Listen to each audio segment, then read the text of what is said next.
Chapter 1. Home from School. The quiet house was quiet no longer. The 4 children were back from boarding school, and were even now dragging in their trunks, shouting to one another. Kiki the parrot joined in the general excitement, of course, and screeched loudly.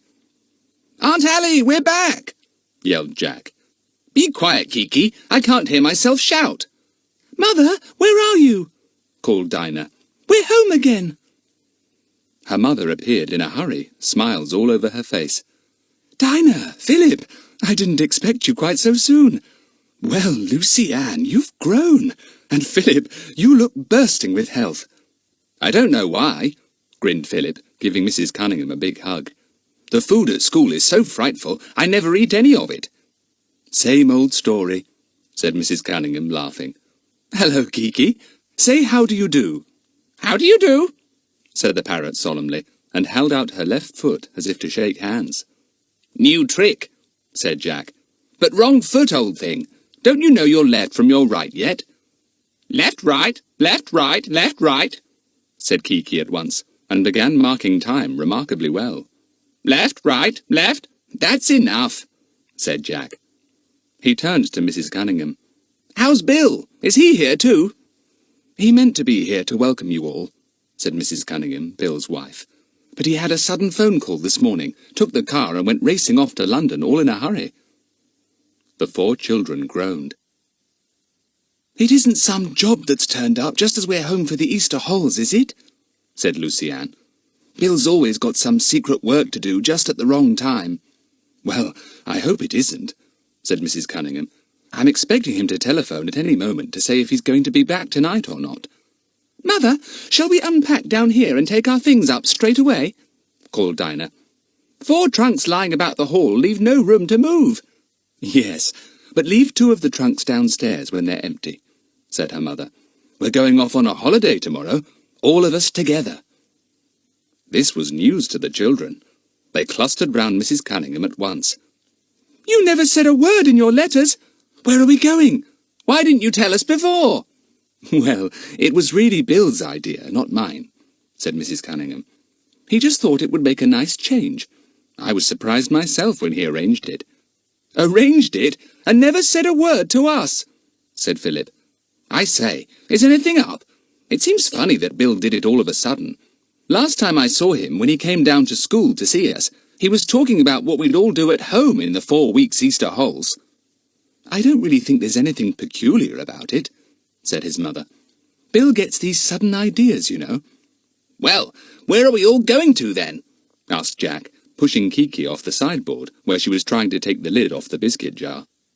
"It's a place called Little Brockleton," said Mrs. Cunningham. "Very quiet, in the middle of the country. Just the kind of place you all like. You can mess about in old things all day long." "Little Brockleton," said Philip. "Brock means badger. I wonder if there are badgers there. I've always wanted to study badgers. Lovely little bear-like beasts." "Well, you'll be happy then," said Dinah. "I suppose that means you'll be keeping a couple of badgers for pets before we know where we are. Ugh!" "Badgers are very nice animals," began Philip. "Clean, and most particular in their habits, and—" Lucy Ann gave a little squeal of laughter. "Oh dear, they don't sound a bit like you then, Philip." "Don't interrupt like that, and don't make silly remarks," said Philip. "I was saying about badgers—" But nobody wanted to listen. Jack had a question he wanted to ask. "Are there any decent birds round about Little Brockleton?" he said. "Where is it? By the sea?" Jack was as mad as ever about birds. So long as he could do bird-watching of some kind, he was happy. Mrs. Cunningham laughed at him. "You and your birds, Jack, and Philip and his badgers. I can't tell you anything about the birds there. The same ones as usual, I suppose. Now, what about these trunks? We'll unpack the lot. Take the boys' trunks upstairs, and leave the girls to take with us to Little Brockleton. They are not quite so hard used as yours." "Can we have something to eat after we've unpacked?" asked Philip. "I'm famished. The school food, you know, is so—" "Yes, I've heard all that before, Philip," said his mother. "You'll have a fine lunch in half an hour. Yes, your favourite. Cold meat, salad, baked beans in tomato sauce, potatoes in their jackets, heaps of tomatoes. "Oh, good!" said everyone at once, and Kiki hopped solemnly from one leg to another. "Good!" she said.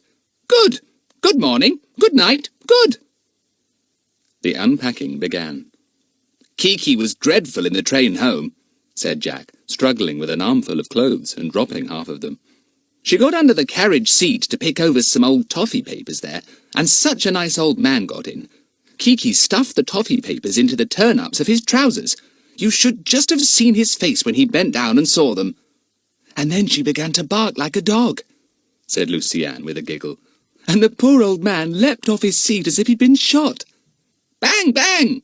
put in Kiki. "Pop, pop! Pop goes the weasel! Wipe your feet and shut the door." "Oh, Kiki, it's nice to have you again with your silly talk," said Mrs. Cunningham, laughing. Kiki put up her crest and sidled over to her. She rubbed her head against Mrs. Cunningham's hand like a cat. "I always expect you to purr, Kiki, when you do that," said Mrs. Cunningham, scratching the parrot's head. The unpacking was soon done. It was very simple, really. Dirty clothes were pitched into the enormous linen basket. The rest were pitched into drawers. "Can't think why people ever make a fuss about packing or unpacking," said Jack. "Kiki, take your head out of my pocket. What's this sudden craze for toffees? Do you want to get your beak stuck so that you can't talk?" Kiki took her head out of Jack's pocket and screeched triumphantly. She had found a toffee. Now she would have a perfectly lovely time unwrapping the paper, talking to herself all the while. "Well, that'll keep her quiet for a bit," said Dinah thankfully. "Kiki's always so noisy when she's excited." "So are you," said Philip at once. Dinah glared at him. "Shut up, you two," said Jack. "No sparring on the first day of Halls. Gosh, look at Lucy-Anne going up the stairs, dropping a pair of socks on every step." The telephone bell rang. Mrs. Cunningham ran to answer it. "That will be Bill," she said. It was. There was a short conversation which consisted mostly of, "Yes, no, I see, I suppose so, no, of course not, yes, yes, no, Bill, right, yes, I'll explain. See you tonight then. Goodbye." "What's he say?" asked Lucy-Anne. "Is he coming soon? I do want to see him." "Yes, he's coming this evening about 5:30, said Mrs. Cunningham. The four children didn't think she looked very pleased. She opened her mouth to say something, hesitated, and then closed it again. "Mother, what was it you said you'd explain?" said Philip at once. "We heard you say, 'Yes, I'll explain.' Was it something you had to tell us? What is it?" "Don't say it's anything horrid," said Lucy-Anne. "Bill is coming away with us, isn't he?" "Oh, yes," said Mrs. Cunningham. "Well, I hope you won't mind, my dears, but he badly wants us to take someone else with us." "Who?" asked everyone at once, and they all looked so fierce that Mrs. Cunningham was quite surprised. "Not his old aunt," said Dinah. "Oh, Mother, don't say it's someone we've got to be on our best behaviour with all the time." "No, of course not," said her mother. "It's a small boy, the nephew of a friend of Bill's." "Do we know him? What's his name?" asked Jack. "Bill didn't tell me his name," said Mrs. Cunningham. "Why can't he go to his own home for the holidays?" asked Dinah in disgust. "I don't like small boys. Why should we have to have him? He'll probably spoil everything for us." "Oh, no, he won't," said Philip at once. "Small boys have to toe the line with us, don't they, Jack? We get enough of them and their fat-headedness at school. We know how to deal with them all right." "Yes, but why has he got to come to us?" persisted Dinah. "Hasn't he got a home?" "Oh, yes, but he's a foreigner," said her mother. "He's been sent to school in England to have a good English education. I should imagine his family want him to have a few weeks in a British family now and experience a little of our home life. Also, I gather there is some difficulty at his home at the moment. Illness, I should think." "Oh, well, we'll have to make the best of it," said Lucy-Anne, picturing a very little, homesick boy, and thinking that she would comfort him and make a fuss of him. "We'll park him with you then, Lucy-Anne," said Dinah, who didn't like small boys at all, or small girls either. You can wheel him about in a pram and put him to bed at night. Don't be silly, Dinah. He won't be as small as that, said her mother. Now, have you finished? It's almost lunchtime, so go and wash your hands and brush your hair. Wash your hands, brush your hair, wipe your feet, blow your nose, shouted Kiki. Brush your hands, blow your feet, wipe your... Yes, you've got a bit muddled, old thing, said Jack with a laugh. Kiki flew to his shoulder and began to pull at Jack's ear lovingly. Then, as she heard the sound of the gong suddenly booming out, she gave a loud screech and flew into the dining room. She knew what that sound meant. Jack, Kiki will peck all the tomatoes if you don't keep an eye on her, called Mrs. Cunningham.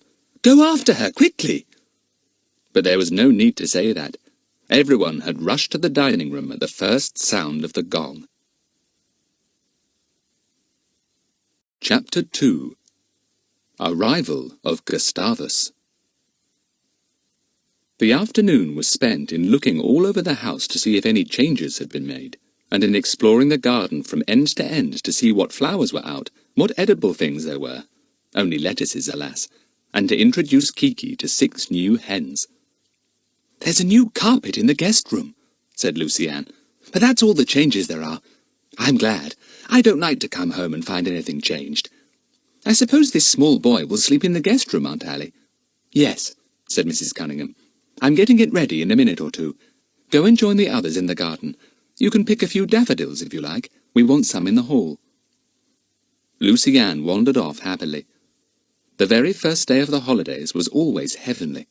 All the first few days went slowly, and the thought of days and days of holiday ahead was one to dwell on contentedly almost every minute. Lucy-Anne, come here! Kiki's having the time of her life, called Jack. Look at her showing off in front of the new hens. Kiki was sitting on a post in the hen run. The 6 hens were gathered admiringly around her.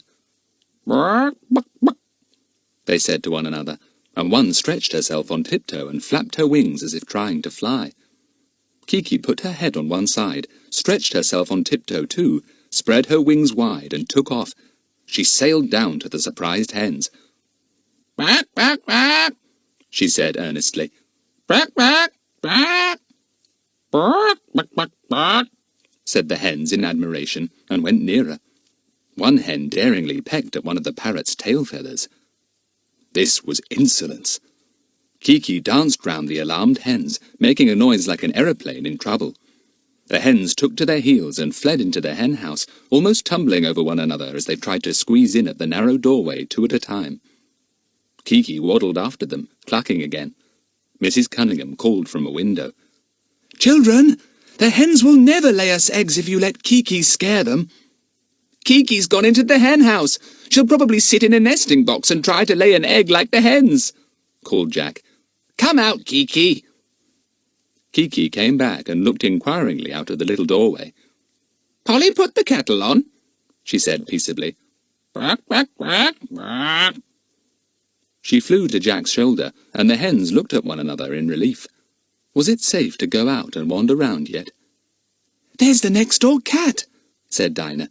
"Come to see what all the fuss is about, I expect. Hang on to Kiki, Jack."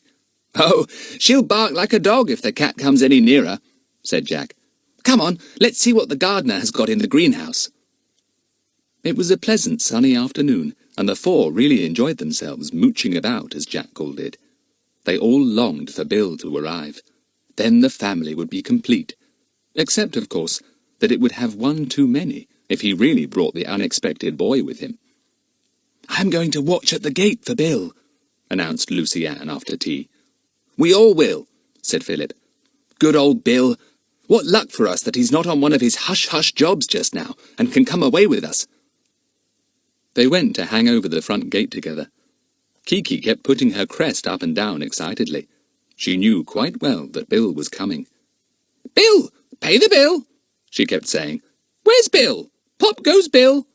"You're a silly Billy," said Lucy-Anne, stroking the parrot's soft neck. "That's what you are." "That's an idiotic thing to call her," said Dinah. "Just as we're expecting Bill. She'll screech out Silly Billy to him now, I bet you she will." "Silly Billy, Billy silly," shouted Kiki. She always loved words that sounded the same. Jack tapped her on the head. "No, Kiki, stop it. Look, here's a car coming. Perhaps it's Bill's." But it wasn't. As it went by, Kiki hooted loudly. "Pop, pop, pop," exactly like a car. The driver was astonished. He could see no car in sight. He sounded his horn, thinking there must be a hidden corner somewhere. And then Lucy Ann gave a squeal. "Here's Bill," she said. "A big black car, very sleek and shiny. Bill! Bill!" She was right. It was Bill's car. It drew up at the front gate, and Bill's jolly face grinned at them as he looked out of the window. Somebody sat beside him. Was it the boy?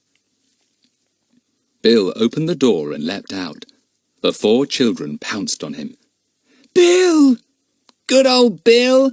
How are you, Bill?" "Silly Billy!" screeched a voice. "Ah, good evening, Kiki," said Bill as the parrot landed full on his shoulder. "Still the same rude old bird. Aha! You want me at home to teach you a few manners." Kiki cackled like an excited hen. "Now then, don't you lay eggs down my neck," said Bill. "What are you cackling about? Where's your mother, Dinah?"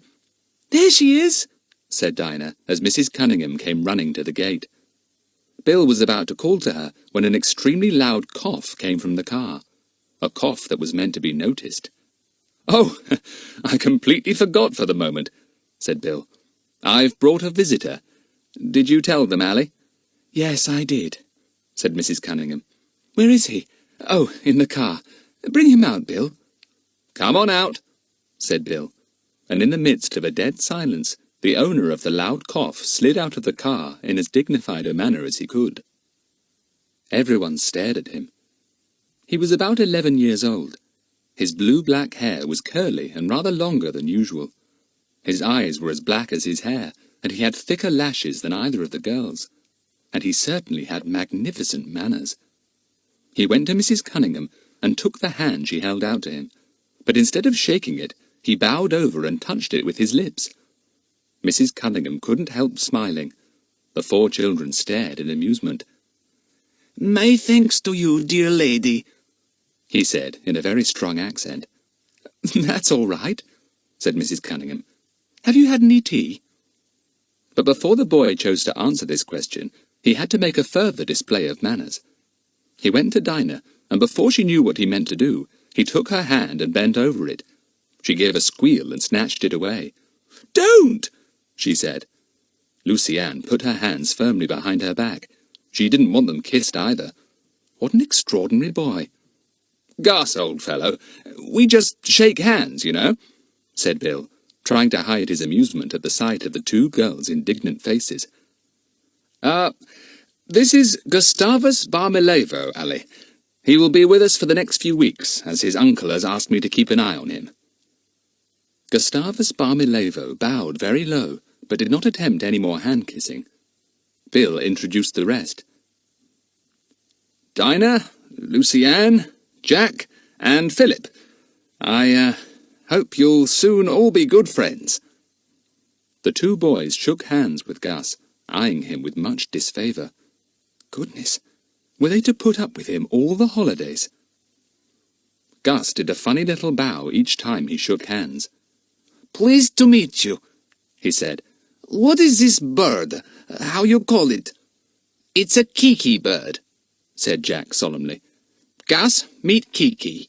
Kiki, meet Gus." Kiki held out her left foot as usual to shake hands. Gus looked extremely surprised, but his manners remained perfect. He held out his hand to Kiki's foot. Unfortunately, Kiki dug her talons into his fingers, and he gave a loud yell. "What a noise! What a noise!" said Kiki severely. "Wipe your feet and blow your nose. Fetch the doctor." "My finger's bleeding," said the boy with tears in his voice. "It bleeds, look." "Fetch the doctor. Polly's got a cold. Fetch the doctor," chanted Kiki, enjoying herself. The boy suddenly realized that it was the parrot who was talking. He forgot his bleeding and stared at Kiki in amazement. "It speaks," he announced in awe. "It speaks! It speaks words! It sees my bleeding finger and speaks to fetch the doctor! I never have seen a Kiki bird before. Come along in, and I'll put a bit of bandage on your finger, said Mrs. Cunningham, getting tired of all this. Yes, it bleeds, said Gus mournfully, watching a minute drop of blood fall to the ground.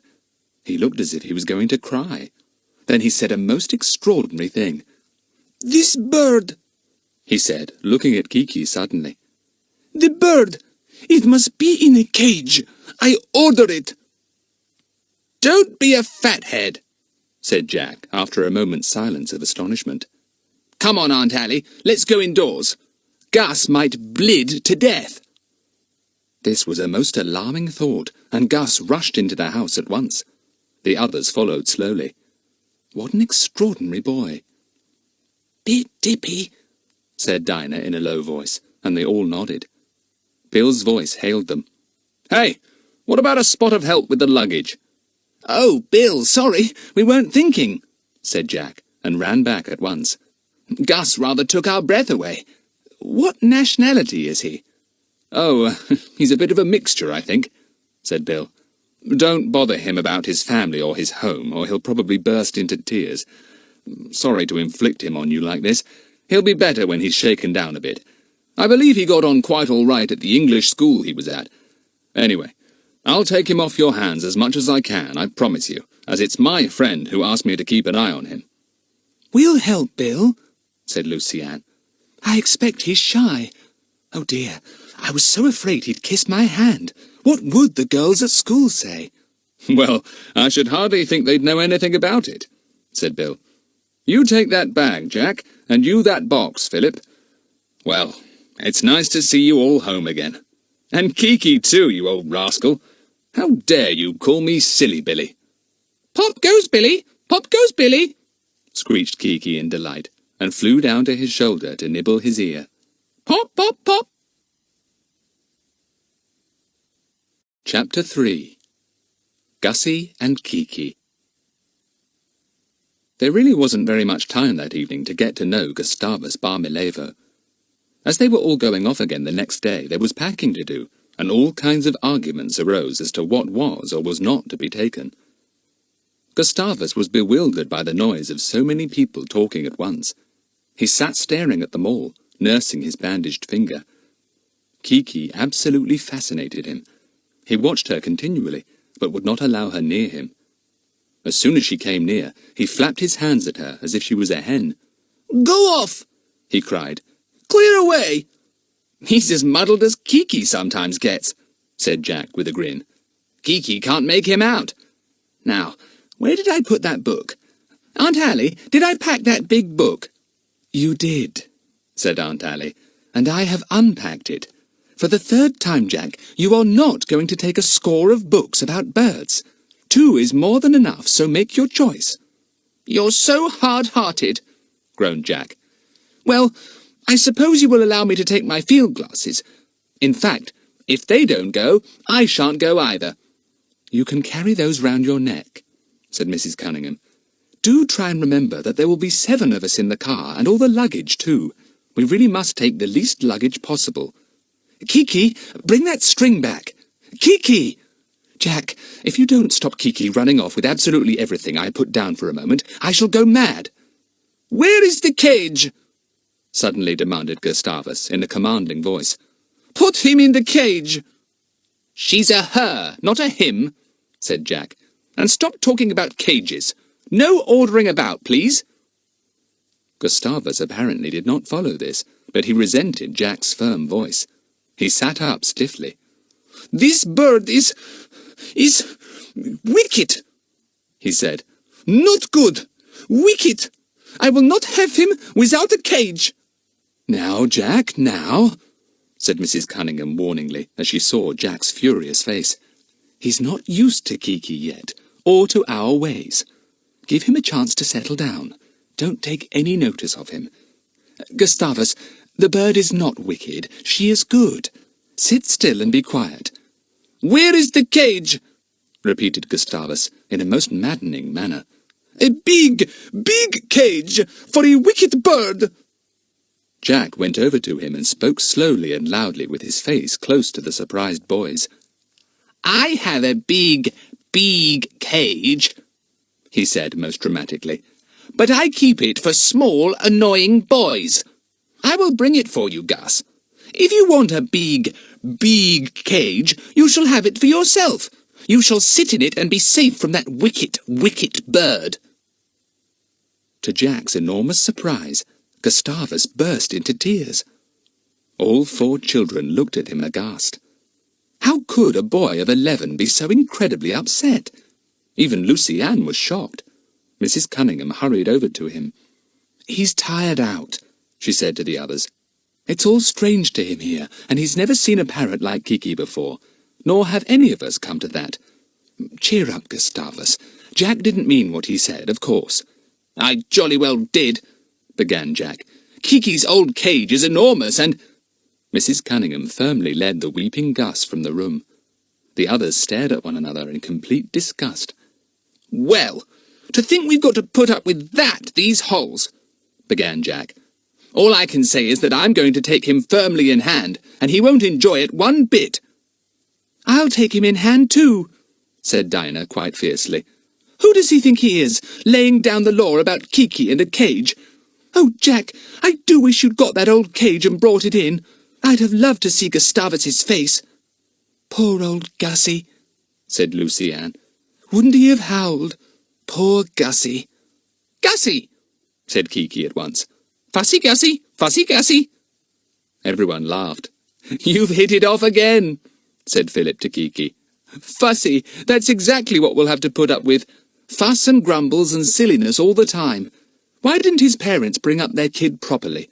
Fussy Gussy, we shall get jolly tired of him." "Fussy Gussy!"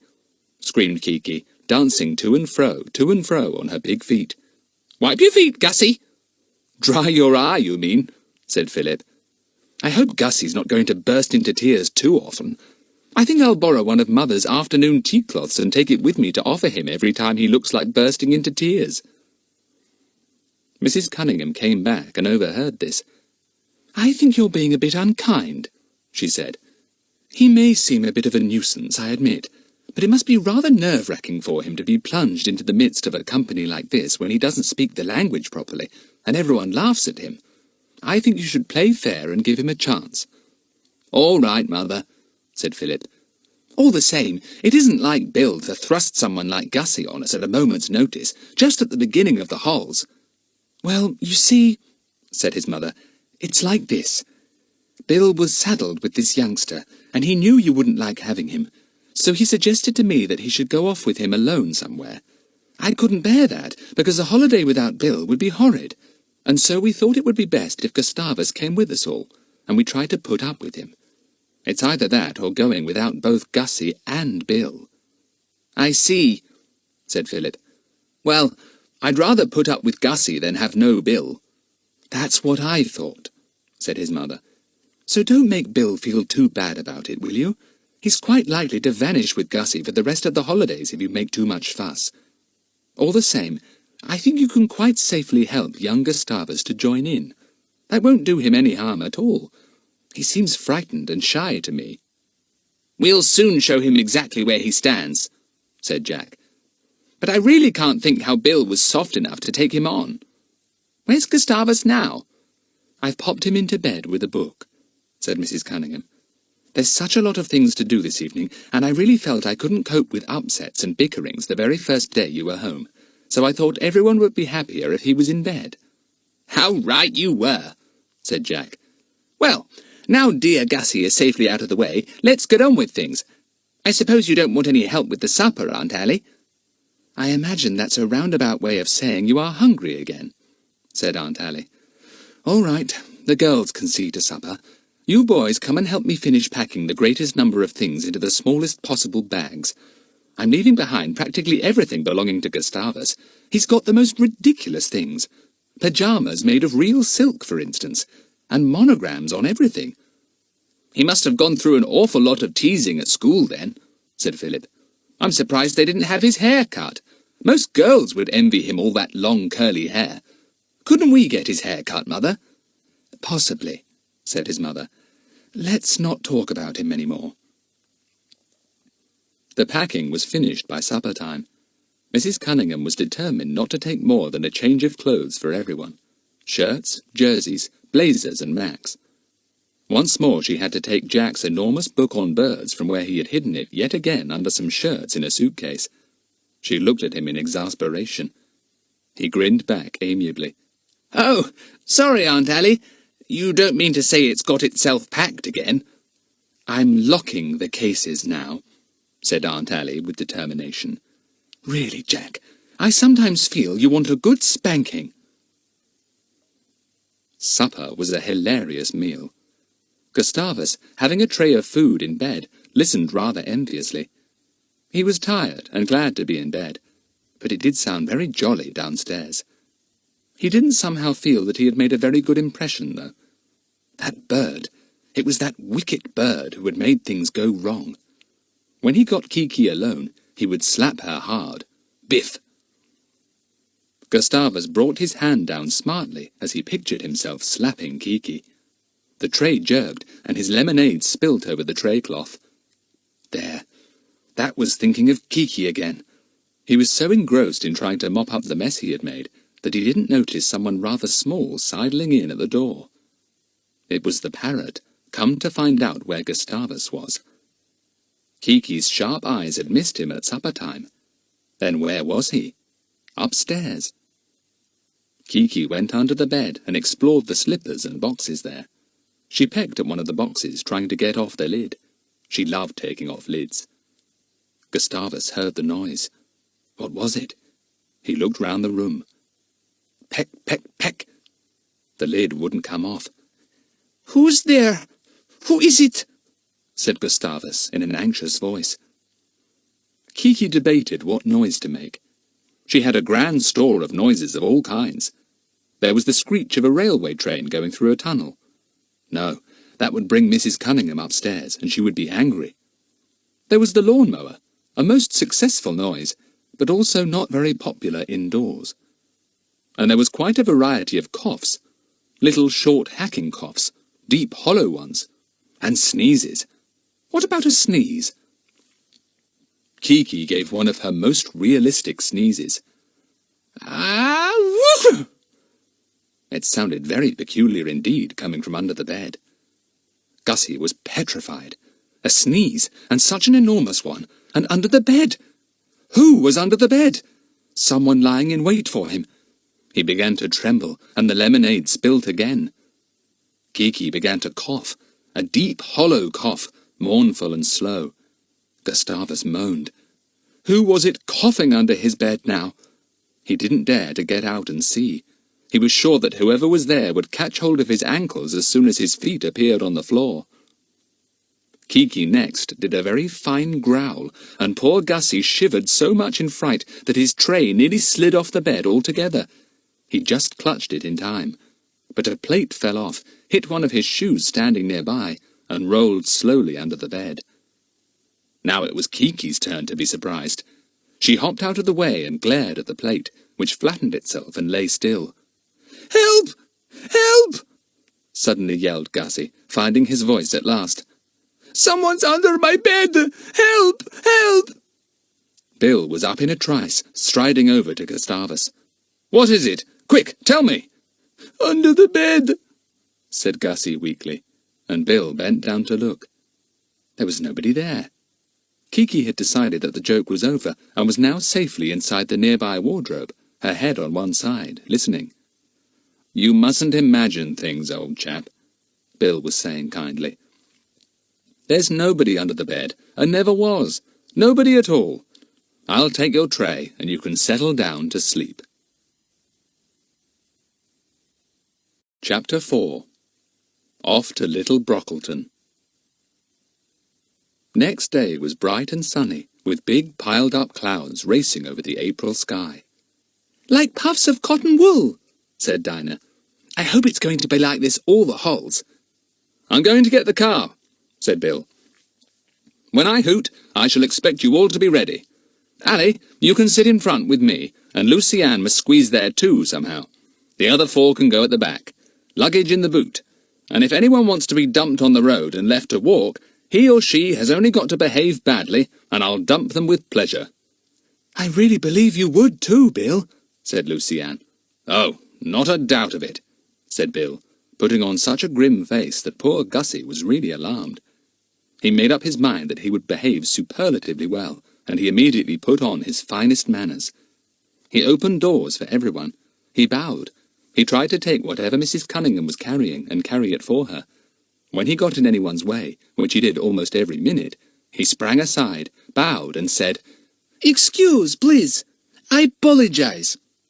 "Polly, put the kettle on," said Kiki at once. "Polly, apologize." Then she went off into an alarming cackle of laughter. "How's your finger, Gus?" asked Jack politely. "It has stopped bleeding," said Gus. "Well, I warn you, don't try and play tricks with old Kiki," said Jack, "or she'll go for you. Make you bleed again. Much bleed." "Ah, wicked," said Gus. "I think that bird is not nice." "I bet Kiki thinks the same of you," said Jack. "You're standing in my way. You'd better move unless you want this suitcase biffing you in the middle." "Excuse, please, I apologize," said Gussy hurriedly, and skipped out of the way. At last, everything was ready. Mrs. Cunningham's cleaner came to see them off, promising to lock up after them, and come in every day to clean and dust. Bill was hooting loudly. Gussy was so terribly afraid of being left behind that he shot down the front path at top speed. Bill, Mrs. Cunningham, and Lucy-Anne squeezed themselves into the long front seat. The other four got into the back. Gussy shrank back when he saw that Kiki was going with them, apparently on Jack's shoulder, next to him. Kiki made a noise like a cork being pulled out of a bottle. "Pop!" Gussy jumped. Kiki cackled and then popped another cork. "Pop! Pop goes the weasel. Gussy, fussy Gussy, Gussy fussy, pop!" "What do you think you're doing, Gussy?" said Jack, seeing the boy slipping from the seat down to the floor. "Excuse, please. I apologize. The Kiki bird, he spits in my ear. He goes pop," explained Gussy from his seat on the floor. Everyone roared. "Don't be an ass, Gussy," said Jack. "Come on up to the seat. Squeeze in at the other end if you like, next to Dinah. But I warn you, Kiki will wander all over the car when she's tired of sitting on my shoulder." "Blow your nose," said Kiki sternly, looking down at the surprised Gussy. "Already behind," called Bill, putting in the clutch. He pressed down the accelerator, the engine roared a little, and the car moved off down the road. "Heavy load we've got," said Bill. "What a family! This car is going to grunt and groan up every hill." It did, though it was a powerful car, and one that Bill used in his work. It swallowed up the miles easily, and Mrs. Cunningham was pleased to think they would arrive at their destination before dark. "What is the name of the place we are going to, Aunt Hallie?" asked Lucy-Anne. "Oh, yes, I remember. Little Brockleton. Are we having a cottage, or what?" "Yes," said Aunt Hallie. "It's called Quarry Cottage, because an old quarry is nearby. It's about a mile from the village, and I believe only a farmhouse is near. We can get eggs and butter and milk and bread from there, which is lucky." "I shall ask about badgers as soon as I get there," said Philip from the back. "I wish I could get a young badger. I've heard they make wonderful pets." "There! I knew you'd start hunting out pets of some kind," said Dinah. "We never can have a holiday without your bringing in mice or birds or insects or even worse creatures." "I've been thinking of studying spiders these holes," said Philip seriously. "Amazing creatures, spiders. Those great big ones with hairy legs are—" Dinah shivered at once. "Let's change the subject," she said. "I don't know why, but whenever anyone even mentions spiders, I seem to feel one crawling down my back." "Oh, gosh, don't say my spiders escaped," said Philip at once, and pretended to look through his pockets. Gussy watched him in alarm. He didn't like spiders either. Dinah gave a small shriek. "Don't be mean, Philip! Please, please! You haven't really got a big spider, have you?" "Philip," called his mother warningly, "you'll be dumped in the road. Remember what Bill said?" "All right, I haven't got a spider," said Philip regretfully. "You can sit in safety, Di. I say, Gus, aren't you uncomfortable down there on the floor among our feet? I keep forgetting you're there. I hope I haven't wiped my feet on you yet." "That is not a nice thing to speak," said Gussy with dignity. "I will be angry to have your feet wiped on me." "Let's play a game," said Jack, seeing an argument developing. "We'll look out for black dogs, white cats, piebald horses, red bicycles, and ice cream vans. The one who is last to reach 100 must stop at the next ice cream van and buy ices for us all." This sounded exciting to Gussy. He scrambled up from the floor at once and squeezed himself beside Dinah. Bill and Mrs. Cunningham heaved a sigh of relief. Now there would be quite a bit of peace. Everyone would be looking out and counting hard. Gussy was not at all good at this game. He missed any amount of black dogs and white cats, and kept counting ordinary horses instead of piebald ones. He looked very miserable when he was told that he couldn't put all the brown and white horses he had seen into his score. "He's going to cry," said Philip. "Wait, Gus, wait. Take my hanky." And he pulled out one of the kitchen tablecloths, which he had neatly purloined just before coming away, in spite of his mother's threats. Gussy found the tablecloth pushed into his hands. He looked at it in astonishment, and then he began to laugh. "This is cloth, not hanky. I will not weep in this. I will laugh." "Good for you, Gussy," said Jack, giving him a pat on the back. "Laugh away! We like that." It was quite a surprise to everyone to find that Gussy could actually laugh at a joke against himself. They began to think he might not be so bad after all. He stopped playing the counting game after that, but displayed even more surprising behaviour at the end of the game. Lucy Ann was last to reach 100.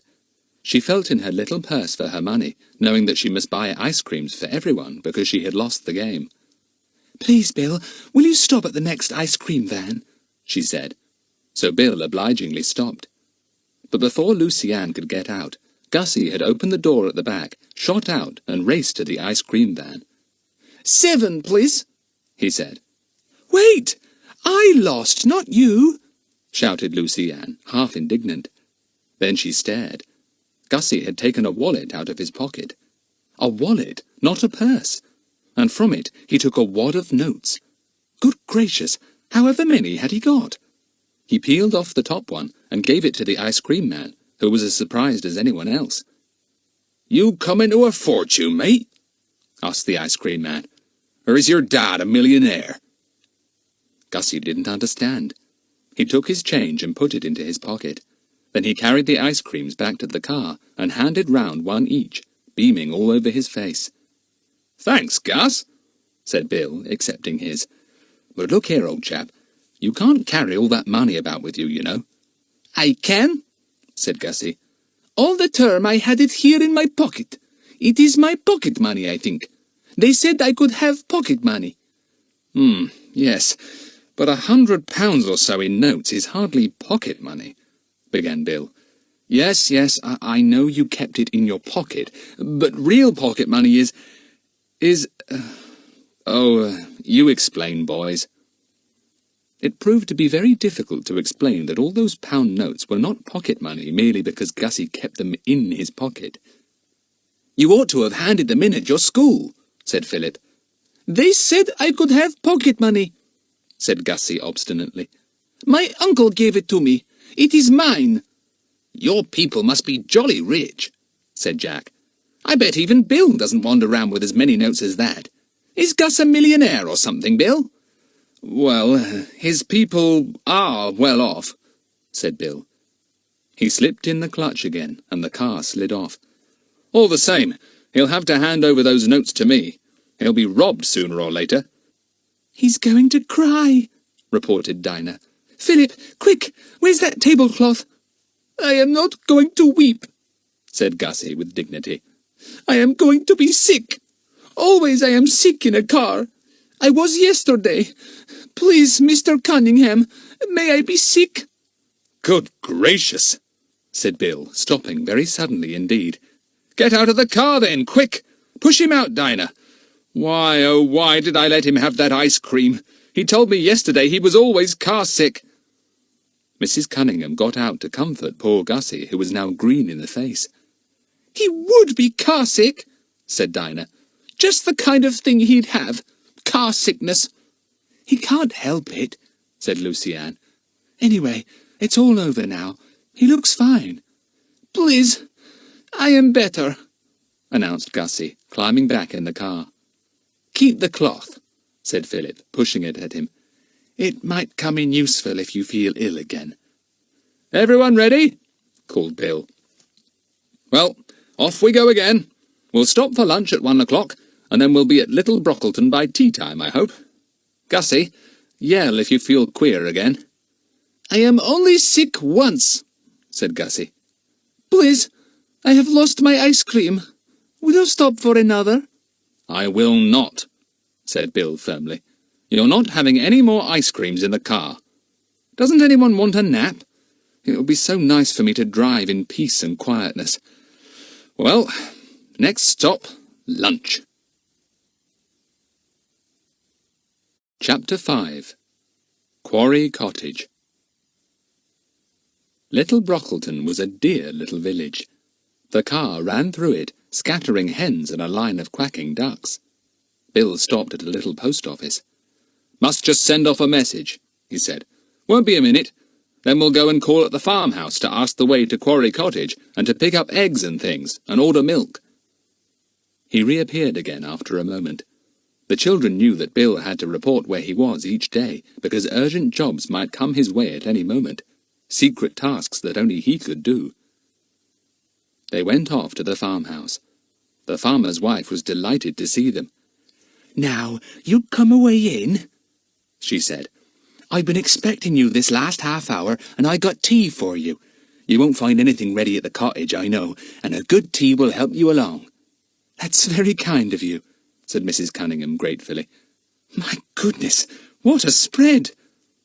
It certainly was. It wasn't an ordinary afternoon tea. It was a high tea. A fresh ham, glistening pink. A veal and ham pie smothered in green parsley like the ham. Yellow butter in glass dishes. A blue jug of thick yellow cream. Honey. Homemade strawberry jam. Hot scones. A large fruit cake as black as a plum pudding inside. Egg sandwiches. Tea, cocoa, and creamy milk. I'm absolutely determined to live on a farm when I'm grown up, said Jack, looking approvingly at all the food on the big round table. I never saw such food as farmhouses have. I say, isn't this smashing? Gussy felt glad that Mrs. Cunningham had insisted that he should eat very little at lunchtime. He felt sure he had an appetite 3 times bigger than anyone else's. What will you have? asked the farmer's wife kindly, seeing his hungry look. I will have some pig meat, said Gussy, and some pie meat with it, and I will have some cream with it, and... He's a little comedian, isn't he? said the farmer's wife with a laugh. Pig meat? Does he mean ham? And surely he'll be sick if I pour cream over it all. Cut him a little ham, if you will, said Mrs. Cunningham. No pie. He can't possibly eat both. And, of course, not the cream.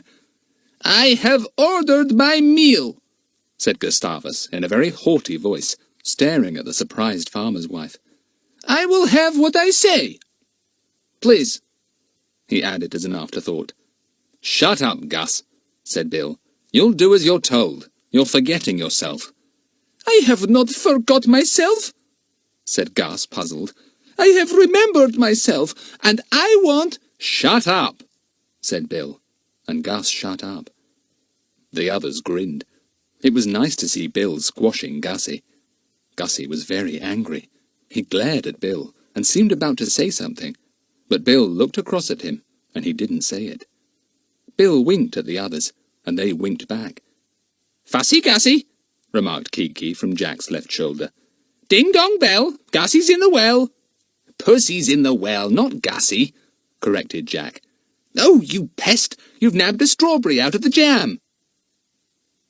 The farmer's wife took Kiki in her stride, and was not unduly surprised at her, nor annoyed. My old aunt had a parrot once, she said. One like yours here. She didn't talk as well as yours, though. Is she alive? asked Jack, thinking that it would be fun to put the two parrots together and see them eyeing one another. What kind of conversation would they have? "Is who alive? My aunt or her parrot?" asked the farmer's wife, pouring out cups of creamy milk. "The parrot's dead. It was supposed to be over 100 years old when it died. My old aunt is still alive, though. There she is, sitting by the fire over in the corner. She's my great-aunt, really, and she'll be more than 100 if she lives another 10 years. The 5 children stared in awe at the old woman in the corner. She looked rather like a witch to them, but her eyes were faded blue instead of green. She smiled a dim smile at them, and then bent her white head to her knitting again. "She's a real worry sometimes," said the farmer's wife. "She wanders round and falls about, you know.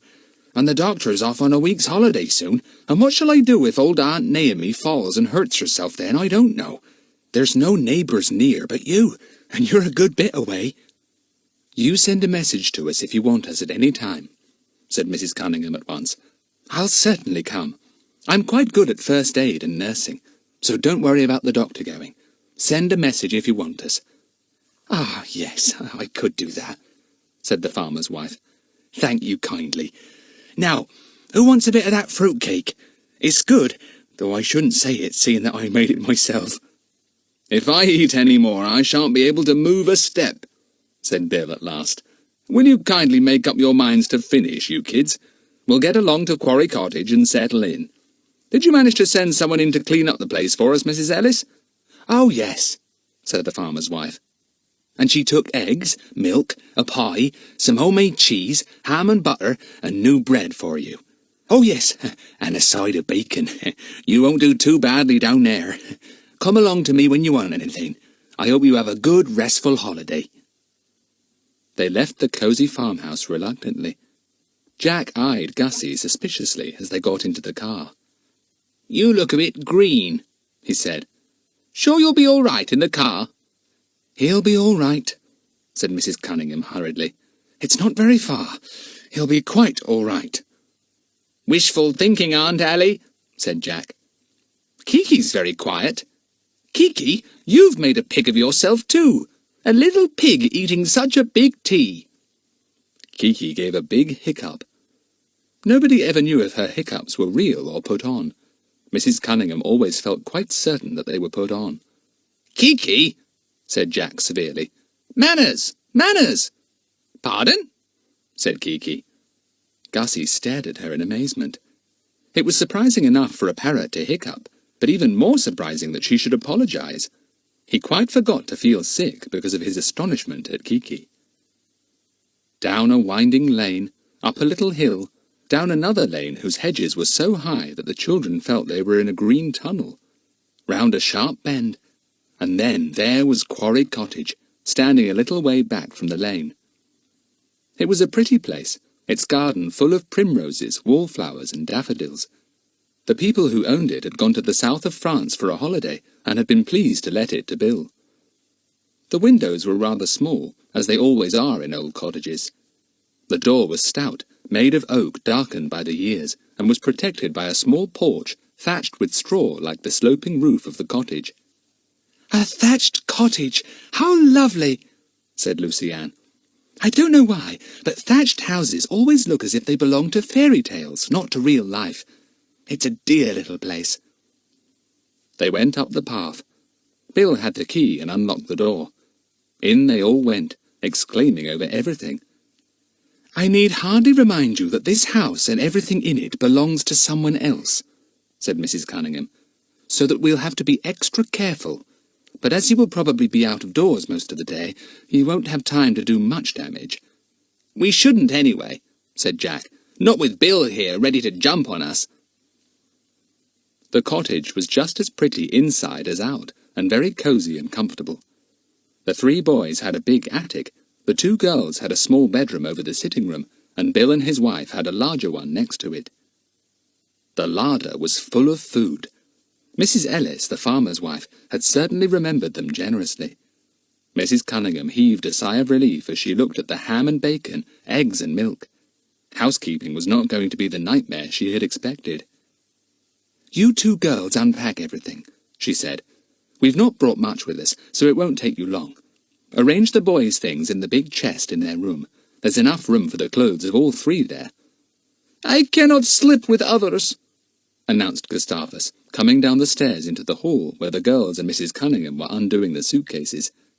"Never have I slept with others." "What are you talking about?" said Dinah. "Nobody wants you to slip. Why should you?" "He means sleep," said Lucy-Anne. "Don't you, Gussy?" "It is what I said," said Gussy. "I may not slip with others. At school I slipped by myself. Here I will slip by myself also. It is the rule of my family." "Well, it isn't the rule here," said Dinah. "Get off those shirts, Gus, and don't be an ass. There are only 3 bedrooms anyway." "What's the argument?" said Bill, coming in after putting the car into a shed and seeing Gussy's frowning face. "It's Gus," said Dinah, piling her arms full of clothes. "He's just announced he wants to sleep by himself. Says it's the rule of his family. Who does he think he is, a prince?" Gussy opened his mouth to reply, and Bill hurriedly interrupted what he was going to say. "Gus, you'll sleep with the 2 boys here, understand?" "I slip alone," said Gus obstinately. "Never have I—" "There's a tiny little box room he could have," said Dinah suddenly, a gleam in her eye. "I saw it just now when I was upstairs. He could slip there. I'm sure he won't mind the dozens of colossal spiders there. Oh, they've all got hairy legs. And I heard a mouse, or it might have been a rat, scuttling behind the cistern, and—" Gus looked horrified. "No, I do not slip with spiders and mouses," he said. "But still it is not right that I should slip with Philip and Jack, and I will not slip with that wicked bird." "Come in here a minute, Gus," said Bill, and he took the boy firmly by the shoulder, led him into the sitting room, and shut the door. The 2 girls heard a murmur of voices, and looked at one another in surprise. "Mother, what's all the fuss about?" said Dinah, puzzled. "Why doesn't Bill put that silly young Gus in his place? If he's going to be high and mighty all the time and give his orders and act in such an idiotic way, we're all going to hate him." "Leave it to Bill," said her mother, and then changed the subject. "Take those things up, Dinah, and Lucy-Anne, put these things in my room, will you? Now, did I pack Bill's set of pipes, or didn't I?" The girls went upstairs. "Mother's as mysterious about Gus as Bill is," said Dinah crossly. "Is there some mystery about him? Can he be a prince in disguise or something?" "What, a funny little boy like him?" said Lucy-Anne in disgust. "Of course not." Chapter 6. Mostly about Gussy. It was fun settling in at Quarry Cottage. Mrs. Cunningham was pleased and happy. She hadn't been looking forward to a holiday for 7 people, 5 of them children, knowing that she would have to do everything for them, and that perhaps the shopping would be difficult. But it was easy. The village was not too far away, even for walking purposes. The farmhouse was willing to supply a wonderful selection of good food. Mrs. Gump, the tiny little charwoman, came every day and was cheerful and hard-working. She also liked children, which was a great blessing. She didn't like Gussy, though. "He orders me about, that one," she complained. "He even wanted me to go upstairs and fetch his handkerchief for him, ma'am. He's staying with you, isn't he? Well, I'm not going to be ordered about by anyone, especially not little nippers like that." Gussy was very difficult those first days. He didn't like this, and he didn't like that. He complained if he was given a cracked plate. He absolutely refused to make his bed, though it was a rule in the house that everyone should make their own.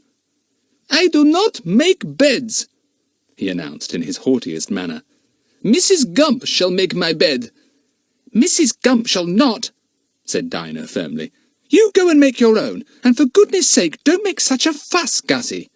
"Fussy Gussy, fussy Gussy," chanted Kiki in delight. "Fussy Gussy, fussy." Gus caught up a book and flung it at Kiki. The bird dodged easily, sat on the back of a chair and cackled with laughter. Gus was just about to pick up another book when he found himself on his back on the floor. Dinah had put up with enough from Gussy. She had now lost her temper and was showing him how well she could do it. She banged his head on the floor, and he yelled the place down. Mrs. Cunningham came in at once. "Dinah, what are you thinking of? Get up at once. Go upstairs and stay there till I come to you." "He flung a book at Kiki," panted Dinah, rising up red and angry. Gussy lay still on the floor, and the tears ran down his cheeks. "Get up, Gussy," said Mrs. Cunningham. "I'm just as cross with you as I am with Dinah. Go up to your room too and stay there." "You cannot order me," said Gussy with as much dignity as he could manage through his tears. "Send this girl back home, and that wicked bird." "Go to your room," said Mrs. Cunningham in such a furious voice that Gussy leapt to his feet, tore up the stairs, went into his room, slammed the door and turned the key. Bill came in. "It's Gussy again," said his wife. "He's such a little fathead. I hope this is going to work out all right, Bill. I think we should have thought of some other idea. The others don't understand, you see. Can't we tell them?" "I'll have a word with Gussy again," said Bill. "If he doesn't come to heel, I'll take him away by myself.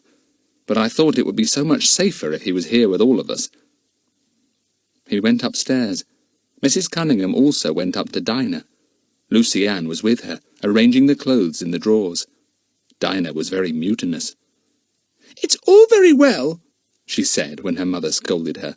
"But why should Gussy spoil everything for us? He's always interfering, always ordering us about, always wanting the best of everything for himself. And fancy daring to try and hurt Kiki." "I understand how you all feel," said her mother. "So does Bill. But he's promised to keep an eye on Gussy for the next few weeks, and he must. I think perhaps it would be best if he took Gussy off somewhere and left us here by ourselves." "Oh, no," said Lucy Ann at once. "No, Aunt Allie, you've married him, and he belongs to us now. Please don't let him do that. Dinah, say something." "Well, I thought I could put up with Gussy rather than have Bill leave us," said Dinah. But, oh dear, I can't promise not to go for Gussy. I don't think I'll be able to stop myself, and I can't possibly let Bill go away either." "Well, stay here by yourself for an hour and make up your mind," said her mother, losing patience. "Lucy Ann, come downstairs with me." Nobody told Jack or Philip about Gussy flinging a book at Kiki. Kiki didn't forget, though. She plagued the life out of poor Gussy. He never knew when she was under the table ready to tweak his toes at the end of his sandals. He never knew when she would hide in his bedroom and wait for him to come up. Then she would produce one of her extraordinary noises and send him downstairs in a panic at top speed. "Well, if Bill didn't punish him, and I don't think he did, Kiki's doing it all right," said Dinah to Lucy Ann. "Anyway, Gussy is certainly better. I wish he wasn't coming on the picnic with us today, though." A picnic had been arranged for everyone on Sugarloaf Hill. It was really the name that had attracted the children. Sugarloaf Hill. What a lovely name. They set off together, Bill and the boys carrying the food in satchels on their backs. Gus had made a fuss, of course. He seemed to think that it was a great indignity to carry something on his back. "Never have I done this before," he protested. "In my country, it is the... how do you call it? Donkeys who carry for us. Why do you not have donkeys? I will not be a donkey." He was puzzled at the shouts of laughter that greeted his speech. "Oh, Gus, you'll be the death of me," said Jack. "Do you mean to say that you didn't know you were a donkey?" "It is bad to call me that," said Gussy, frowning. "In my country you would—" "Oh, gee up, donkey, and stop fussing," said Philip, giving Gussy a shove. "Leave your satchel behind if you like. No one will mind. It's got your lunch in, but nobody else's. We're carrying the girls' lunch, and Bill's got mother's. You've only got your own." "So chuck it into the bushes, then you won't have to carry it like a donkey," said Dinah with a squeal of laughter. "Go on, Gus." But Gus didn't. He thought better of it, and took the satchel of food on his back, though he looked extremely annoyed about it. Sugarloaf Hill was just like its name. It was very like a sugar loaf, cone-shaped but flat at the top, and was covered with primroses, cowslips, and dog violets. We ought to be able to see quite a good way from the top," said Jack as they toiled up. It was a stiff pull up, but at last they were at the top. A strong breeze blew about them, but the sun was hot, so it was very pleasant to feel the wind blowing by.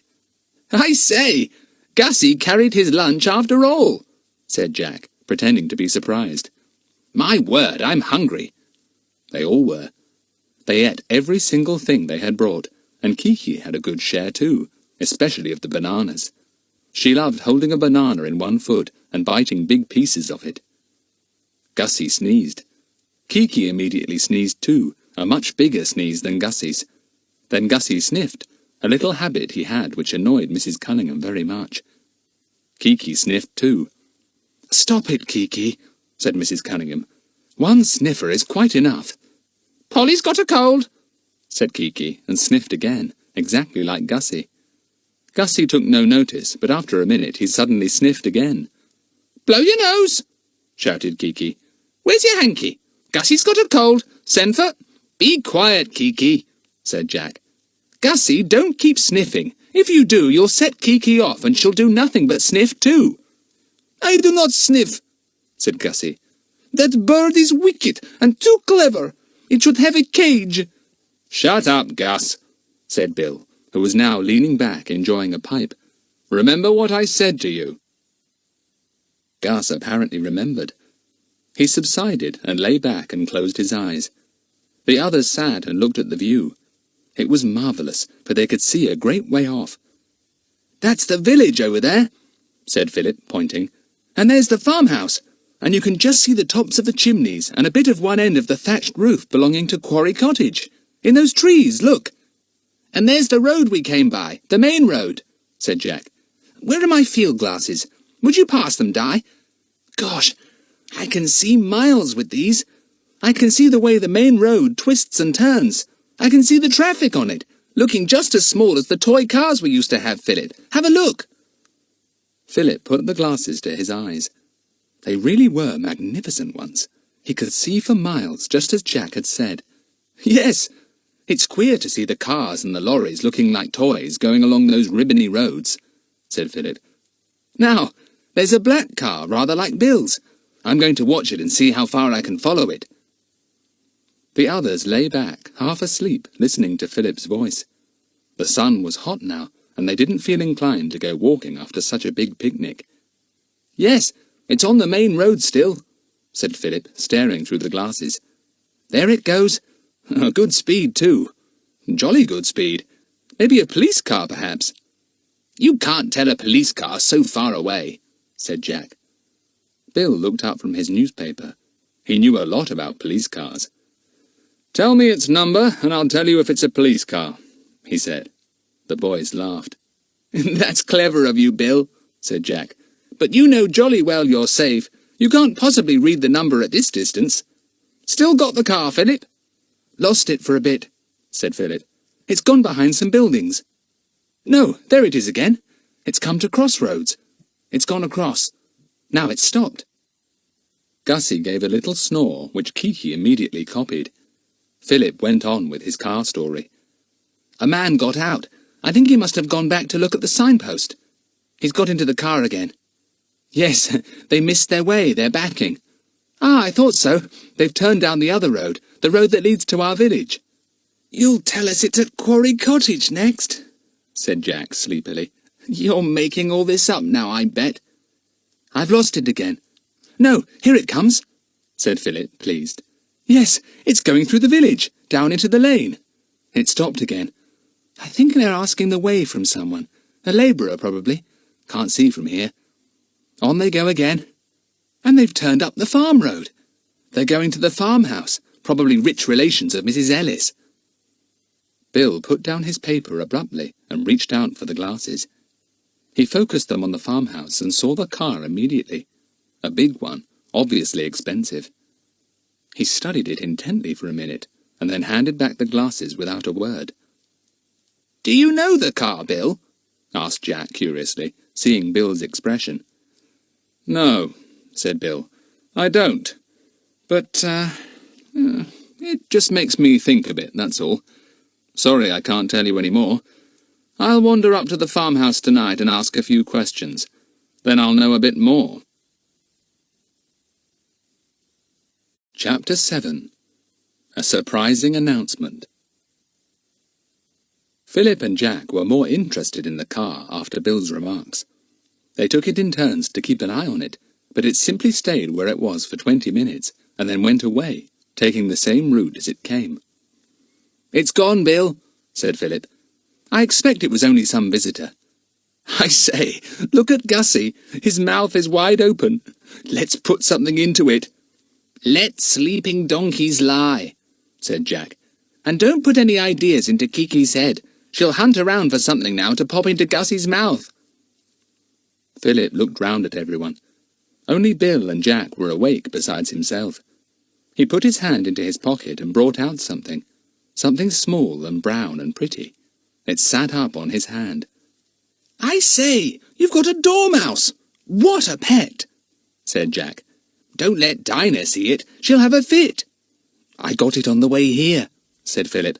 "I saw it sitting on a branch and it let me pick it up." "It would," said Jack enviously. "You've got some magic about you, Philip. I've never seen an animal yet that didn't come under your spell. Isn't he a pretty little fellow?" "I've called him Snoozy," said Philip, stroking the tiny creature, whose large black eyes shone like mirrors in his head. "Dormice are very dozy, snoozy things. I must remember to buy some nuts from the grocer's next time we go to the village. Snoozy will like those. We won't tell Dinah. He'll live comfortably in my pocket. I've had dormice before. They're very tame." "How nice to keep putting your hand in your pocket and feeling a fairy dormouse there," said Jack. "Hello, do I hear voices?" The boys looked in the direction of the voices. They saw two men, obviously farm labourers, taking a path near the foot of the hill, talking together. "I think I'll just scoot down and ask them if they know anything about badgers here," said Philip. "Coming, Jack." The two boys ran down the hill. The men heard them coming and looked round. "Good afternoon," panted Philip. "Do you mind if I ask you a question or two? It's about badgers." "Badgers? What may they be?" said the younger man.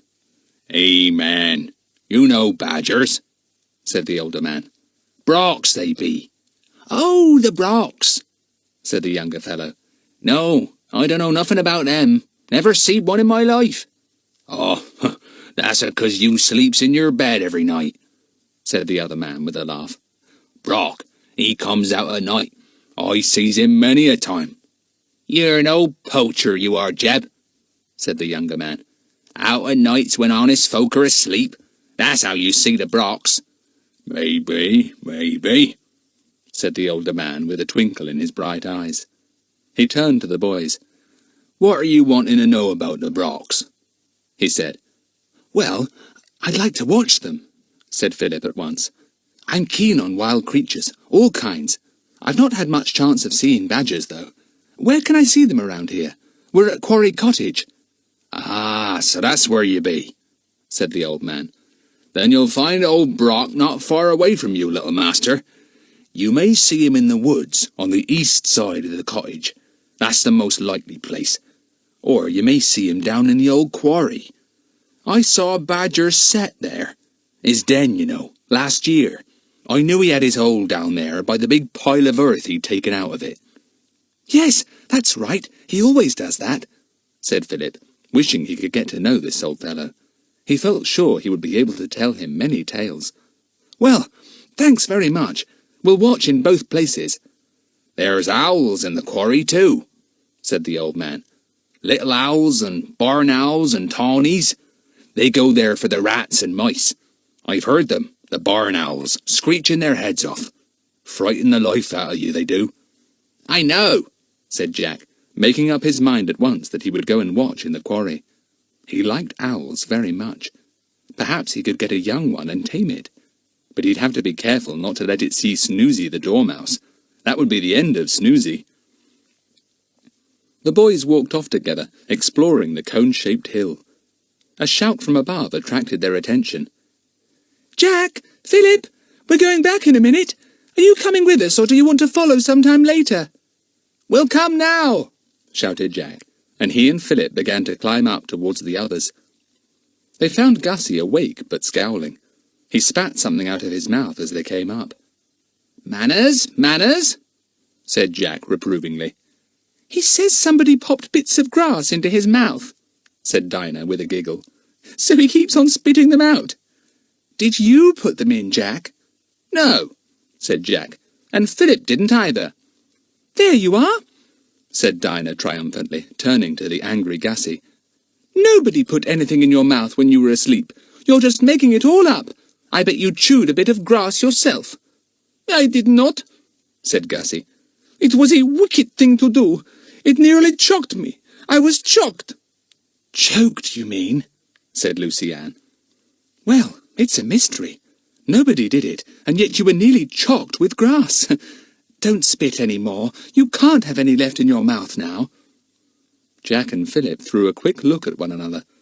They knew quite well who had played this trick on poor Gussy. Gussy saw the look and rounded on them. "You know who did it. I saw you look." "All right, we know who did it," said Jack. "A jolly good trick, too. We thought of doing it ourselves. You looked so silly with your mouth wide open, snoring." "I do not snore," said Gussy. "And tell me who did it." "Come on," said Bill. "I expect it was old Kiki. She's done it before, to me. Can't you see a joke, Gus?" Gus suddenly exploded into his own language. He stood there, shaking his long hair back, his face scarlet, and a string of incomprehensible words coming from his mouth. Nobody understood a thing.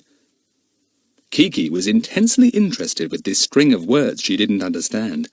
She sat herself on Jack's shoulder, near to the angry Gus, and listened intently. When he stopped for breath, she continued on her own. "Gibberolly dockery blowy kettle fussy Gussy," she began, and poured out strings of nonsense into which she wove many of the words she knew, mixed up with ones she didn't. Everyone roared. It sounded exactly as if Kiki was talking to Gus in his own language. Gus was silenced. He stared at Kiki, amazed. "Does she speak English now?" he demanded. "What does she speak?" "She's speaking a lot of nonsense, bad bird," said Jack.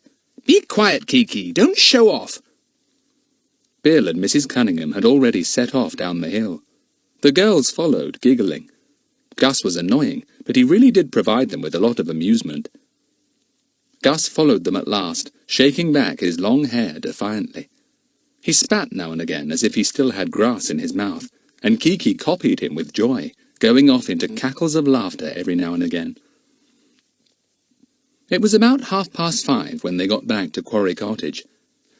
"If any of you want tea after that enormous lunch, will you please get yourself a glass of milk and some biscuits?"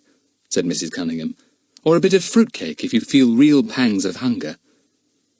All the 5 children apparently felt real pangs, for they raided the larder and reduced the fruitcake to a mere fragment of itself. They also drank all the milk, much to Mrs. Cunningham's dismay. "Now we've none for your cocoa tonight, or for breakfast tomorrow," she said. "I'll get some at the farm when I slip up this evening," said Bill. "It'll be a good excuse to go up and ask a few questions." "Any mystery on?" inquired Dinah. "I'm never sure about you, Bill. Even in the middle of a holiday, I always wonder if you've got a hush-hush job on as well." "Mystery or not, Bill always keeps his eyes open," said Philip. "It's part of your job, isn't it, Bill?" "Let's play a game," said Dinah. "Where are the cards? Let's play Racing Demon. Do you play it, Gus?" "I play it," said Gus. "I played it at school last term. I am good with this game, very good. I go as fast as this." He pretended to be putting cards down, and was so vigorous that his hair fell over his eyes. He pushed it back. He was always doing that, and it got on Dinah's nerves. "Your long hair," she said. "It's always in the way." "Now, don't start anything," said Jack. "A spark is enough to set him off. Talk about being touchy. Don't glare like that, Gus. You make me shake at the knees."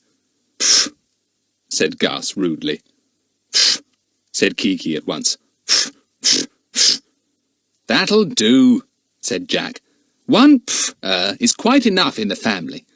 Got the cards, Di? Oh, good." They were soon sitting in a ring on the floor, playing Racing Demon. Kiki couldn't understand the game at all, and wandered off into a corner because Jack wouldn't let her pick up any of the cards. "Pfft," they heard her say to herself quietly. "Pfft." Surprisingly enough, Gussy was good at Racing Demon. He was very deft with his cards, and very sharp to see which pile he could put them on. He got very excited and panted loudly. His hair fell over his eyes, and he pushed it back. Jack calmly put a card on a pile that Gus was just about to put one on, and Gus exclaimed in annoyance, "I was going to put mine there, but my hair fell over me." "Why do you have hair like that, then?" said Dinah.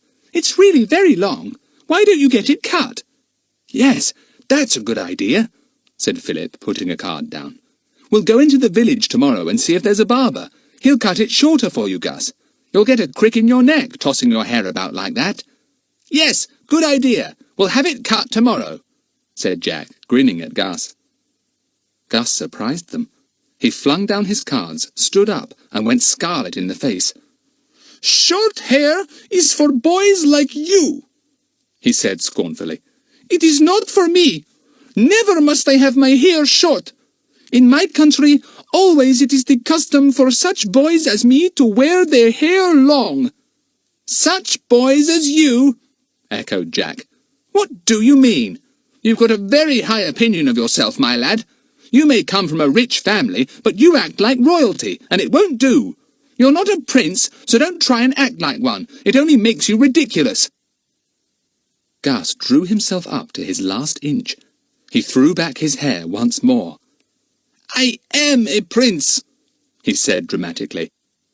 "I am the Prince Aloysius Gramondi Rasmoli Torkenel of Tauri-Hessia." Chapter 8. Bill Explains. There was a dead silence after this dramatic announcement. Nobody said a word, not even Kiki. They all stared in astonishment at Gus, not knowing whether to believe a word of what he had said. Then his lips began to shake, and he tried to press them together firmly. Lucy-Anne was sure he wanted to cry again. "I have broke my word," suddenly wailed Gus. "I am a prince, and I have broke my word." A voice came from behind them. It was Bill's. "Yes, you have broken your word, Aloysius Gramondi Rasmoli Torkenel, and your uncle told me you would never do that. How am I to keep you safe if you break your word?" Bill came forward, his face stern. Everyone stared at him in alarm. Whatever was up? "Bill? He's not really a prince, is he?" said Jack. "Believe it or not, he is," said Bill. "His uncle is the king of Tauri-Hessia." "Well, that explains his peculiar behaviour," said Dinah. "His ordering people about, and his high and mighty airs, and all his money and boasting." "And his long hair, too," said Bill. "The princes in his country never have their hair cut short as ours do. They wear it a certain length, as you see. It's bad luck on him, really, because he gets teased. Still, the boys at his school knew who he was and knew he couldn't help it, and he didn't have too bad a time." There was a pause while the four took a look at Prince Aloysius. He shook back his hair, and Dinah groaned. "I wish you wouldn't do that, Gussy. I can't call you Ally. Ally something or other. You'll have to go on being Gussy." "Oh, he must," said Bill at once. "I gave him the name of Gustavus Barmilevo for a special reason. Things, rather serious things, are happening in his country at the moment, and it's essential that he should go under another name here." "What serious things are happening?" said Jack. "Revolts or something?" "Well, I'll tell you," said Bill. "His uncle is king, and as he has no children, Gussy is the heir to the throne. Now, there are certain people in Tauri-Hessia who don't like his uncle or the firm way in which he governs the country. Incidentally, he governs it very well, and our own government thinks him a very sound ruler." "I can guess what's coming," said Jack. "Those who don't like the strong uncle think it would be a good thing to get a weak youngster who'll have to do what they tell him and put him on the throne. Then they can do as they like." "Exactly," said Bill. and so they are on the lookout for Gussy here. If they can get hold of him and put him on the throne, he will have to do exactly what he's told. His uncle will be imprisoned or killed." "And Gussy knows all this, does he?" asked Philip. "He knows all right," said Bill. "Everything was explained to him. He's fond of his uncle. He doesn't want to be used as a kind of pawn by his uncle's enemies. And so he was put in my keeping and told to be merely a foreign schoolboy called Gustavus. And here he is." "I have broke my word to you," said Gussy, sounding very doleful. "Mr. Bill, I ask you to pardon me." "Well, don't do it again, that's all," said Bill. "Nobody here is likely to give you away, fortunately. We are all your friends, or would like to be if only you'd behave yourself a bit better." "I behave better at once immediately," said Gussy emphatically. Well, we'll see," said Bill dryly. "It would help considerably if you could try to behave like the others, so that if any stranger comes hanging round, he'll think you're an ordinary schoolboy staying with friends. At present, I think you're behaving rather stupidly, not like a prince at all. In fact, if I were a Tauri-Hessian citizen, I'd be sorry to think I'd have you as king when you grew up." "Bill, is it the Tauri-Hessian government or ours that has asked you to have charge of Gussy?" said Dinah. "Both," said Bill. "It's important to both governments that there should be a sound, strong ruler in Tauri-Hessia. I can't tell you why at present. I think it's possible that all this will blow over in a few weeks, and then Gussy can go back to school in safety. In the meantime, we've got to make the best of all this." "Yes, I see everything now," said Dinah. "You should have told us at first, Bill. We'd have understood better." "I had orders not to say a word except to your mother," said Bill. "She had to be in on this, of course. I took this cottage because it was well hidden and nobody would guess that Gussy would be here. And I thought if you all came too, he would be even better hidden. Hidden in the midst of you, one of many, so to speak." "You're clever, Bill," said Lucy Ann, slipping her hand in his. "We'll look after Gussy. We won't let him out of our sight. Gussy, we're your friends." "I thank you," said Gussy with a funny little bow. "It is an honor." "That's the way to talk," said Bill, and gave him a clap on the back. "Now then, everyone, you've got to forget all about Aloysius Gramondie and Tauri-Hessia. Got that?" "Yes, Bill," said everyone. They looked rather solemn. It was peculiar to have serious and unusual problems suddenly presented to them candidly in the middle of a game of racing demon. The ordinary and the extraordinary didn't really mix. They turned with relief to their game again, as Bill went out of the room to find his wife and tell her what had happened. "Look what Kiki's been doing while we've been talking," said Jack in exasperation. "Mixing up all the cards. Put down the ones you're holding, Kiki." "She's been playing a quiet little game by herself," said Lucy Ann with a laugh. "And she's holding 2 cards in her foot, exactly as if she was waiting for her turn to go. Put them down, Kiki." 1, 2, 3, 6, 8, 4, 1, said Kiki, getting her numbers muddled up as usual. 3, 4, buckle my shoe. 1, 2, buckle my shoe, said Lucy Ann. "Your memory's going, Kiki." Kiki gave a hiccup, as she often did when she thought she had made a mistake. "Enough, Kiki," said Jack. "Anyone want another game?" Nobody really felt like one after all the revelations Bill had made. They didn't like to discuss them in front of Gussy, though they were longing to talk about them. Mrs. Cunningham put her head in at the door. "Bill's going up to the farm for milk. Anyone want to go with him? Not Gussy, he says." "I'll go," said Lucy Ann, scrambling up. "I'd like a walk. You boys stay with Aunt Allie and look after her." "Right," said Jack, thinking it was just as well to do so, with prospective kidnappers and revolutionaries about, even although they might be as far away as Tauri-Hessia. "I'll stay behind too," said Dinah. "I've got a blister on my foot." So Lucy Ann went off happily with Bill. She liked getting him alone. He was always jolly and full of fun when they were all together, but Lucy Ann thought he was even nicer alone. She slipped her hand through his arm, and they walked off in the dusk together. "In case you want to say anything about Gussy, I'll just warn you not to," said Bill in a low voice. "I don't want the slightest suspicions to get about that he's not all he seems. It would be a very serious thing for him if he were forced to be king at his age." "I won't say anything," said Lucy-Anne in a whisper. "Let's talk about Jack." "You're always ready to talk about Jack, aren't you?" said Bill, amused. "Well, I must say that Jack has got something I'd dearly like to have myself." "What's that? Kiki?" asked Lucy-Anne. "No, a very nice little sister," said Bill. "It's good to see a brother and sister so fond of one another." "Well, our mother and father died when we were very young," said Lucy-Anne, "so we only had each other. But now we've got you and Aunt Allie, and we've got Philip and Dinah as well. We're lucky." "I'm lucky too," said Bill. "A nice ready-made family for me. Hark at the owls hooting round. What a collection of hoots!" "That was the little owl," said Lucy-Anne, who had been well trained in bird calls by Jack. "That twit, twit, twit noise, and that lovely long quavering hoot is the tawny owl." "And what in the world is that?" said Bill, suddenly startled by a loud screech near his head. Lucy-Anne laughed. "The screech owl, the old barn owl," she said. "He does that to frighten the mice and the rats." "Well, he scared me too," said Bill. "Ah, is that the farmhouse looming up?" "It is.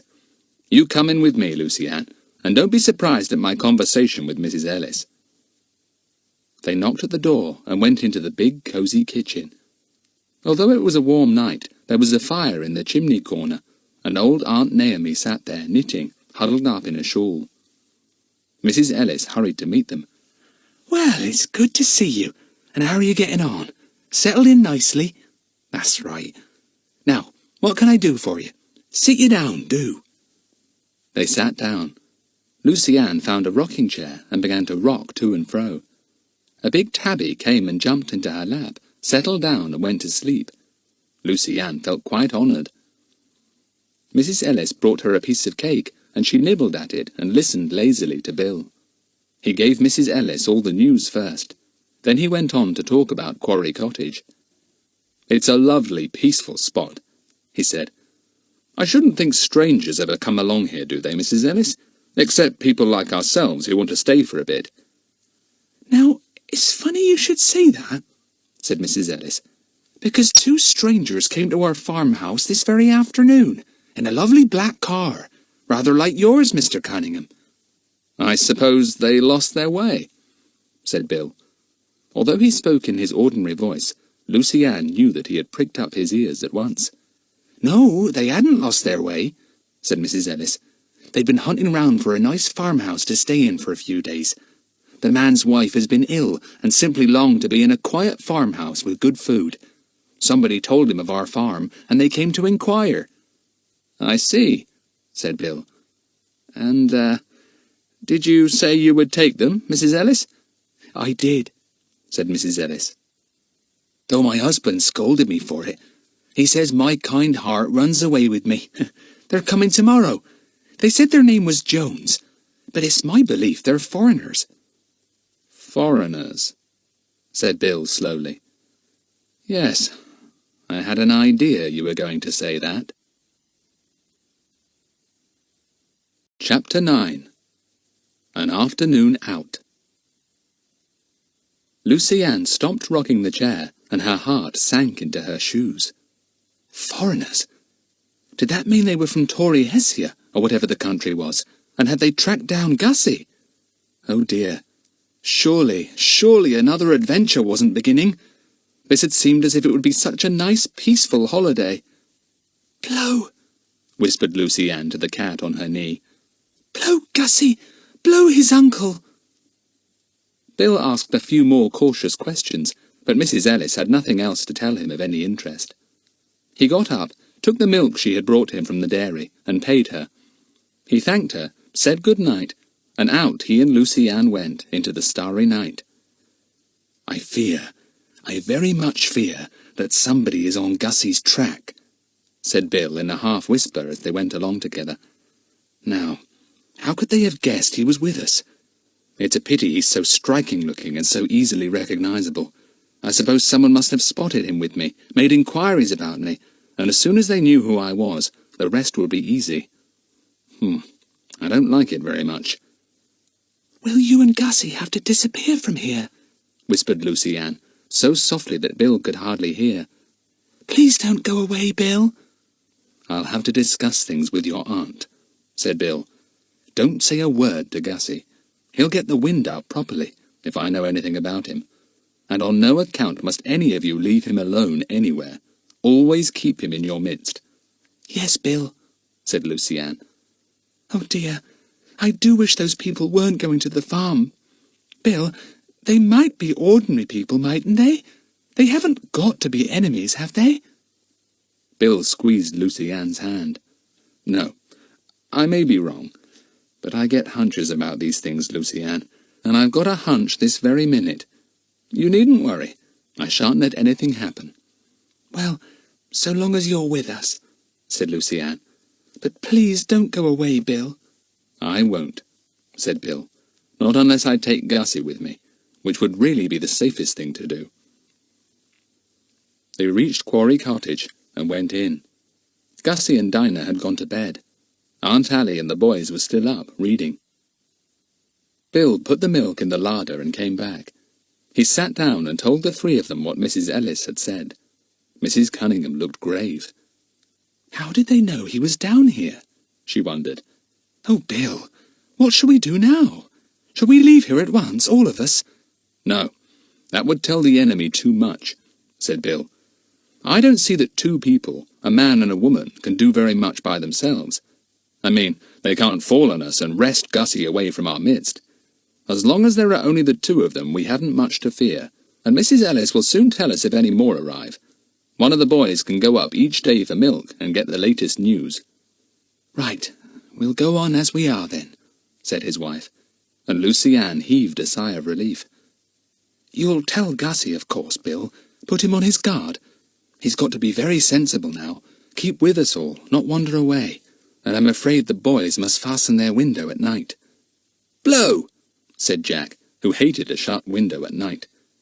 "Kiki's enough of a sentinel, Aunt Allie. She would screech the place down if anyone came." "I'd feel safer with your window shut," said his aunt. "I think Kiki would screech. Still, I don't want to run any risks." Gussy was told the next morning, and so was Dinah. Philip was posted up by the farm to watch the new people arrive. They came in the same black car that Philip had seen through his field glasses the day before. It was long and low and large, and very expensive looking. "A Daimler," said Philip. "I bet that can get along. Now, can I spot what the visitors are like?" There were two. One was a spruce, tall, lean man, wearing a very well-cut suit, an eyeglass in one eye, and hair smoothly brushed back. The other was a woman, pretty, young, and with a very foreign voice. The man spoke English well, but he was obviously a foreigner too. He handed the woman out very carefully indeed. Then she leaned on his arm as they walked up the path to the farmhouse door. They went very slowly. "Either she's been ill, or she's pretending to be," thought Philip. "I'd better go back and tell Bill, and Gussy too. He may recognize them from my description." But Gussy didn't. He shook his head. "No, I don't know them." "I wouldn't be surprised if they come along here sometime today," said Bill, "just to have a snoop round. I feel sure they know I'm at this cottage, and that Gussy may be with you all on holiday." Bill was right. That afternoon, while Jack was bird-watching near the house, he heard the sound of voices. He peeped through the bushes. It must be the visitors from the farm. The man had an eyeglass in his eye, as Philip had described, and the woman was walking slowly, leaning on his arm. Jack sped indoors by the back way. "Bill!" he called. "They're coming! Where's Gussy?" He could peep at them as they go by and see if he knows them. Gussy ran to a front window and hid behind the curtain, waiting. But the couple from the farm didn't go by. They turned in at the front gate and came right up to the cottage door. A sharp sound came on the afternoon air. Rat-a-tat-tat! Mrs. Cunningham jumped. She was having a rest on her bed. Bill opened the door and went in. "Allie, it's the couple from the farm. What nerve to come right to the house! They obviously don't think that we suspect anything at all. Will you go down and open the door? I shan't appear, and Gussy mustn't either. The others can, of course." Bill went to tell Gussy to keep out of the way, and Mrs. Cunningham ran down the stairs to the front door, patting her hair tidy. She opened it. 2 people stood on the step, a man and a woman. The man raised his hat politely. "Forgive this sudden visit," he said, "but my wife and I were taking a short walk, and she has begun to feel faint. A cup of water would help her, I think, if you would be so kind." "Oh, do come in," said Mrs. Cunningham, hoping that Gussy wouldn't come running down the stairs. "I'll get some water." She took them into the little sitting room. The woman sank down into a chair and closed her eyes. "My wife has been ill," said the man. "I have brought her down to the farm for a few days. Good air and good food, you know. Better than any hotel. But I should not have taken her so far on her first day." "I'm so sorry," said Mrs. Cunningham, playing her part as best she could. "Dinah, where are you? Get a jug of water and a glass, will you, dear?" Dinah sped to the kitchen and came back with a glass jug of ice-cold water and a glass on a little tray. She put them down on the table and looked curiously at the couple. They looked back at her. "And this is your daughter?" said the woman. "What a nice child. Have you any other children?" "Oh, yes," said Mrs. Cunningham. "Another of my own and 2 adopted ones. Fetch them, Dinah." Dinah went to fetch the others. They came in politely, Lucy Ann, Philip, and Jack. The woman screamed when she saw Kiki on Jack's shoulder. "A parrot! Don't let it come near me, I beg of you." "Wipe your feet," ordered Kiki. "Shut the door." The woman gave an exclamation in a foreign language and said something to the man. He laughed. "My wife says that people who come to visit you should have good manners, or your parrot will soon teach them," he said. "So these are your 4 children. But have you not a 5th? "No," said Mrs. Cunningham. "only these 4 belong to me." "I thought Mrs. Ellis said there was another little boy," said the woman, sipping the water. Mrs. Cunningham reached for the jug and refilled the woman's glass, hoping that she would not pursue the subject of the other little boy. But the woman persisted. "Perhaps you have a little boy staying with you," she said sweetly, smiling at Mrs. Cunningham. "Oh, I expect Mrs. Ellis means Gussy," said Mrs. Cunningham. "Little Gussy is staying for a while, till his family can take him home." "And may we not see the little Gussy?" said the woman. "I love children. Do not leave this little Gussy out." "Anyone know where he is?" said Mrs. Cunningham, in a voice that made the 4 children quite certain that she didn't want them to know. They didn't know anyway. Gussy was at that moment in the wardrobe upstairs, where he had put himself straight away at the first sound of the knock on the door. Bill had thought he might as well stay there. "I've no idea where Gus is," said Jack. "Doing something on his own, I expect. Do you know where he is, Philip?" "No idea," said Philip. "Messing about somewhere, probably out in the woods." "Ah, he likes to wander about, does he?" said the man. "Well, we may see him when we go back to the farm. Thank you, madame, for being so kind to my wife. May I please give your 4 nice children something to buy ice creams with? And here is something for the little missing Gussy also." To the children's surprise, he put down a 5-pound note on the table in front of Mrs. Cunningham. She pushed it back at once, quite horrified. "Oh, no, please. I couldn't hear of it. We only got you a glass of water. No, take this back. I couldn't possibly allow the children to have it." The man looked surprised and rather uncomfortable. He put the note back in his pocket. "Just as you please," he said. "In my country it is only a courtesy to return a kindness." "What is your country, sir?" asked Jack at once. "Aha," he thought.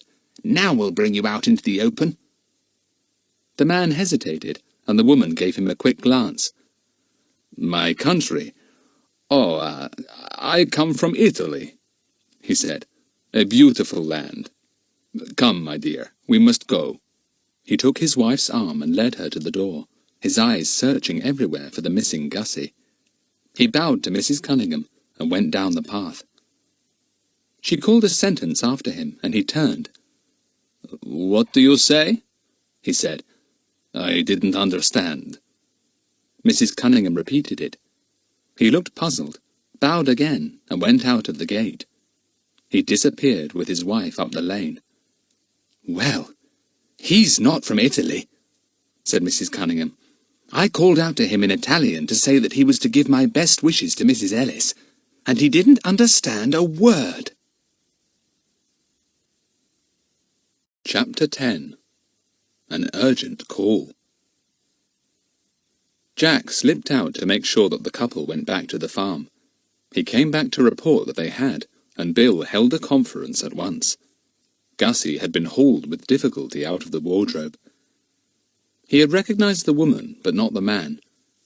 "She is Madame Tauri-Hessia," he said, "the wife of the Prime Minister. I hate her. She is clever and sharp and cruel." "What, that pretty young woman?" said Mrs. Cunningham in astonishment. "Yes," said Gussy, nodding his head vigorously. "Once she was a spy for our country. My uncle told me, a very clever spy. And she married the Prime Minister and tells him what to do." Said Bill. "And you didn't know the man, Gussy? Not that that matters. You've recognized one of them, and so we know for certain that they're after you. I almost think we'd better clear out. I really don't know what to do for the best. I think I'd better take you and hand you over to the keepers in the Tower of London. You'd at least be safe there." "But you said, Bill, that if there were only two of them, the man and the woman, they couldn't very well do anything to Gussy," said Jack. "Why not let one of us keep watch each day to make sure no other car comes down to the farm, or no other visitor? I can easily go and spend the day at the farm and watch, and Philip can watch the next day." "I think perhaps you're right," said Bill, puffing at his pipe. "Anyway, we'll stay put for the next 2 days, and wait for the enemy to make the next move. There's no doubt that they think Gussy's the boy they want. I expect Mrs. Ellis has described him carefully to them, and he's easily described." "Yes, long hair for one thing," grinned Jack. "Shall I nip along to the farm now, Bill, and keep watch for the rest of the day? I can go and ask for some butter or something, and then hang round, helping with a few jobs. I'd like that anyway." "Right, you go," said Bill, and Jack sped off with Kiki on his shoulder. The others got up to go for a walk, well away from the farm. "Take your tea," said Mrs. Cunningham. "Nobody will know where you are if you go off for a walk, so nobody will be able to find you. You should be quite safe, Gussy." So Gussy, Philip, and the 2 girls went off with the picnic basket. They walked for about 2 miles, and then found a glade that was golden with polished celandines. They sat down, hot with their walk. "This is heavenly," said Lucy-Anne. "I do love celandines. They look as if someone polished them every single morning. Jolly good workman he must be. He never misses a petal." Dinah gave a scream. "Oh, what's that on your shoulder, Philip? Oh, it's a mouse!" Philip's dormouse had decided that the pocket he lived in was getting too hot for his liking, so he had squeezed his way out, run up Philip's vest, and appeared through the opening of his collar. There he was now, sitting up on the boy's shoulder. "Oh, a dormouse!" cried Lucy-Anne in delight. "What's his name, Philip? Will he let me hold him?" "His name is Snoozy, and it suits him," said Philip. He felt in a pocket and brought out a nut. He gave it to Lucy-Anne. "Here, take this. Offer it to him on the palm of your hand, and he'll run over to you." Lucy-Anne balanced the nut on her palm and held it out to the tiny mouse, being careful not to move too quickly. The dormouse watched her hand coming close to Philip's shoulder, and his whiskers quivered as his nose twitched. "He can smell the nut," said Philip. "Keep quite still, Lucy-Anne. There he goes. How do you like the feel of his tiny feet?" "Oh, lovely," said Lucy-Anne. "Isn't he a dear, Philip? I wish I had one too." "I'll try and get you one," said Philip. But Dinah gave a squeal at once. "No, she sleeps with me, and I'm not having mice in the bedroom." "But this is a dormouse, not a house mouse," said Lucy-Anne. "It doesn't smell or anything. It's just perfectly sweet." Snoozy nibbled daintily at the nut. A bit broke off, and he took it into his front paws, sitting up just like a squirrel. He looked at Lucy-Anne out of his bright eyes. "He's got such big black eyes that they really are like mirrors," she said. "I can see my own face, very tiny, in each of them." "Can you?" said Gussy in surprise, and put his face close to Lucy-Anne's to look into the big eyes of the dormouse. It fled at once, disappearing down Philip's neck at top speed. "You move too fast, Gussy," said Lucy-Anne crossly. "You would manage to startle him." "Excuse, please. I apologize," said Gussy. "I beg your pardon, Lucy-Anne." "All right, but I do hope Snoozy will come back," said Lucy-Anne, rather cross. He peered out of Philip's neck once or twice, but he wouldn't come right out. "He's not absolutely tame yet," explained Philip. "I've not had him long enough, but he soon will be. He'll be coming out at mealtime soon and nibbling his little nut on my bread plate." "Not if I can help it," said Dinah. "Don't be silly," said Philip. "You simply don't try to like dormice. You—" "Someone's coming," said Lucy-Anne suddenly. Her sharp ears had caught the sound of voices. "Get under the bush, Gussy," ordered Philip. "Go on, quick." Gussy vanished at once, and the bush closed over him. It was a pity it was a gorse bush, but Gussy didn't have time to think of prickles. 2 men came by, talking in the broad accent of the countryside. One was the man who had told Philip so much about badgers. He waved to him. "It'll be a good night for badgers tonight," he called. "Moonlight, and that's what they like." "Come out, Gus," said Philip when the men had passed. "False alarm." Gussy crawled out, scratched on face, hands and knees by the gorse prickles. He was very frightened. "He bleeds," said Dinah unkindly. "Gus, you are bleeding all over." "It's nothing much," said Philip, taking out his handkerchief and scrubbing the drops of blood away here and there. "Everyone gets pricked by gorse sooner or later. Cheer up, Gus, and for goodness sake, don't complain." "I don't like bleeding," said poor Gussy in a woebegone voice. "It makes me feel sick." "Well, be sick then," said hard-hearted Dinah. "But don't make a fuss." Gussy made a valiant effort and swallowed hard. He didn't fuss after all. What a victory! After they had eaten every crumb of their tea, they decided to go back. Philip wanted to have a look at the quarry on the way to see if he thought that badgers might really make that their haunt. He wandered round the big deserted place, examining the hedges round for signs of a badger's set. The girls and Gussy ran the few hundred yards that lay between the quarry and the cottage. Lucy-Anne thought they ought to, in case any enemy was lying in wait. "Any news?" she asked as they went indoors, panting. "Has Jack come back from the farm yet?" He hadn't. Nobody had any news at all, it seemed. Jack had none either when he came. "Not a soul came to the farm," he said, "and I didn't even see the man and the woman. They must have been in their room all the time. Once I heard a ting, as if somebody was using the telephone. It might have been them." "Can't tell," said Bill. "Well, I seem to have had a lazy day. I've got some papers to read, and then I suppose it will be supper time. There's going to be a fine moon tonight." "Just right for badgers," Philip whispered to Jack. "Like to come out and see if we can find any?" "Rather," said Jack. "We can slip out when the others are in bed. Gussy always sleeps so soundly, he'll never hear." Supper time came. Cold ham, a salad, junket and cream. "Just the right kind of meal," said Philip. "Why can't we have this kind of food at school?" "Don't let's start up the subject of school meals again, Philip," said his mother. "You're yawning. Go to bed." "I think I will," said Philip. "Coming, Jack." Jack remembered that they had planned an outing in the moonlight, and he nodded. They might as well get a little sleep first. Gussy went up with them. The girls stayed down to finish their books, and then went up too. "I'll set my little alarm clock for 11, said Philip to Jack in a low voice, not wanting Gussy to hear. "I'll put it under my pillow, and it won't wake anyone but me." Gosh, I'm sleepy." In 10 minutes, all the 5 children were fast asleep. Downstairs, Bill and his wife sat listening to the radio. "We'll hear the 10 o'clock news and then go to bed," said Bill. But, just as the 10 o'clock news was about to come on, there came a cautious tapping at the front door. Bill stiffened. Who was that? He looked at his wife, and she raised her eyebrows. Who could that be at this time of night? Bill went quietly to the door. He didn't open it, but spoke with his mouth close to the crack. "Who's there?"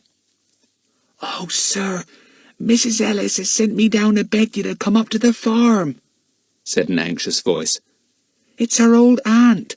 She's fallen down and broken her hip. Can you come? Mrs. Ellis is in such a way. She sent me to ask you because the doctor's away." Bill opened the door. He saw a bent figure wrapped round in a shawl. It must be Alice, the old woman who helped Mrs. Ellis in the kitchen. "Come in," he said. "No, sir, I'll be getting back," said the old woman. "You'll come, won't you?" "Yes, we'll come," said Bill. He shut the door and went back to tell his wife. "It's a message from Mrs. Ellis about the old aunt. Apparently she has fallen and broken her hip," he said. "Will you go, Ally? I'll take you there, of course, and then I must leave you and come back here because of Gussy. But Mr. Ellis will bring you back, unless you stay for the night."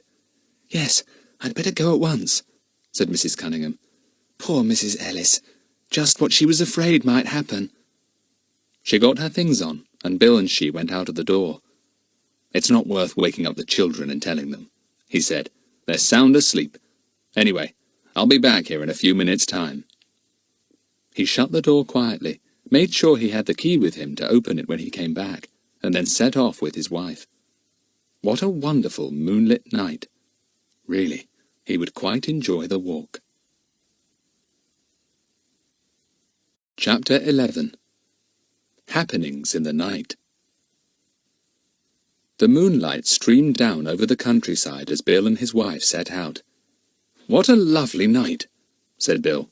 "As light as day, almost." They went up the tiny lane, hurrying as much as they could. "I'll ask at the farm if Mr. Ellis can bring you back," Bill said. "I won't stay even a minute. I'm worried about Gussy. I may get a glimpse of Madame Tauri-Hessia and her companion, but I don't particularly want them to see me." They were passing a little copse of trees, a patch of dense black shadow in the surrounding moonlight. Bill and his wife walked by, not seeing a small movement in the shadows. Then things happened very quickly indeed. 4 shadows came from the copse of trees, running silently over the grass. Bill turned at a slight sound, but almost as he turned, someone leapt on him and bore him to the ground. Mrs. Cunningham felt an arm round her, and a hand pressed over her mouth. She tried to scream, but only a small sound came from her. "Don't struggle," said a voice, "and don't scream. We're not going to hurt you. We just want you out of the way for a short time." But Bill did struggle, of course. He knew what these men were after. Gussy. He groaned in anger at himself. This was a trick, of course. Old Aunt Naomi hadn't had a fall. There had been no real message from the farm. It was all a ruse to get them out of the house so that it would be easy to kidnap Gussy. Someone gagged his mouth by wrapping a cloth firmly round his face. He could hardly breathe. He wondered how his wife was getting on, but he could see and hear nothing. He stopped struggling when at last his arms were pinned behind him and tied together with rope. There was nothing he could do. It was 4 against 2, and as they had been taken by surprise, they were at a great disadvantage. Perhaps he would be able to undo the rope that bound him when his captors had gone to get Gussy. He might still prevent the kidnapping. Mrs. Cunningham was scared and did her best to get away, but one man was quite sufficient to hold her and bind her hands and feet. She too was gagged so that she could not scream. "We are sorry about this," said a man's voice, quite politely. "It is important to us to take the little prince out of your hands. His country needs him. We shall not harm him in any way, and we have not harmed you either. We have merely put you to some inconvenience. Once we have the prince, one of us will come to untie you, if it is possible. If not, Well, you will be found by some farm worker early in the morning. The men left Bill and his wife against a haystack, protected from the wind. One of them had gone through Bill's pockets first, and had taken out the key of the cottage. Bill listened as the men went off. Were they gone? He rubbed his head against the ground, trying to get off the cloth bound round his face. Was his wife all right? He was furious with himself. To walk into a trap as easily as all that. The woman with the message must have been one of the gang, of course. No wonder she wouldn't come in. He should have been suspicious about that.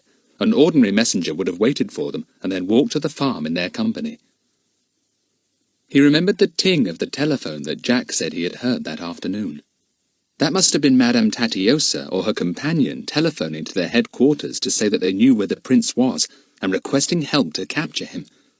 Another car must have come down that evening with other members of the gang. It all fitted in so well. But poor Bill saw the plot after it had been carried out, instead of before. He wondered what was happening at Quarry Cottage. He believed the man who had said that he was not going to harm the little prince. All they wanted to do was depose his uncle and set Gussy up in his place. Poor Gussy. He would be made to do all that the gang wanted, and his life would be very miserable. Nothing was happening just then at Quarry Cottage. All the 5 children were fast asleep, and so was Kiki. The window of the boys' bedroom was shut, as Bill had ordered.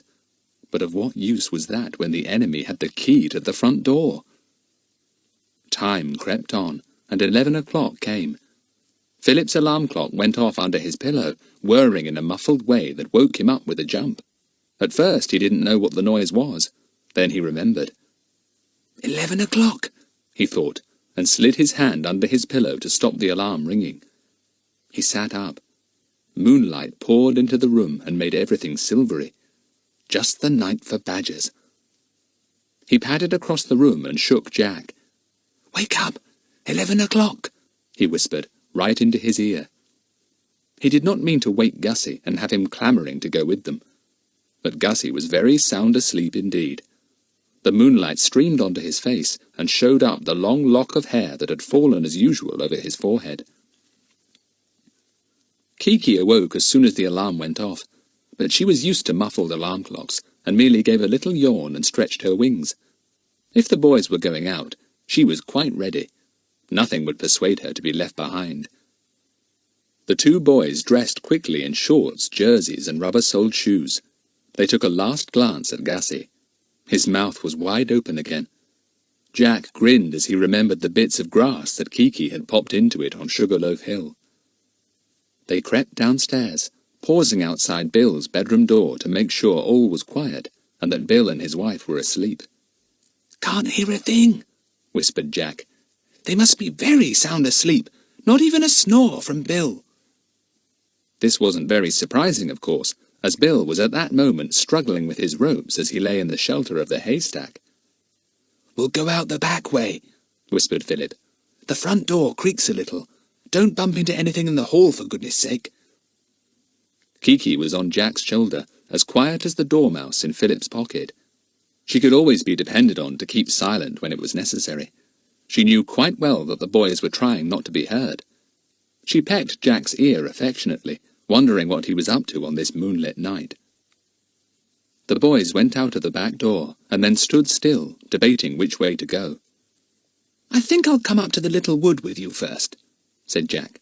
"I might pop down to the quarry later to hear the owls there, and see if I can watch them swooping on mice or rats." So they went silently to the wood on the east side of the cottage, making no noise in their rubber-soled shoes. They kept to the shadows of the hedges, afraid that someone might see them, even in this deserted spot. The moonlight was so very brilliant. They came to the wood. Philip knew what type of place badgers would visit, and he led Jack to a hedge overshadowing a big bank. "This is the sort of place to wait about in," he said. "Let's squeeze into that bush there." They crouched down in the black shadows. An owl suddenly hooted nearby, and Kiki at once hooted back, copying the long, quavering hoot exactly, and making Jack jump. "Shut up, Kiki!" he whispered fiercely. "You'll bring all the owls down on us with your hooting. Gosh, Here comes the one you mimicked. An owl swooped by his head, and he ducked. So did Kiki. Kiki longed to hoot again. She loved puzzling any other bird. She kept silent, half sulky. The boys listened with their sharp ears, watching for any movement. Suddenly Jack gave Philip a nudge. A long, snake-like animal was hurrying by. "Stoat!" whispered Philip in Jack's ear. "And what's this? A hedgehog!" The hedgehog was curious about the black shadows sitting under the bush. He came fearlessly up to investigate. Philip put out his hand slowly, and the hedgehog sniffed it over. Jack quite expected to see him climb onto Philip's knee. No creature was ever afraid of him. But the hedgehog was hungry, and he ran off to find the slugs he liked best. The boys thought he went along as if he was a little clockwork animal. They waited for the next night creature to appear. And this time it was a badger. It really was. Philip drew in his breath sharply. He had hardly hoped to see one so soon. It was a biggish creature with a curiously striped black and white face. It stood absolutely still in the moonlight, sniffing, wondering if it could smell a danger smell, a smell of humans. But the wind blew from the badger to the boys, and he could smell nothing. He could hardly be seen as he stood in the full moonlight, because the black and white stripes down his face were so exactly like the black and white shadows of this moonlit night. "Perfect camouflage," whispered Philip, and Jack nodded. Then he nudged Philip. Something else was coming. "Young badgers," thought Philip in delight. "A family party. Yes, there's Mother Badger at the back. What a bit of luck!" The young badgers were skittish little bear-like things. They began to play about, and the two boys watched their curious games, quite fascinated. The little badgers began to bounce. They really did bounce on all four legs, jumping up and down in the same place, looking like fat, furry balls. They bounced at one another. One knocked over another, but in a flash he turned a somersault, came up under the first badger, and knocked him over. This head-over-heels game seemed a favourite one, and the young badgers played it for some time. Then the parents gave a little call and went off into the wood. The young ones stopped their game and followed. Jack gave a little laugh. "What an amusing sight! I've never seen animals play that game before. Do all badgers turn head over heels like that?" "I've heard so," said Philip. "A keeper once told me that a grown badger will spring traps that way. He just turns himself head over heels on the trap, sets it off, and then takes the bait. All he loses is a few hairs off his back." An owl hooted again, some way off. It was a tawny owl calling. Then there was a screech from a barn owl. Kiki stirred on Jack's shoulders. She was longing to do a bit of hooting and screeching herself. "I think I'll go back now," said Philip, getting up. "I'd like to stay and watch for a few more creatures to come by, but I'm afraid I shall fall asleep. You coming, Jack?" "Well, I rather think I'll go and wander round that quarry a bit," said Jack. "I'd like to see what owls are there, and I'd like to give old Kiki the chance of calling them, to see if she really can bring them to her. I know she's longing to try, aren't you, Kiki, old bird?" Kiki muttered something into his ear, afraid of speaking out loud. Jack got up and stretched. "Well, you get to bed, and I'll come when I'm ready," he said. "I'll be about half an hour, I expect. Don't be surprised if you hear thousands of hoots in a little while, once Kiki gets going." Philip went back to the cottage, and Jack made his way to the quarry. Little did they guess what a shock they were both going to get in the next 10 minutes. Chapter 12. Capture. Philip made his way to the back door of the cottage, but just as he was about to go in, he stopped. What noise was that? It sounded like someone going to the front door. Someone tiptoeing up the path, surely. The boy hesitated. Could it be someone after Gussy? He'd better warn Bill then. Go in and wake him. He tiptoed quietly through the back door, into the hall and up the stairs. He stopped at the top and looked back, hearing a small sound. The front door was opening quietly, but with the little creak it always gave. Then a torch was flashed on and off very quickly. Yes, somebody was getting in. Philip yelled at the top of his voice. "Bill! Bill! Bill! Wake up, Bill! There's someone getting in!" He was standing just outside the girls' door as he yelled, and they woke up at once. Gracious! Who was shouting like that? "Someone's getting in! Quick, Bill, quick!" shouted Philip again, wondering why there was no answering shout from Bill's room nearby. The girls' door opened, and Dinah looked out, scared. "What is it? Who is it? Where's Bill?" "Keep where you are," said a voice suddenly, and a torch was flashed onto the three of them, for Lucy Ann had now appeared, trembling. Philip pushed the girls violently, and they almost fell into their bedroom. Then he rushed into Bill's room, yelling again, "Bill, do wake up!" The moonlight showed him a completely empty bed, a bed not even slept in.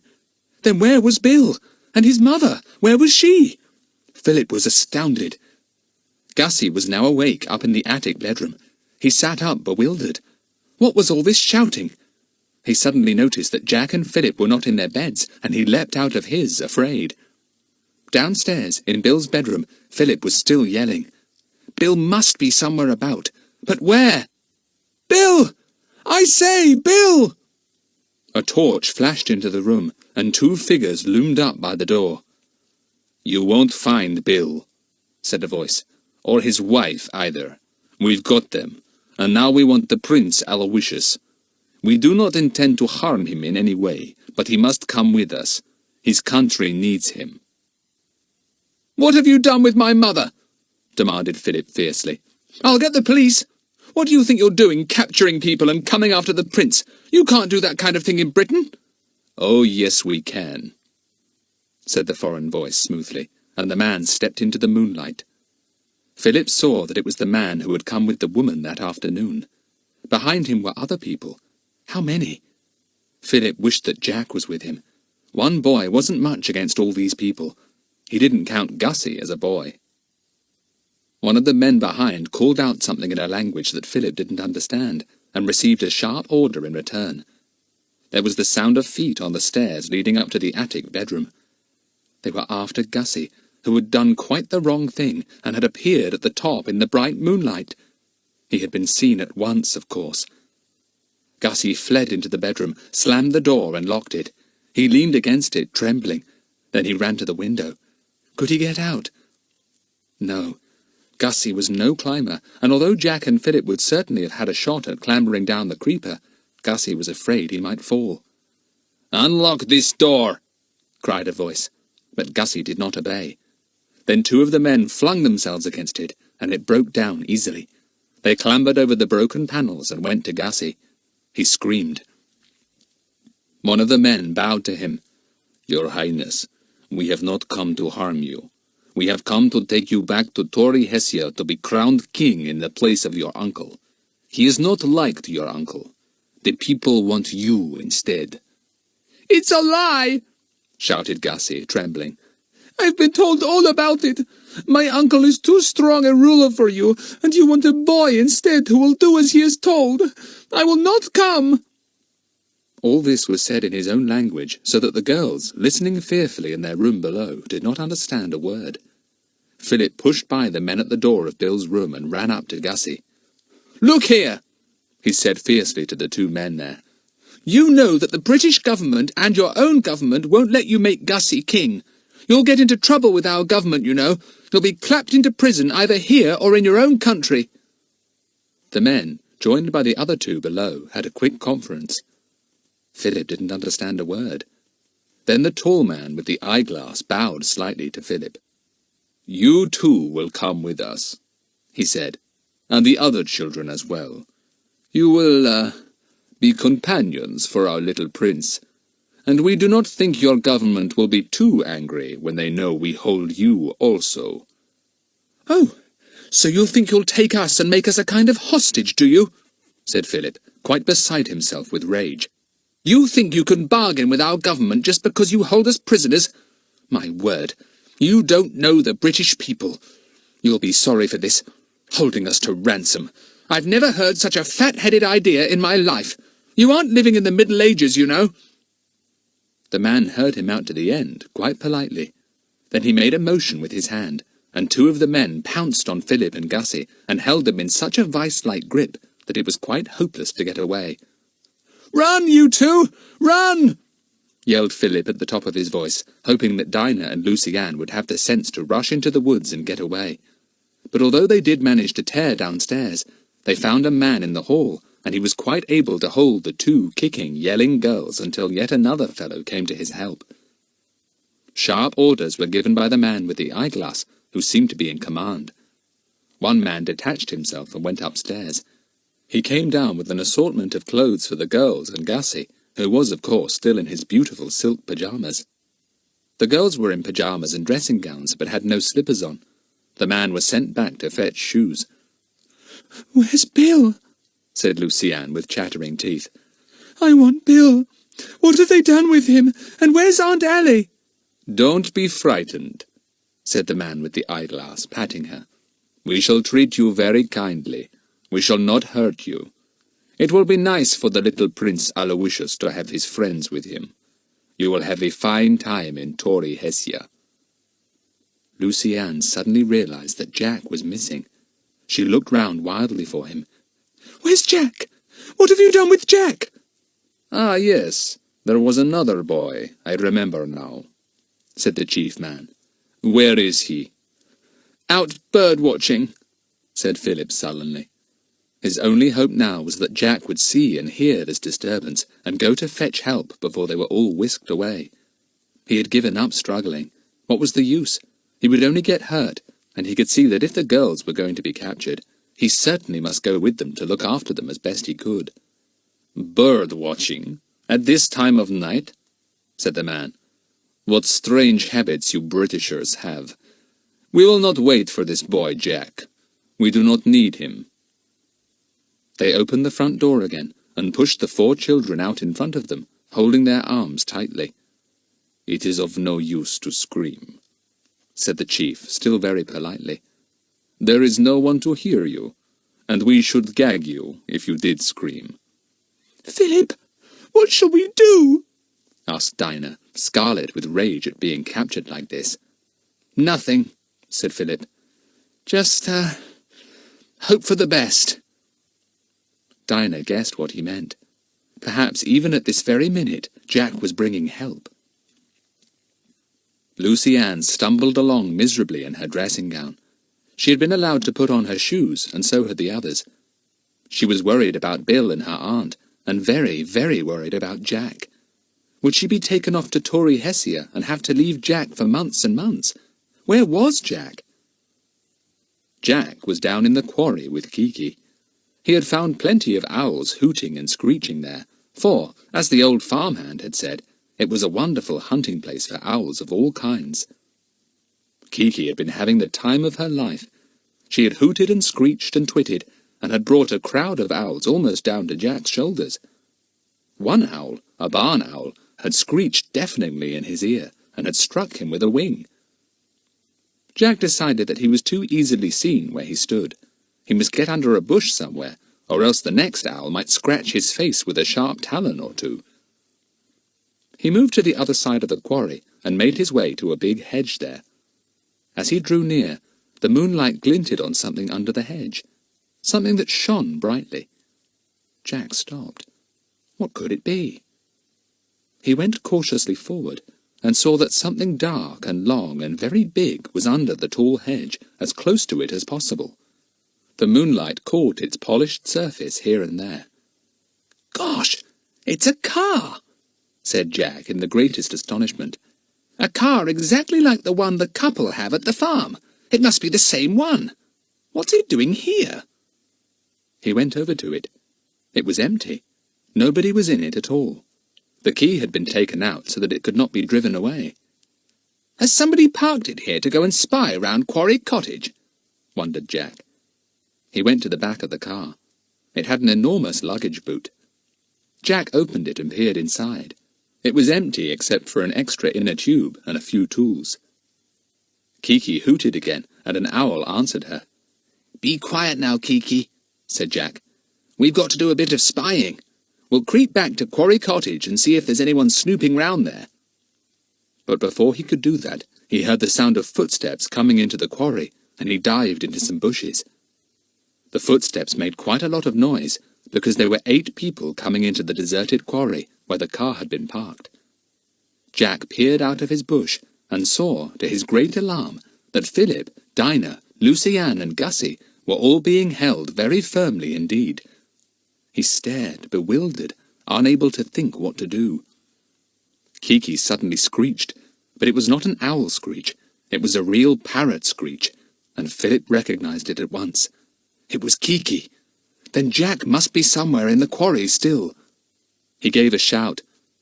"They're taking us away! Tell Bill!" The man holding him gave a shove. "You were told not to shout. What's the use of shouting here? There's no one to hear you." But there was, of course. There was Jack. But what was Jack to do? Chapter 13. The Extra Passenger. Jack stared in distress at the 4 children being bundled into the car. Philip and Dinah at the back with 3 men, and Gussy and Lucy-Ann in front with the driver. What a crowd! If anyone saw the car going along with such a number of people in, surely it would be noticed and stopped. Yes, it would, thought Jack. So that means they can't be going very far. They will arrive at their destination before daylight. Are they going to take them to some hiding place fairly near then? Why in the world have they got Philip and the girls as well as Gussy? Everyone was now in the car. The doors were shut as quietly as possible. The engine was started up. And just at that very moment, Jack had an idea. He ran, crouching, to the back of the car. He hadn't had time to shut the luggage boot properly when he had opened it to look inside. Could he get into it before the car drove off? It was such a fine big one. The car began to move very slowly out of the quarry, bumping over rough places. Jack flung himself at the back of it and clambered up onto the luggage boot. It swung right open, and Jack half fell into it. Kiki was astounded and flew off his shoulder at once. Jack stared at her anxiously. He dared not call her back. But as soon as she saw Jack settled in the boot, she flew down again and found his shoulder. She talked solemnly into his ear in a very low voice, trying to tell him in parrot language that she thought these goings-on were extremely peculiar, but that so long as Jack approved of them, she did too, and she was coming with him, even in this dark, smelly car boot. Jack felt comforted to have her. He puzzled over everything. Where was Bill and Aunt Allie? How was it these fellows had been able to get into Quarry Cottage so easily and capture everyone? But what had they done with Bill? Was he lying knocked out in the cottage? Ought Jack to have gone to sea instead of climbing into the boot? The car had now gathered speed and was going down country lanes very fast. It drew up once at some dark little house where a man came out. There was another car there, and one of the men in the first car thankfully got out and went to the second car. This went on ahead, as if guiding the other. Jack was glad. He didn't want bright headlights behind him, showing him sitting in the boot. I ought to close the boot and shut myself in, but suppose I can't get it open again, he thought. I simply must see what place they're taking the others to. If I can do that, I can soon raise the alarm, have the place surrounded, and everyone rescued. I hope no one sees me here. Another hour's run in the smooth-running, powerful car. Then it stopped. There was a sharp exchange of words, a light flashed, and a gate creaked open. Hello, we're here already, wherever that may be, thought Jack. Had I better get out now while the car has stopped? Blow! It's too late! They're going on again! The car bumped over a dark field, and then suddenly a strange, extraordinarily loud noise started up not far ahead. Jack jumped violently, and Kiki gave a loud screech, which fortunately couldn't possibly be heard in the enormous noise going on. An aeroplane, said Jack. So that's what they've planned. They're going off to Tauri-Hessia. They must be. And they'll hide Gussy somewhere till their plans are all ready, and the girls and Philip with him. Nobody will know where they are. He felt the car come to a stop with a bump. He crawled out of the boot at once and ran to a big shape looming up nearby. It was a lorry. Jack crouched beside it, watching. He saw an aeroplane not far off, its propellers whirring. It hadn't all its lights on yet, but men were round it with lamps. It was obviously soon going to take off. What was this place? A private airfield? Jack had no idea at all. He watched all the passengers in the big black car tumbling out, one after the other. He thought he heard Lucy-Anne crying, and his heart sank. She would hate all this. She wasn't tough like Dinah. Where would she be tomorrow? Everyone was hurried towards the plane. Jack left his hiding place and hurried too. He had had another idea. Could he hide in the plane? He had hidden in the car, and no one had suspected it.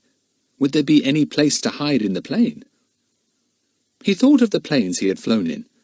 The luggage space would be the only place. There probably wouldn't be much there. It was a risk, but he'd take it. If he was discovered, well, at least he'd be with the others. But I mustn't be discovered, he thought desperately. If I am, I'll be hidden away somewhere too, and I simply must find out where the others are being taken so that I can somehow get word to Bill. Kiki came to his help quite unexpectedly. She didn't see why she shouldn't talk to the others, whose voices she had recognized as soon as she had heard them getting out of the car. She left Jack's shoulder and flew towards Lucy-Anne. "Pop goes the weasel!" she cried. "God save the king! Send for the doctor!" The 4 children in front turned round in utter amazement. "Kiki! Kiki! How did you get here?" The men pushing them forward stopped at once. They had no idea that Kiki was only a parrot, and had not even spotted her in the darkness. They thought she must be someone coming after the children on the airfield, someone quite unexpected who had followed them. Orders were shouted. Lamps flashed here and there. Kiki was frightened and flew back to Jack. "Wipe your feet!" she called, much to the amazement of the men with the lamps. Jack ran round the other side of the lorry, for the men were coming too near him. Then he saw his chance. Everyone's attention was on the men who were searching the field with lamps. Nobody was watching the plane. Jack ran to it in the darkness, stumbling as he went. Thank goodness the moon had conveniently gone behind a remarkably black cloud. He felt a drop of rain. Perhaps the moon wouldn't come out till he was safely in the plane. He reached the plane, and thankfully saw the steps up to it. He ran up and found himself in the plane. No one was there. He groped his way to the back, where he hoped to find the luggage space. He felt something that was shaped like a crate. Yes, this must be where they put the luggage. He felt round again, and came across a box. It had a lid, and he lifted it up, hoping that the box was empty. It wasn't. It was full of something soft, that might be clothes, or material of some kind. It felt like silk. Jack pulled most of it out, and stuffed it into a corner behind the big crate. Then he hurriedly got into the box and pulled the lid down. Only just in time. Kiki was with him, of course, silent and astonished. Jack had tapped her beak to tell her she must be absolutely quiet. He heard the sound of voices and the noise of feet going up the steps into the plane. He heard shouts and bangs and whirs. The propellers, which had stopped, were started up again, and the aeroplane shook violently. The wheels bumped very slowly over the field, and then the bumping stopped. "We've taken off," thought Jack thankfully, "and I'm here with the others, though they don't know it. Now, will my luck hold? Shall I get to wherever they're going without being discovered? I do hope so. If only I can find out where they will be hidden, things will be easy." It was uncomfortable in the box, but as Jack had left some of the soft material at the bottom, at least he had something soft to crouch on. Kiki didn't like it at all. She grumbled in his ear, and then suddenly produced a tremendous sneeze. It sounded very loud indeed to Jack. He sat as quiet as a mouse, waiting for someone to come and look round the luggage space. But nobody did. The noise of the engines was too loud for Kiki's sneeze to be heard. It was a real sneeze, not a pretend one, and Kiki was just as surprised as Jack when it came. The children in the front of the plane talked in low voices, sure that the engines would drown what they were saying. It seemed queer to be sitting in a plane dressed in night clothes. All but Philip, of course. Was that Kiki we heard out on the field? Said Lucy-Anne. It must have been. I'm sure I heard Pop Goes the Weasel. I believe it was, said Philip. I wouldn't be surprised if old Jack hung on to that car somehow. After all, we know he was in that quarry. He probably saw what was happening and managed to hang on behind somewhere. I wish he was with us now, sighed Lucy-Anne. I shan't like being without him. Where are we going, I wonder? To some horrid old castle, or perhaps a palace? Gussy, have you got a palace? Yes, said Gussy, but only a small one. We shan't go there, because the people know me. They would see me. I have heard these men talking, and they do not want me to be seen yet. First they must deal with my uncle. I hope they will not kill him. He is nice, my uncle. I sincerely hope they won't do anything of the sort, said Philip. You'd have to be king then, Gussy. How I'd hate to be a king. Always having to be on my best behaviour, never to lose my temper or do a thing that was wrong or impolite, having to be nice to people I hated, and— Why isn't your father king? Asked Dinah. Why are you the heir to the throne? My father is dead, said Gussy. There is only my mother, and in our country women are not allowed to rule. So one day I must be king. I shall like it. Well, you like ordering people about and showing off, said Dinah, so I suppose it'll suit you. But I can't say you're my idea of a king. Oh dear, I wish this hadn't happened. All our Easter hole's spoiled. I hate all this, said Lucy-Anne dismally. I'm cold, and now I'm sleepy. Cuddle up to me, said Dinah. After all, it's the middle of the night, so we ought to feel sleepy. I do too. Let's go to sleep. It will make the night seem shorter. I could go to sleep at once if I didn't keep thinking of Bill and Aunt Allie, said Lucy-Anne, shutting her eyes and getting close to Dinah for warmth. I keep on thinking about... I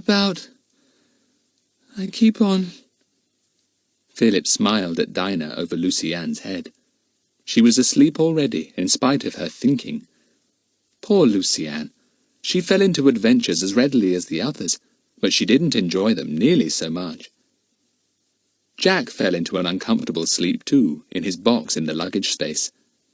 Kiki tucked her head under her wing and slept peacefully. The plane went on and on in the night, through a rainstorm, and then out into clear weather again, with the moon still bright in the sky. None of the children saw that it was flying over the brilliant moonlit sea.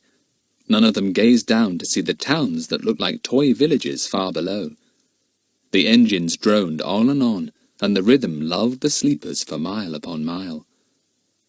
And then the plane began to circle over a small airfield. It had arrived. Philip woke in a hurry and shook the girls. Gussy woke too, and looked down from the window. "Tauri-Hessia!" he said proudly. "My country! Tauri-Hessia!" Chapter 14. Jack is on his own. The sun was up, just above the horizon, when the plane landed gently on the runway. The sky was golden, and in the distance, small whitewashed houses gleamed brightly. Jack awoke when the engines stopped. He lifted up the lid of his box slightly, listening. Had they arrived? Then he heard Gussy's voice. "Tauri-Hessia!" "So we've arrived," thought Jack. "Now, what do I do next? It's daylight, though I should guess it's only just sunrise." The 4 children in front were hustled out. The little airfield was completely deserted except for a few mechanics. A large car stood waiting. The children were pushed into it without a moment's pause. Obviously they were to be hurried somewhere secret as fast as possible. Jack got out of the box and made his way cautiously to a window. He saw the children just below getting into a big car. The man with the eyeglass appeared to be in command, and gave an order to the chauffeur as he got in. The man was holding open the door and bowed. He saluted too, and repeated something after the man with the eyeglass. "Borkan." Then he got into the driving seat and drove swiftly off the field to a large gate in the distance. Borken, said Jack to himself. Now would that be the name of a place, or just a Hessian word for thank you or something? Well, they've gone. Kiki, you and I are on our own in a strange land whose language we don't know, and we've only got a few English coins in our pocket. So what do you suppose is the best thing to do?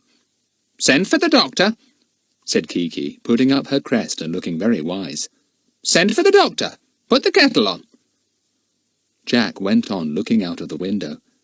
It seemed to him that everyone had walked off to a little wooden building at one end of the airfield. To get refreshments, perhaps. Jack felt that he would like some too. He went cautiously into the other part of the plain. Not a soul was there. In fact, not a soul was to be seen anywhere, even on the field or in the distance. I think the time has come for us to go, Kiki, said Jack. Ready for a sprint? I hardly think we'll get away without being noticed, but at any rate we'll have a good start if the men have to come from that wooden building right over there. He went up to the landing steps and ran down them. Then he sprinted at top speed across the field to the entrance. Nothing happened for a minute or two, and then 2 men appeared at the door of the distant building. They shouted loudly and then began to run after Jack. But he had a wonderful start, and the men gave up almost at once and returned to the building. Just a boy longing for a close look at an aeroplane, they said to one another. Jack ran out of the entrance and found himself on a wide, deserted road. No one was in sight. He could not even see any houses. This must be a very lonely airfield. He began to walk along the road, Kiki on his shoulder. He was very hungry indeed now. Why isn't anyone about? He thought. Not a car to be seen, so I can't get a lift. I wonder where the others are by now. Wish I was with them. He suddenly remembered that it was very early in the morning. Of course no one would be about yet. The sun had only just risen. Possibly he might meet a workman or two soon. He met a man cycling along the road after a while and held up his hand to stop him. The man put one foot on the road and stopped his bicycle. "Eglenuta?" he said. At least, that is what it sounded like to Jack. He looked astonished to see Kiki. "I'm English," said Jack, trying to speak slowly and clearly. "Where is the police station?" "Eglenuta?" said the man again, looking bewildered. "Uta? Uta?" "Pop, pop!" said Kiki suddenly. "Pop, pop!" It sounded exactly like the hooter of a car. Jack laughed. "Did you think the man kept saying hooter?" he asked Kiki. "Well, he wasn't. Goodness knows what he was saying. I wish I knew what food was in the Hessian language." "Pauke potablink?" said the man, trying again. He pointed to the parrot. "Pauke potablink? Aye, aye!" He suddenly took out a notebook and a pencil and began drawing something on a page. Jack wondered what it was. The man tore out the page and gave it to him. The drawing looked like a small map showing various roads. There was something that looked like a pond also, and something else that looked like a church spire. At the bottom of the map, the man had drawn what looked like a tent. He jabbed at it with his pencil. "Pauke potablink," he said again, very loudly, as if that might help Jack to understand. "Plink plonk, plink plonk," said Kiki at once, and went off into a cackle of laughter. The man looked at her in admiration. He undid a bag and took out a small sugared cake. He presented it to Kiki, who took it with her right foot, making a sudden clucking noise like a hen. Jack looked at it with hungry eyes, and the man noticed the look. He delved in his bag again, and brought out an enormously thick sandwich with some kind of bright red meat in it. He presented this to Jack, who was thrilled. "Thank you," said the boy. "Thank you very much." "Cheapalickle," said the man incomprehensibly, and rode off, waving. Jack walked on, munching the huge sandwich. Kiki put out her parrot tongue and licked the cake. She didn't like it and gave it to Jack. In return, he gave her some of her favourite sunflower seeds, of which he always kept a supply in his pocket.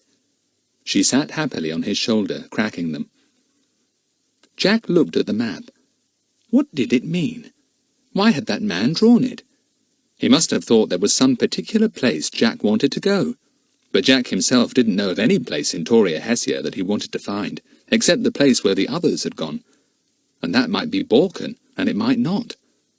Balkan might mean anything in this unknown Hessian language. He walked on and on for miles, feeling much better for the sandwich. He decided that he must look for a police station if ever he came to the end of this wide, deserted road. It looked as if it had only been built to lead to the airfield. Except for the man on the bicycle, he met nobody at all. But at last he saw houses in the distance. Ah, he was coming to a village. No, a town, because as he came nearer, he saw that it was far too big to be called a village. "If I could just find somebody who spoke English, it would be such a help," thought Jack. "I could ask for a police station then, and get a telegram or a cable sent to Bill. I wish he'd come out here and help. I wonder what happened to him. I bet those fellows knocked him out." He came into the town and looked around him with interest. The shops were small and dark, the houses were whitewashed or pinkwashed, and seemed to run to curls and squiggles and much decoration. Rather fretworky, Jack decided. Curly roofs, squiggly bits of woodwork here and there, and windows whose sills were covered with decorated flower boxes. The people looked like farmers, and were dressed in bright, simple clothes. No woman wore a hat, but many wore shawls. The men wore rather tight trousers, and had some kind of sash round their waists. Their waistcoats were gaily embroidered, and somehow they reminded Jack of bullfighters, though he didn't quite know why. The children were very thin and simply dressed. Even the little girls wore long, rather raggedy skirts, and the boys wore tight trousers like their fathers, but had no embroidered waistcoats. Instead, they had very bright red, blue, or yellow shirts. They soon saw Jack and ran to him. The parrot fascinated them. "Pauke! Pauke!" they yelled, pointing at Kiki, who was delighted at being the centre of attention. She put up her crest and lowered it, and even did a little hoppity dance on Jack's shoulder. "Pauke? That must mean parrot," thought Jack. "Hey, you kids! Where's the police station?" They didn't understand a word, of course. They followed Jack, talking together, still entertained by Kiki, who was showing off tremendously. Then a small boy with a little wooden gun ran up. He pointed it at Jack and shouted, "Pop, pop, pop!" That was quite enough for Kiki. She stood up on her toes and shouted at the top of her voice, "Pop! Pop! Bang, bang, bang! Pop goes the weasel! Pauke, pauke, pauke!" There was an awed silence after this effort of Kiki's. Everyone stared, still trotting after Jack. Kiki went off into one of her idiotic bouts of laughter, and the children all began to laugh too. "Wipe your feet! Blow your nose!" shouted Kiki, and then made a noise like an express train in a tunnel. This made a tremendous impression. The children fell back a little, startled. But they soon caught up again, yelling, "Pauke, pauke, pauke!" And soon the crowd was considerably bigger, and Jack began to feel like the Pied Piper of Hamelin with so many children following him. Then an official-looking person stopped him at a crossroads and addressed him quite sternly, pointing to the crowd that had now gathered round him. Jack didn't understand a word. "I am English," he said. "English! You speak English? Yes? No?" "Ah, English!" said the person, and took out a black notebook which immediately told Jack what he was. Of course, a Hessian policeman. "You speak English?" said Jack hopefully. The policeman rattled off something at him and held out his hand. He still had the notebook in the other one. Jack hadn't the faintest idea what he wanted. He shook his head, puzzled. The policeman grew annoyed. He slapped his hand with the notebook and shouted again. Jack shook his head once more. Kiki shouted back at the policeman, "Pop goes the weasel! Put the kettle on! Pop!" All the children laughed. There were a good many grown-ups around now, watching. One suddenly put his hand into his pocket and drew out a worn, doubled-over card. He showed it to Jack and made him understand that that was what the policeman was asking him for. Jack saw that it was a kind of passport or identity card. He hadn't got one on him, of course, so once more he shook his head. Kiki shook hers too, and the children roared. The policeman shut his notebook with a snap and put his hand on Jack's shoulder.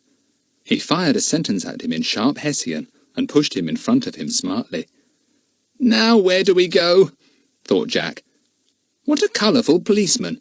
Blue trousers, red shirt, blue sash, an imposing kind of flower-pot helmet. Really? But he didn't think things were quite so happy when he saw where the policeman was taking him. There was no doubt about it at all. It was a police station, a small, square, whitewashed place, sober-looking and severe, with a good many more stern-faced policemen standing about. "Look here! You can't put me into prison!" cried Jack, struggling away. "I've done nothing wrong! You let me go!" Chapter 15. The map comes in useful. Jack was pushed firmly into a small square room with one bench in it against the wall. He was made to sit down on this, and the policeman went to report at a big, untidy desk. He spoke very quickly, and it all sounded like a lot of double Dutch to Jack. It did to Kiki too, and she sat on Jack's shoulder and sent out such a stream of unending nonsense that every policeman in the place stared in admiration. Nobody was standing in Jack's way to the door. He looked at it. He thought he would make a dash for freedom and try to get away from these awkward policemen. He was half afraid he might be locked up for weeks. Perhaps they thought he was a beggar or a tramp. Perhaps it was a great crime not to have some kind of card to say who he was. He saw his chance when nobody was looking at him and raced for the door. He was down the steps and into the street before a policeman stirred. He heard shouts behind him, but he didn't look back. Down the dusty street he ran at top speed, turned a corner, ran down an alley, and came to a big door. He ran inside and looked round. No one was there. A squawk attracted his attention and made Kiki look round in interest. Jack saw a parrot in a cage, a very colourful one with blue and green and yellow feathers. Kiki flew to the cage and stood on the top. She bent her head down and looked inside excitedly. Another parrot! "How do you do? How do you do?" said Kiki. "Good morning, good night. Hop goes the weasel." The other parrot gave another squawk. It seemed rather scared. Then Jack heard the sound of footsteps, and before he could move, a voice spoke. A gentle voice, soft and kind. A girl stood there, aged about 12. She was beautifully dressed in bright silks, and her long dark hair was woven in and out with bright ribbons. She stared at Jack in surprise. "Eglenuta?" said the girl. "Uta?" Jack wished he knew what this Uta word meant. He really didn't know what to say. He pointed to the parrots and smiled cheerfully. "Pauki, Pauki," he said. The girl looked at the two parrots and laughed. Then, to his delight, she slowly spoke a few words in English. "Where you go?" she said. "You English, yes?" Jack fished out the bit of paper the man on the bicycle had drawn him. It would look as if he really was going somewhere if he showed her that. She took it and nodded her head. "Come," she said, and took him to the door. "Listen, do you know anyone who speaks English well?" asked Jack eagerly. The girl didn't understand, though he repeated it several times. Then she heard a voice from somewhere in the house, and she gave him a push, pointing down an alley and then to the right. Jack thanked her, called Kiki, and went out. He ran down the alley and came to the end. Then he turned to the right and went quickly along a narrow, dusty street with high walls each side. He stopped at the end and looked at his map. He supposed he might as well follow it. Obviously the bicyclist must have some reason for drawing it. It might lead somewhere useful. In front of him was what would be, in England, a village green. But this green was parched and dusty, and 3 skinny hens wandered over it looking thoroughly miserable. At the side was a big round pond in which dozens of small children were paddling. Jack looked at his map again. "Ah, the pond! Yes, I must be on the right road. I'll go down here and see if I can spot the thing that looks like a church tower." He went on for some way without seeing anything like a church tower. At last he stopped a kindly-looking old woman and showed her the map. He pointed to the drawing that looked like a church. She nodded her head at once. She took his arm and pointed across the field. There was a path there. It led upwards towards a hill. On the hill, Jack saw a building with a great tower. He couldn't imagine what it was, unless it was a Tauri-Hessian church. He went on again, over the field and up to the tower. He looked at the map again. It showed a winding road from the tower, and this road led to the drawing on the map that looked rather like a tent. Jack looked up from the map and recognized the winding road going down the other side of the hill on which the tower stood. But what could the tent-like drawing be? An old man sat on a bench, dozing.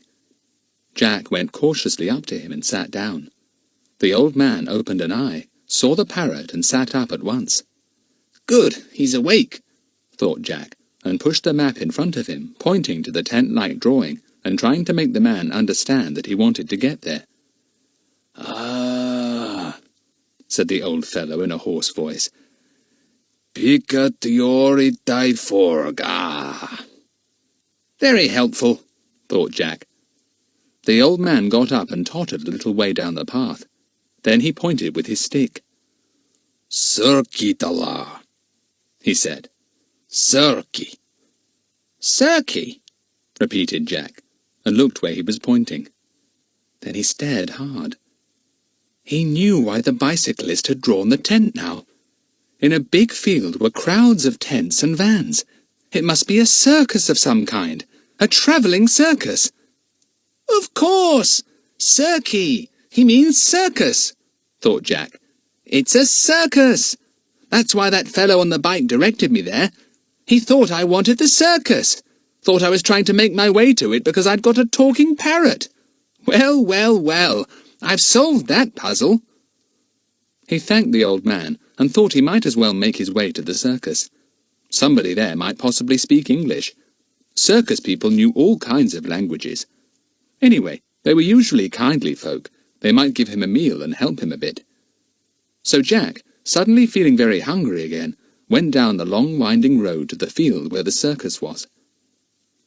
It took him about half an hour to reach it, and when he got there, he saw that it was packing up to move on. The tents were being taken down, horses were being put into some of the vans, and there was a great deal of shouting and noise. Jack leaned over the gate. A boy came by, carrying a load of boxes that looked very heavy. As he passed, the pile toppled over, and he dropped about 4 of them. Jack leapt over the gate and went to help. The boy was about his own age, swarthy and black-eyed. He grinned at Jack and said something he couldn't understand. He said it again in another language. Still, Jack didn't understand. Merci beaucoup, said the boy, trying again this time in French. Ah, Jack understood that. Ce n'est rien, he answered. The boy looked at Kiki and rattled off something in French again, asking Jack if he was a circus boy and had come to ask for a job there. Jack answered as best he could, for his French was not really very good. I should like a job, said Jack in French. Better still, I should like a meal. Come with me then, said the boy, again in French, and Jack followed him to a van. A woman sat there peeling potatoes. Ma, said the boy in English, here's a hungry kid. Got anything for him? Jack stared at the boy in astonishment. Why, he was speaking English. Hey, said Jack, why didn't you speak English before? I'm English. My dad's English, said the boy, grinning. My ma's Spanish. We don't mind what language we speak, really. We've picked them all up in our wanderings around. Ma, give this boy something to eat. Do you think he can get a job with us? Where do you want to go? He asked Jack. Well, is there a place called Borken anywhere about? Asked Jack, hopefully. Borken? Yes, we're on the way there, said the boy, and Jack felt suddenly cheerful. It's a big town, and outside there's the castle of Borken on a hill. Jack drank all this in. A castle? Would that be where the others had been taken? This was a bit of luck after all his setbacks. He would certainly go with this travelling circus if they would have him. Ma gave him a meal. It was very rich and rather greasy, but Jack enjoyed it because he was so hungry. Then Ma said something commanding in Spanish, and the boy nodded. "Got to take you to the boss," he said, "and let him look you over. Got anyone to speak for you? Anyone's name to give? The boss will give you up to the police if you run away from any kind of trouble." "No, I don't know anyone here who will speak for me," said Jack anxiously. "I just want to get to Balkan. I've got friends there." "Oh, well, maybe they'll speak for you," said the boy. "Look, my name's Pedro. What's yours?" "Jack," said Jack. He followed Pedro to a big motor caravan. Pedro rapped on the door, and a voice growled something from inside. They went in, and Jack saw a vast, enormously fat man sitting in a great chair. He had startlingly blue eyes, grey curly hair, and a beard that fell to his waist. He looked rather a terrifying kind of person. "You speak for me, Pedro," said Jack. "I shan't be able to understand a word he says unless he speaks English." "I speak the English," said the old man in his deep, growling voice. "English boys are good boys. Where you come from?" "Well, nowhere particularly," said Jack, wondering what to say. I've just been wandering about since I came to this country, but I'm hoping to meet my friends at Balkan." The old man fired a question or two at Pedro. Pedro turned to Jack. "He wants to know if you've ever been in trouble with the police," he asked. This was awkward. Had he been in trouble with the Hessian police? Well, no, not really, Jack considered, so he shook his head. "He wants to know if you'll make yourself useful here," said Pedro. "He can see you must be used to circuses because you're carrying a talking parrot around with you. He says that if we stop here and there on the road to Balkan, you can put your parrot on show if you like and earn a bit of money by making it talk. He says, make it talk now." Jack rubbed Kiki's soft neck. "Talk, Kiki," he said. "Make a noise." Kiki was always ready to talk. She raised her crest and began unexpectedly to sing at the top of her voice. "Humpty Dumpty sat on a wall. Humpty Dumpty fell down the well. Ding dong, ding dong. Pussy's in the well. Fussy Gussy. Ha! Wipe your feet and shut the door. Oh, you naughty boy. Pop, pop, pop." Kiki ended with a loud sneeze and a hiccup, which sent Pedro into fits of laughter. Kiki cackled too, and then went off into her express train performance, which drew people from all over the field at once. "Ha ha! She is good. Very, very good," said the old man, laughing, which made him appear as if an earthquake was shaking him. "Yes, yes. You may come with us, boy." "I say, your parrot's a wonder, isn't she?" said Pedro as they walked back to his van. "Would you like to sleep with me in my little van? Look, the one behind Ma's. There'll be room for you if you don't mind the squash." Jack didn't mind at all. He would soon be on the way to Balkan. Balkan Castle. Would he find the others there? He'd get Bill over as soon as he could to rescue them. If only they were there. Chapter 16. With the Circus. Jack liked Pedro very much. He was a born circus boy, with all their manners and ways, and he was sensitive enough to know that Jack did not want to talk about himself, or what he was doing in Tauri-Hessia wandering about with Kiki. So he asked him no questions, and Jack was very grateful. He couldn't have told him the truth, and he didn't want to tell him lies. Perhaps when they were in Balkan, and he knew Pedro better, he would be able to tell him a little, perhaps even get his help. The circus went on the road that evening. The vans and lorries creaked out of the fields and went clattering down the highway. It was a rough road, and the vans swayed about dangerously. Some of them had caged animals inside, and Jack watched them anxiously. What would happen if a van went over? Would the animals escape?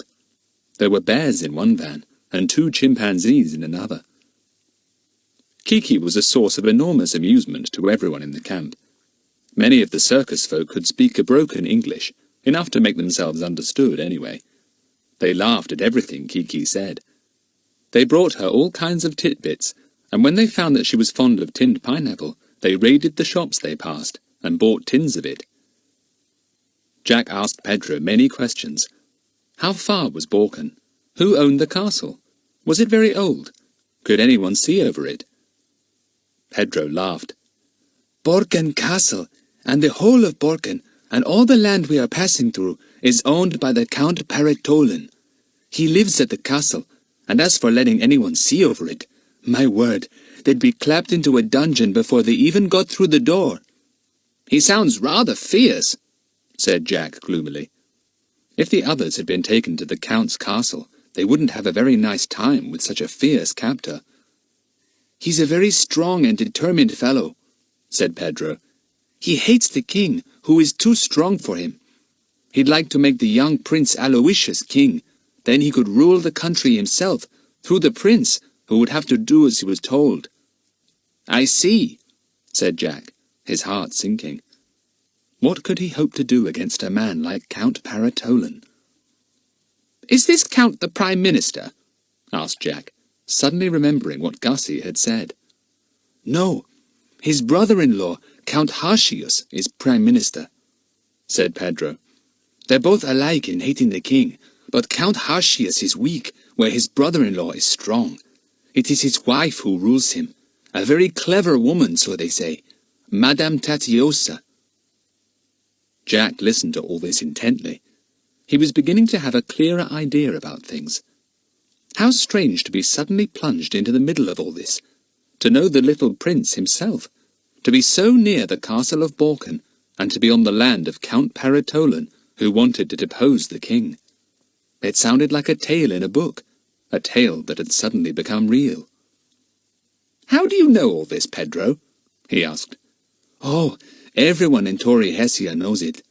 It may mean civil war, you see, and all the people fear that. If the king is deposed, and this young prince is put in his place, the people will take sides and will be at one another's throats in no time. And circus people like us will have to get out of the country as quick as we can. So we keep our ears to the ground to find out what is going on. Jack was certain that he himself knew the latest news of all. He was sure that as yet no one in Tauri-Hessia knew that Prince Aloysius had been kidnapped from England and was even now a prisoner in Borken Castle. But what was going to happen next? Would the plot take one step further, and news come out that the king had been killed or put into prison? Jack fell into deep thought, so deep that he didn't even hear Ma calling to him to come and eat. The boy suddenly felt that he had become a very important person in this plot, someone fortunately unknown to the plotters, but who might spoil the plot altogether if only he could manage to get into the castle. "Penny for your thoughts," said Pedro, and gave him a punch. "Wake up! You look very solemn. Anything on your mind?" Jack shook himself and smiled. Kiki had flown off his shoulder to Ma, who was fishing up some peculiar titbits for her from a big black pot. "Polly, put the kettle on," said Kiki. She cocked her head on one side and looked at Ma. "Bonnie Tagaluta." Ma slapped her knees and laughed. She loved Kiki. She pointed to Kiki. "She speak Hessian," she called. Jack was astonished. Now how in the world did Kiki manage to pick up the Hessian language?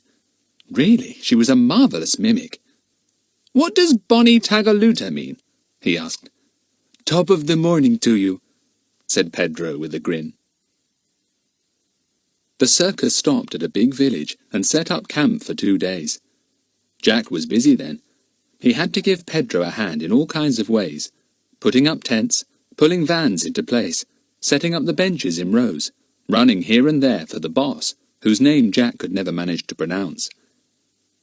The circus folk approved of Jack. He was willing and quick, and he had good manners, which made him very popular with the women, who had got used to plain ways from the menfolk. Jack liked most of the circus people.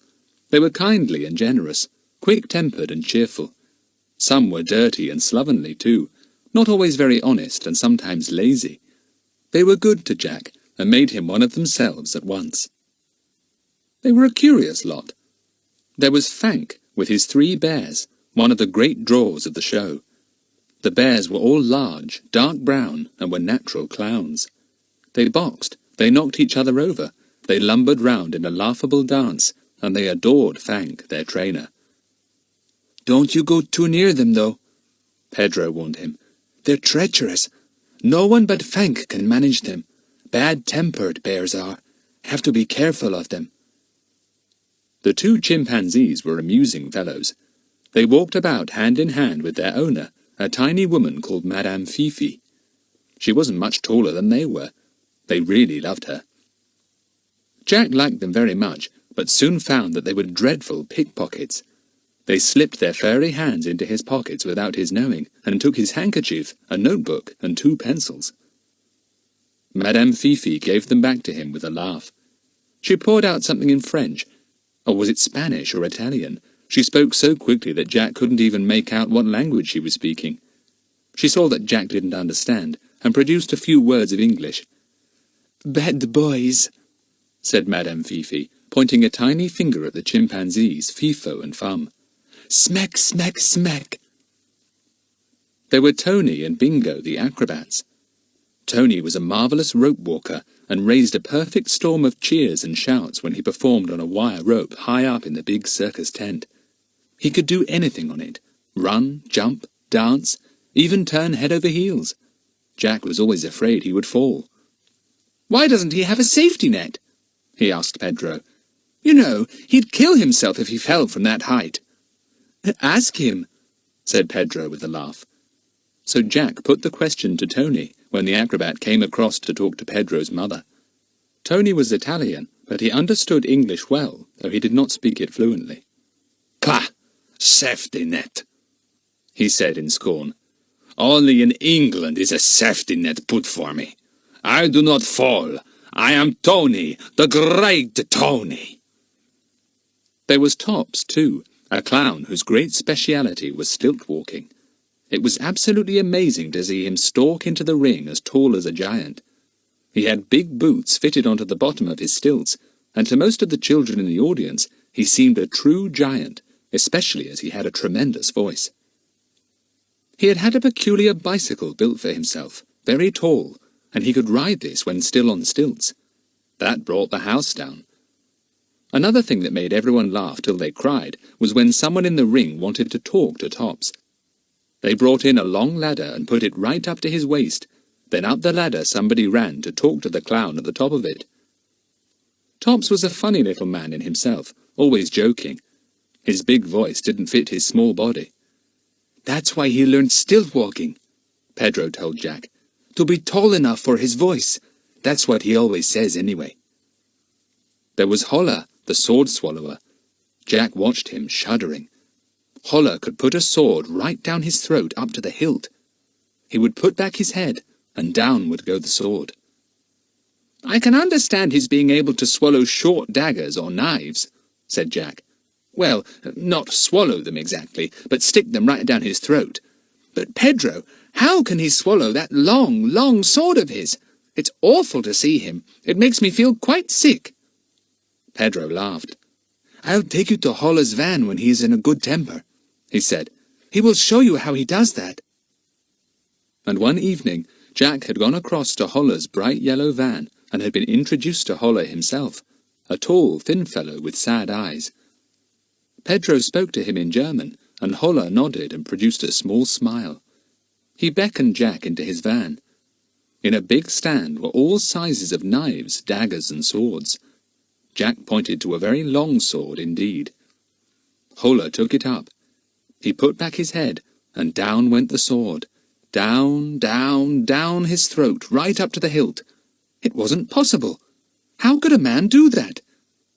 Up came the sword again, and Holler took it out of his mouth and smiled, still with his sad expression. He handed the sword to Jack. And then the boy understood how Holler could do such an extraordinary thing. The sword was collapsible. It could be made to slide into itself, so that it became only the length of a long dagger. By a most ingenious mechanism, worked by a knob in the handle, Holler could make the sword shorter and shorter as he swallowed it. Jack was most relieved. He was allowed to press the little secret knob and see how the pointed end of the sword slid upwards into the main part, making itself into a curious dagger. The circus folk were certainly interesting to live with. Jack couldn't help enjoying the strange, happy-go-lucky life, although he worried continually about Lucy-Anne and the others, and was impatient for the circus to go on to Borken. He was so afraid that he would be too late, if the circus was too long on the way. But I must stay with them, he thought. It is the best possible hiding place for me. The police would certainly get me sooner or later if I wandered off on my own. But I wish the circus would get on a bit faster. I simply must get to Borken soon, and do a bit of prowling round the castle on my own. Chapter 17. Borken at last. Kiki was a great success, not only with the circus folk, but with the people who came to visit it. The boss kept his word and allowed Jack to show Kiki. Pedro helped him to make a little stand with a gilded perch set on a pole. Kiki was thrilled. I believe you think you're on a throne or something, said Jack, grinning. Princess Kiki, the finest talking parrot in the world. Now, what about a song? Kiki was always ready to do anything if she could get claps and cheers and laughter. She really surpassed herself and made Fank, the bear trainer, quite jealous because she drew a lot of people to her little sideshow. She sang lustily, and although she mixed up the rhymes and words she knew in a most ridiculous manner, the Tauri-Hessian folk didn't know that. They really thought she was singing a proper song. Then she would always answer them if they said anything to her, though as they didn't speak English, they had no idea what she was saying. Still, she answered at once, and usually went off into such a cackle of laughter afterwards that everyone roared too. "Tiku pullin, will you?" somebody would ask Kiki. "Shut the door, fetch the doctor, Polly's got a cold," Kiki would answer at once. Even Jack had to grin at her, she enjoyed it all so much. Her noises were the biggest attraction of all. Her sneezes and coughs and her sudden hiccups made the village people hold their sides and laugh till the tears fell down their cheeks. They were rather overawed by her express train roaring through a tunnel imitation, and they didn't understand the lawnmower noise because they did not use them, but they really loved the way she clucked like a hen, grunted like Fank's bears, and barked like a dog. Yes, Kiki was a great success. Jack felt that she was getting very spoilt by all this fuss, but she did bring in money to him so that he could pay Pedro's mother for the food she gave him and for letting him share Pedro's little van. The rest of the money he tied carefully up in his handkerchief, thinking that it might come in very useful if he needed any in Borken. He kept his hand on it when Fifo and Fum, the chimpanzees, were anywhere about. They would pick his pocket if they could, and he would lose all his savings. "We shall be in Borken tomorrow," Pedro told him, as they got orders to pack up that evening. "The boss has got a pitch there, a good one too, at the bottom of the castle hill." Jack's heart leapt. Ah, Borken at last. A whole week had already gone by, and he had been getting very worried indeed. Now perhaps he could get some news of the others. If only he could. Was Lucy-Anne all right? She would so hate being a prisoner in a castle. They arrived in Borken the next evening. Jack first saw the castle from a long way off. It stood on a hill, and looked like something out of an old tale of King Arthur and his knights. It was immensely strong, and had 4 sturdy towers, one at each corner. "Borken Castle," said Pedro, seeing it suddenly as they came out of a thick wood through which a rough road ran. He pointed to the great hill. "In that castle many a prisoner has been held, and never heard of again.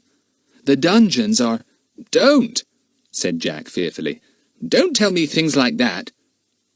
Pedro looked at him in surprise. "What's the matter? Not scared of a castle, are you?" "No," said Jack. Whereabouts were prisoners kept? In a tower? Anywhere special?" "Don't know," said Pedro. "We might have a stroll round it sometime, but we wouldn't be allowed to go too near it, you know." The circus camp settled itself in a sloping field just at the bottom of the castle hill. The townsfolk came streaming out to watch them set up camp. Evidently it was a great thing for them to have a travelling circus visiting Borken. Children darted in and out, shouting and laughing.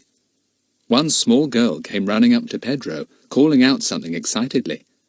He swung her up into his arms, and she shrieked in delight. Pedro, Pedro, alla Pino Toyota. Pedro replied in the same language. Then he turned to Jack, grinning with pleasure. My little cousin Hella, he said. Her father married my aunt. He is a soldier in the Hessian army. He turned and asked the excited Hella a few questions. Hella says her mother is with her father here. She is working as a maid in the castle for Madame Tauri-Hessia, who is living at the castle now, and Hella lives in the castle too. This was news. Grand news. Now perhaps he would hear something about Lucienne and the others. He stared at the small, lively Hella in excitement. But wait. He mustn't give himself away. He mustn't blurt out questions without thinking. He frowned and tried to think what would be the best thing to ask. Pedro, has Madame Tauri-Hessia any children? He asked at last. Would she like us to give a little show in the castle for them, do you think? Madame Tauri-Hessia has no children, said Pedro. I can tell you that. If she had, she would try to make one of them king. She is a clever, dangerous woman, that one. Hella wanted to know what Jack had asked. She listened and then went right up to Pedro and whispered something in his ear, her eyes dancing. Then she put her finger to her mouth as if telling him not to talk of what she had said.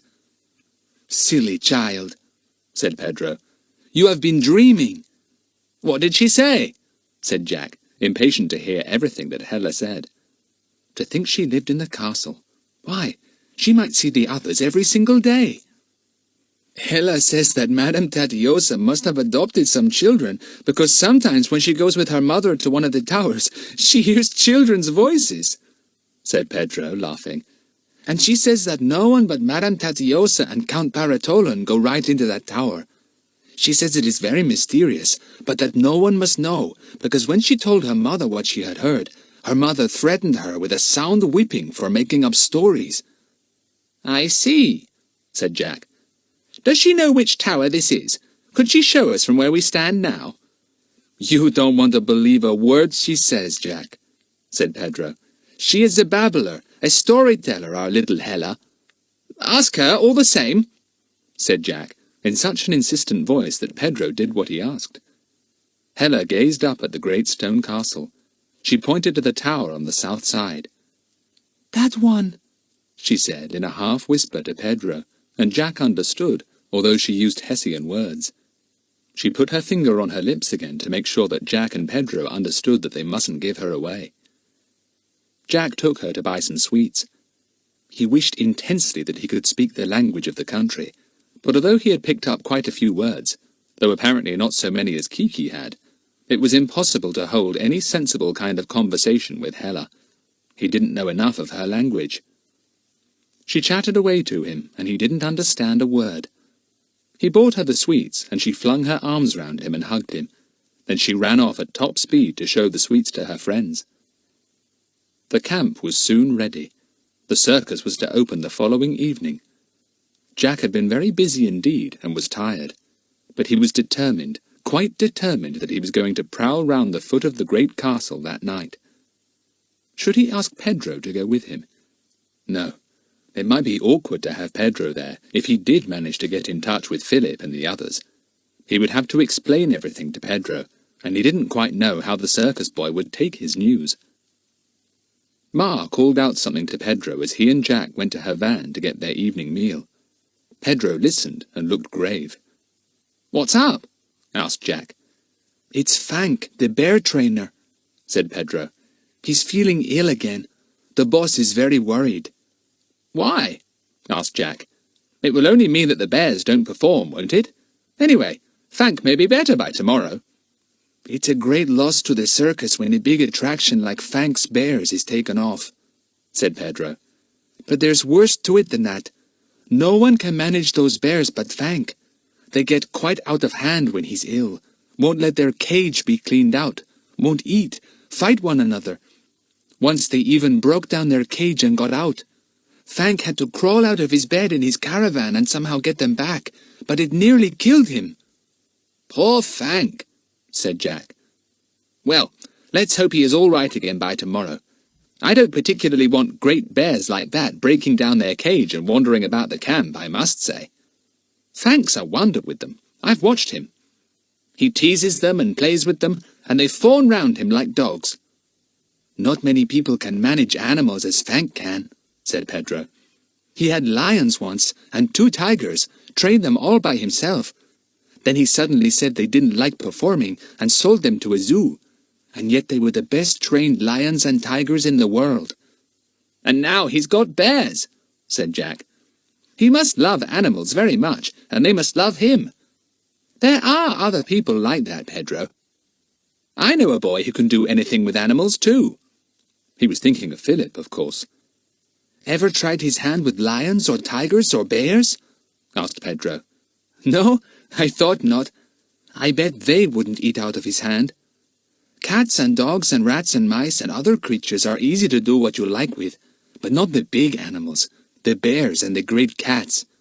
No, I suppose not, said Jack, thinking that Philip had never had the chance to work his magic on great creatures like those.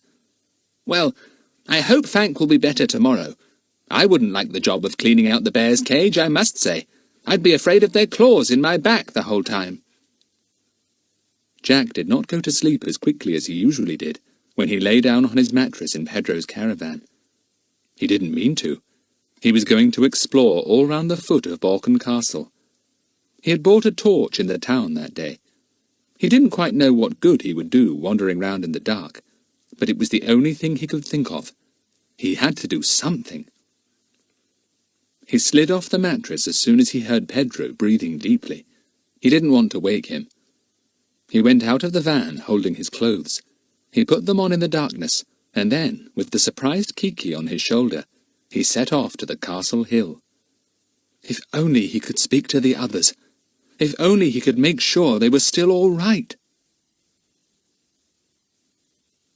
Chapter 18. Up to the Castle. Jack went stealthily out of the camp. All was quiet. There was no lamp or candle alight in any of the vans. The circus folk were tired out with setting up camp again, and had gone to bed early, in readiness for their grand opening the next day. It was a starry night with no moon, so there was not much light. It was not pitch dark, however, and Jack did not need to use his torch, once his eyes had got used to the darkness. The stars gave a faint light, just enough for him to avoid falling over anything. He went up to the slope of the hill where the camp was placed. He came to a low castle wall. He shone his torch here and there, and found a place he thought he could climb, where the stones were rough and uneven. His rubber shoes helped him a good deal. He wished he had rubber gloves on his hands, too, so that his fingers would not slip on the stones as he tried to grasp them. He was over at last. He looked round cautiously, not daring to put on his torch. He seemed to be in a small courtyard. He could make out the great bulk of the castle easily. It rose up high, towering about him, solid and strong. He despaired of ever getting inside, or even getting in touch with Philip and the others. He crept quietly over the courtyard, stumbling now and again over an uneven stone. He suddenly walked into something that scared him tremendously, and made Kiki give a frightened squawk. Something wrapped itself round his head. What was it? In a panic, Jack tore at it and ran forward, but something flapped at him again and covered his whole face. Desperately, Jack switched his torch on and off for a moment to see what was attacking him. When he saw what it was, he gave a laugh of relief and felt very silly.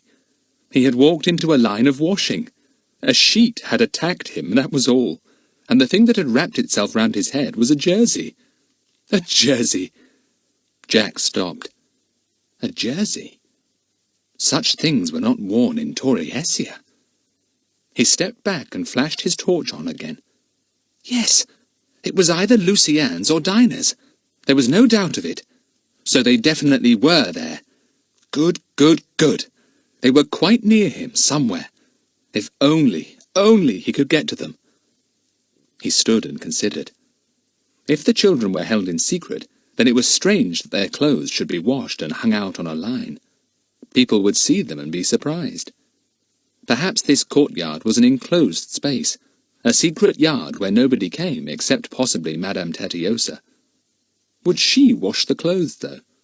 She might, if she didn't want anyone to know about the children. Perhaps Hella's mother was in the secret too. Perhaps she washed for the children, cooked their meals, and so on. Somebody would have to do that. There must be a way into the castle from this little yard, possibly a back way into the kitchen or wash-houses.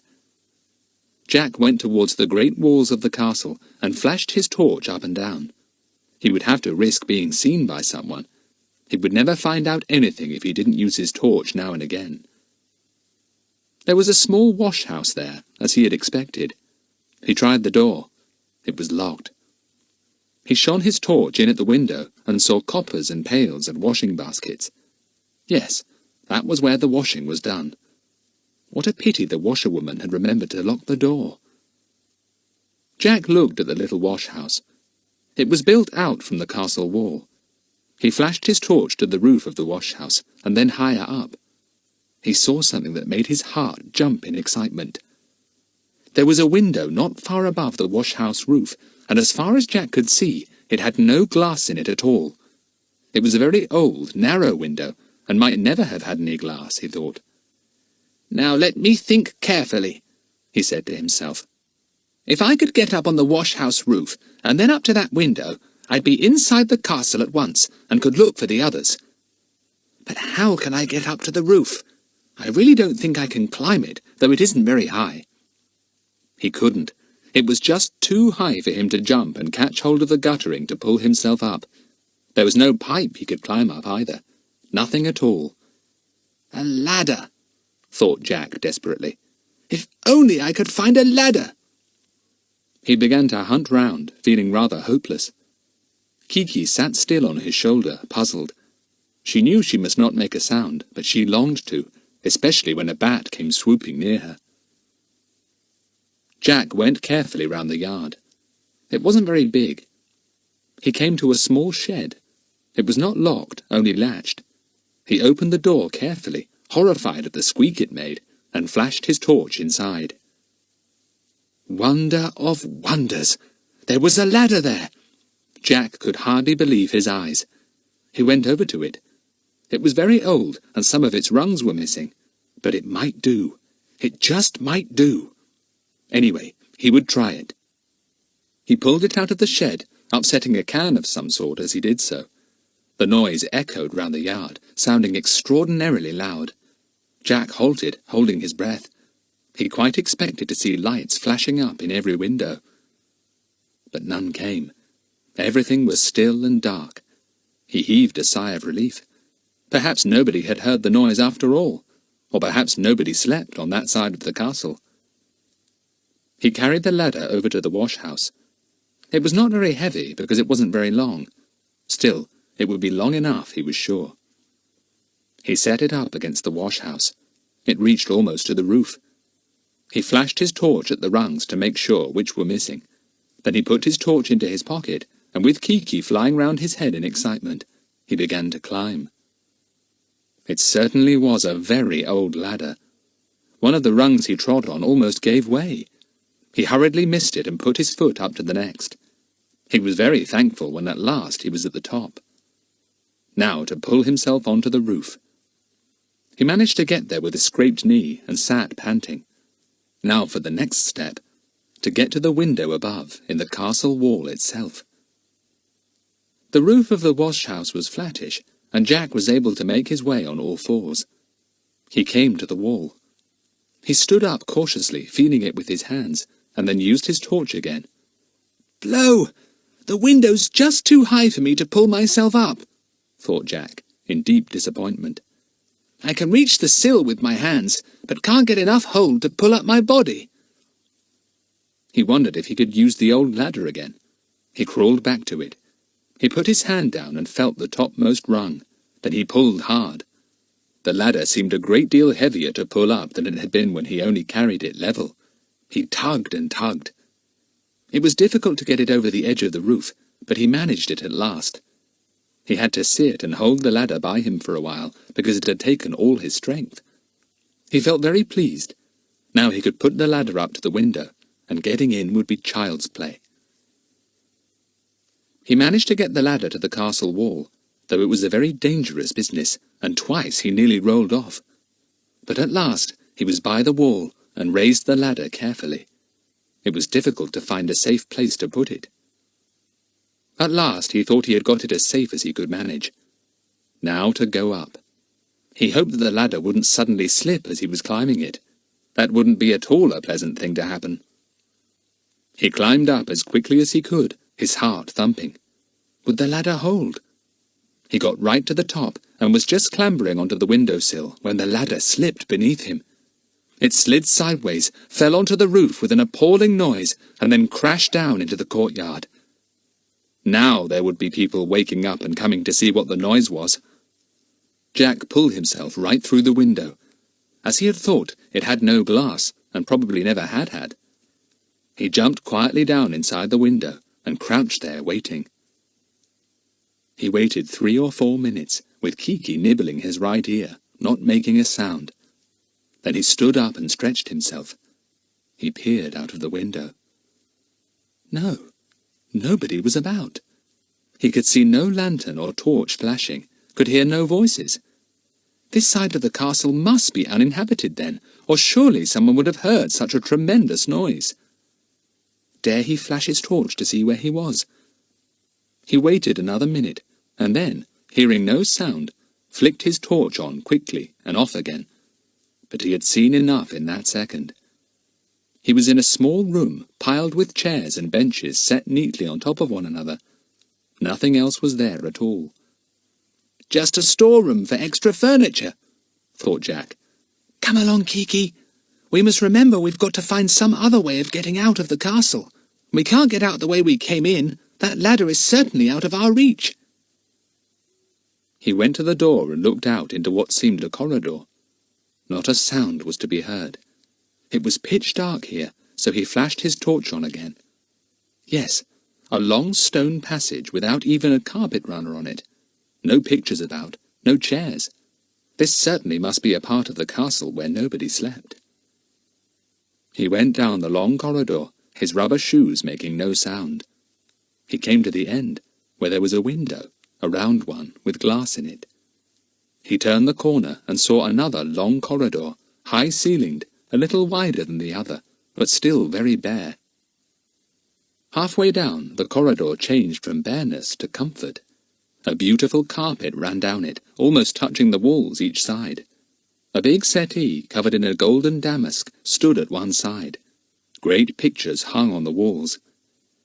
"This is where I've got to be careful," thought Jack. "There's even a lamp alight on that round table over there. A dim one, it's true, but still, enough for anyone to see me by." He went on. He passed an open door and looked cautiously inside. The light from another lamp just outside showed him what looked like a grand drawing-room. Tapestries hung all round the walls. Mirrors hung there too. A great carved table stood in the middle, its polished surface gleaming softly in the light of Jack's torch. He went out into the passage again and considered what to do. First, in which direction was the tower that Hella had said the children were in? He must go in that direction if he could puzzle it out. He would have to find stairs, too, and climb them. He decided to go on down the corridor. He must come to stairs soon, leading up into a tower. He came to another door, wide open. He peeped inside. How grand this castle was! What magnificent furnishings it had! The room must be a library. It had books from floor to ceiling. Goodness! Had anyone ever read even 100th of them? Surely not. A noise made Jack flick out his torch and stand absolutely still. It was a noise in the room he was standing in, the library. It came from behind him. A whirring, groaning noise. Kiki gave a small squawk. She was as startled as Jack. Whatever was it? Chapter 19. An Adventure in the Night. Whirr, whirr. Ding dong, ding dong, ding dong, ding dong, ding dong, ding dong, ding dong, ding dong. Dong, dong, dong, dong, dong, dong, dong, dong, dong, dong, dong, dong. Jack sat down suddenly on a nearby chair, his heart thumping. It was only a clock chiming and striking, but what a start it gave him! Midnight, exactly midnight. Well, the people in the castle ought to be asleep. That was one thing to be glad of. He got up and went back to the door. He went down the corridor again, and then, facing him round the next turning, he saw a great flight of stairs, a marble stairway almost covered by a fine sweep of thick, beautifully patterned carpet. "I suppose that leads down to the hall," thought Jack. "Down to the entrance. Well, that gives me a guide. Let me see. If the front entrance is down there, then the tower I want should be a bit further on. Come on, Kiki, down the corridor again." And down the endless corridor went the two of them. It was lighted by lamps, and was too bright for Jack's liking. The doors he passed now were shut. Perhaps they were bedrooms. He certainly wasn't going to look in and see. He came to a sturdy oak door set in the inside wall. He paused. The tower ought to be about here. Would that door lead up to it? It looked different from the other doors he had passed. He tried the handle gently. It was a thick ring of iron, and as he turned it sideways, the door opened. Jack pushed it wide. Stone steps led upwards, lighted by a dim lamp. He stood and debated with himself. Should he risk it and go up? Yes, he felt sure this was the way to the tower. He tiptoed up and came to the top. He looked round in surprise. He was on another floor now, and the layout here was different from the one below. He was in what looked like a great hall, draped with magnificent curtains. A gallery overhung one end. There was a small platform at the other end, and on it stood music stands. The floor was highly polished, and Jack suddenly realized what the hall was.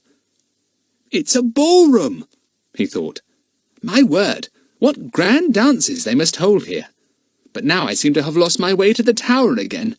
Perhaps there's another stair somewhere." He went round the ballroom. On the other side, behind some curtains, he came to a door. He opened it, and found that it led to a kind of antechamber. Opening off this was a stone staircase, a spiral stair that wound upwards. "This is the tower staircase," thought Jack, excited. "It must be. Hello, what's that?" He could hear the sound of nailed boots on stone. Quick as lightning, he slid behind a nearby curtain. The footsteps came nearer, stamped, turned, and went back again. How extraordinary! Jack put his head carefully round the curtain.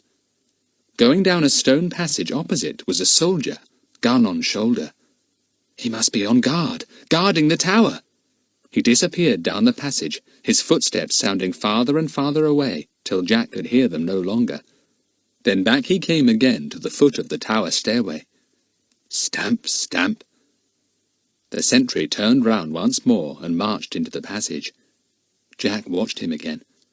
He was dressed in Hessian uniform, very smart and decorative. Jack had seen many of these soldiers while he had been with the circus.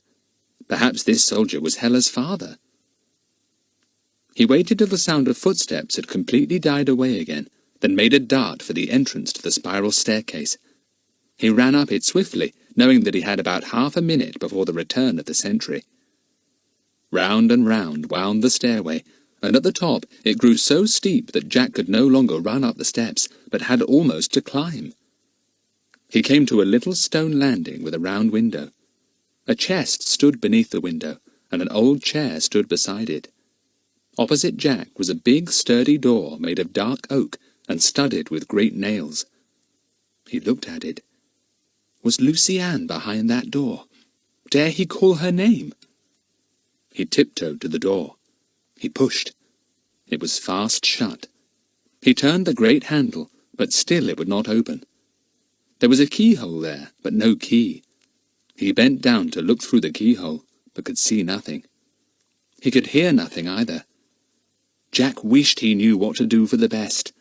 If he knocked on the door and called, he might find that the children were not there after all, but that somebody else was, and the somebody might not be at all pleased to see him. Also, the sentry downstairs might hear him and come rushing up, and there was no way of escape up on this little landing. And then he saw something in the light of his torch, something very surprising, something that told him for certain that the children were inside that room on the other side of the oak door. A tiny creature had slipped under the wide space at the bottom of the door and sat there, looking up at Jack with large black eyes. "Philip's dormouse!" whispered Jack, and knelt down slowly. "Snoozy! You are Snoozy, aren't you? You're Philip's dormouse. Then Philip is in there." The dormouse was very tame. It had lived for some time with 4 children who adored it, petted it, and had never once frightened it. Even Dinah had fallen under its spell and loved it, though she would not let it run all about her as the others did. And now here it was on Jack's hand, its whiskers twitching, its big eyes watching him and Kiki. Kiki looked at it in surprise, but made no attempt to hurt it. "Did you hear me outside the door?" whispered Jack. "Did you leave Philip to come and see who the midnight visitor was? How can I wake Philip? Tell me." An owl hooted somewhere outside the castle. The dormouse leapt from Jack's hand in fright and scuttled under the door. The hoot of the owl gave Jack an idea. The sentry would take no notice of an owl's hoot, but if he, Jack, gave a hoot just under the crack of the door, it would certainly wake up Philip. It would sound far away to the sentry, but very near to Philip. Far, far better than banging on the door, which was a noise that might echo down the stairs and make the sentry come bounding up. Jack lay down on his tummy. He put his face to the door and placed his hands together to blow through his thumbs and hoot like an owl. This was the way to make a quavering hoot, so like an owl's that no one, not even an owl, could tell the difference. "Ooh!" hooted Jack, and the noise went under the door and into the room beyond. Jack listened. Something creaked. Was it a bed? Then a voice spoke, and it was Philip's. "Gussy, did you hear that owl? It might have been in the room." But Gussy apparently was asleep, for he made no answer. Jack got up and put his mouth to the door, trembling in his excitement. "Philip! Philip!" There was an astonished exclamation. Then Philip's voice came, amazed. "Who's that? Who's calling me?" "It's me, Jack! Come to the door!" There was a pattering of feet the other side, and then an excited breathing at the keyhole. "Jack! Good gracious! How did you get here? Jack! How wonderful!" "No time to tell you my story," whispered Jack. "Are you all right? How's Lucy-Anne?" "We're all well and cheerful," said Philip. "We flew here." "I know," said Jack. "Go on, what happened?" "And we were taken here by car," said Philip, his mouth close to the keyhole. "And Gussy was sick, of course.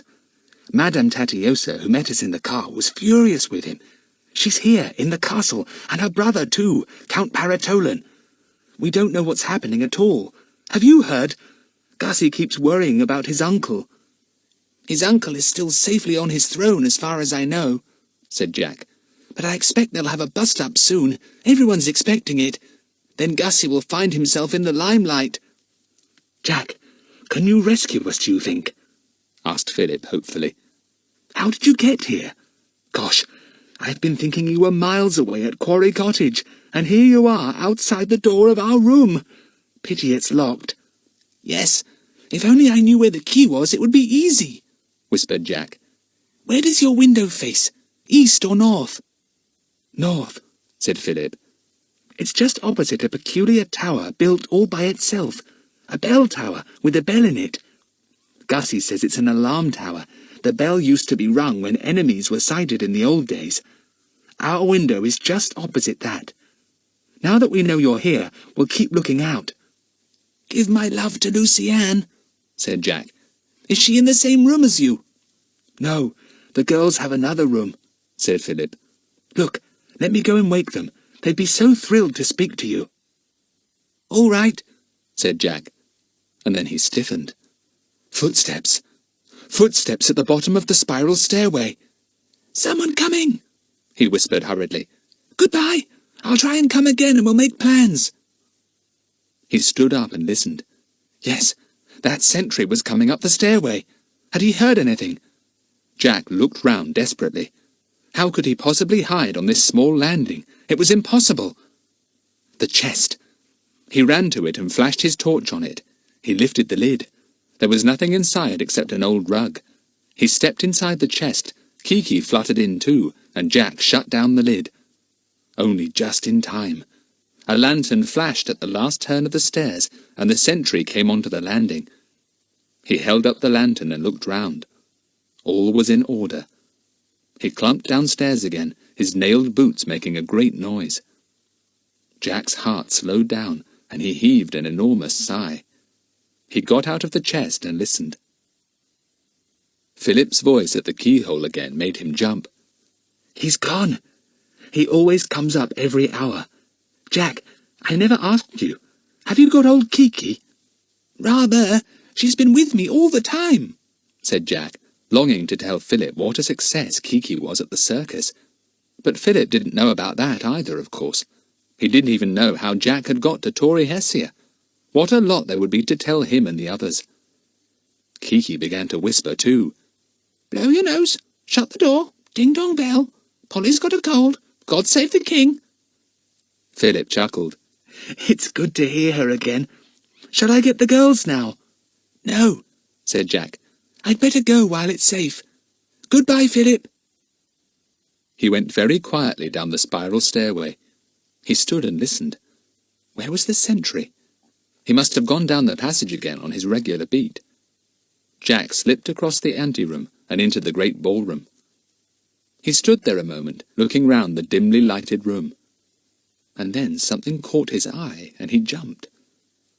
On the far side was a great picture, and as Jack looked at it, it moved.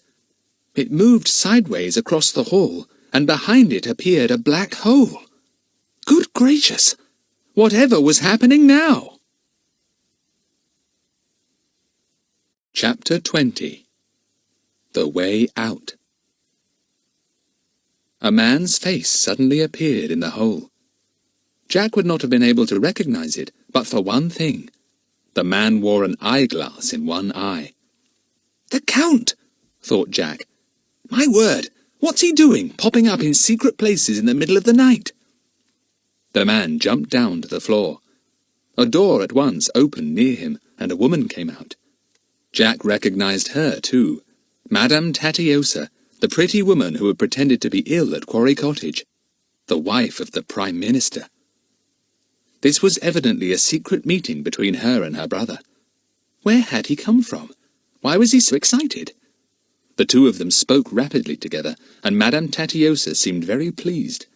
She kissed her brother on both cheeks and patted him on the back. "Her plans seem to be going well, whatever they are," thought Jack. "I bet it's something to do with the king. They've probably arranged to capture him soon. That means that Gussy will be hauled out of that room and made to sit on the throne. I don't like the look of Count Paratolan.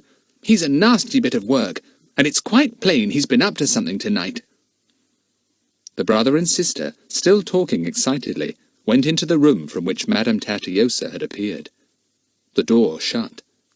Jack heard the clink of glasses. They were going to celebrate something, perhaps. Things were obviously moving. Jack wished fervently that Bill was there with him. But Bill probably didn't even guess that the five of them were in Tauri-Hessia. He had no means of knowing that they had come over by plane. He was probably hunting for them all over the place in England. Jack looked at the hole in the wall. Where did it lead to? He felt impelled to go and look at it. He could still hear clinking and talking in the room nearby. He ran across to the hole, clambered on a chair and looked inside. He could see nothing, so he felt for his torch. Then he saw the door of the room opening. There was only one thing to do. He must tumble inside that hole and hope for the best. So in went Jack, almost falling over himself in his hurry. He found that there were steps there, and he slid down them, landing with a bump at the bottom. He sat there and listened, full of alarm. but it seemed as if the Count and his sister hadn't heard anything. He heard their voices in the distance, and then he heard something else. He heard a slight scraping noise, and the light that came into the hole where he was hiding was abruptly cut off. "Gosh! The picture's gone back into place! I'm trapped!" said Jack in alarm. He went up the steps and felt about at the back of the picture. The back was of stout wood and fitted tightly over the hole. It wouldn't move even when he pushed it. He didn't like to do anything violent in case the Count heard him. He put on his torch. He looked down the steps and saw a passage at the bottom. Well, it must lead to somewhere. It might even lead out of the castle. The only thing to do was to try it and see. So Jack went down the steps again and into the narrow little passage. He came to the conclusion that the passage must run just inside the walls of the room, at a little below the level of the floor. It went round at right angles quite suddenly. Then there were more steps, very steep indeed. Down them climbed Jack, thankful for his torch. It was very musty in the passage. He came to a place where there seemed to be a little light shining behind the left-hand wall. What was it? Jack soon discovered. It was a small hole made in the wooden panelling there, and through it he could see into a dimly lit room. A room where people apparently met to discuss things, for there was a round table with chairs pulled up to it, and blotting pads and papers were set out neatly. A nice little spy hole, thought Jack. Well, on we go. Wherever does this lead to, Kiki? Kiki didn't know. She only knew she was getting rather tired of this trip. She clung to Jack's shoulder and grumbled in his ear. The passage went downwards again, not by steps this time, but in a steep slope. Jack found himself in a much narrower, lower passage now. He had to bend his head down. 2 people would have found it difficult to pass one another. Kiki protested because the ceiling kept brushing the top of her head. "I wish I knew where this is all leading to, Kiki," said Jack. "I don't like it any more than you do. Hello, here's a cellar or something." The passage suddenly ended in a round, cellar-like place, full of old junk. The entrance to this was only a round hole through which Jack climbed, glad he wasn't as fat as the old boss of the circus. "Now where do we go from here?" he thought. He flashed his torch all round. Nothing much to see but junk. Then he flashed his torch on the ceiling above his head. It was only about 2 inches higher than he was. "A trapdoor! Surely that's a trapdoor! If only I can open it," thought Jack. He pushed hard, and it opened. It swung right back and landed with a tremendous crash. It startled Jack horribly and made Kiki screech like a barn owl. Nobody came rushing up. Nobody shouted, "Who's there?" Jack waited a minute and then clambered out. Where was he now? He began to feel he must be in a kind of nightmare where nothing really led anywhere. Only just on and on. Steps, passages, holes, cellars, trapdoors. What next? Again he shone his torch round. He was in a very tall, very narrow building of stone. Great ropes hung round him. He turned his torch upwards, and then he knew where he was. "The bell tower! The tower that is just opposite Philip's room! That passage I've come down must be a secret way into the castle! Well, what a discovery!" He went to the doorway of the bell tower. There was no door there, merely an archway. The place was apparently built just to hold the great bell and nothing else. And then Jack discovered something that filled him with relief and joy. The bell tower was built outside the castle wall and not inside. He could run down the slope of the hill to the circus with nothing to prevent him. No walls to climb, no windows to jump from. There he was, outside the castle, walls and all. "That's a bit of luck," thought the boy. "Come on, Kiki, we're out. Now we'll go back and get a bit of sleep." It wasn't long before Jack was creeping into Pedro's caravan. The floor creaked loudly, but Pedro did not awake. Jack stripped off his things, thinking hard. He felt pleased. Lucy Ann and the others were safe. They had come to no harm. They were safe as long as Gussy wasn't king. Then they might be held as hostages if the British government sided with the present king and demanded that he be put back on the throne.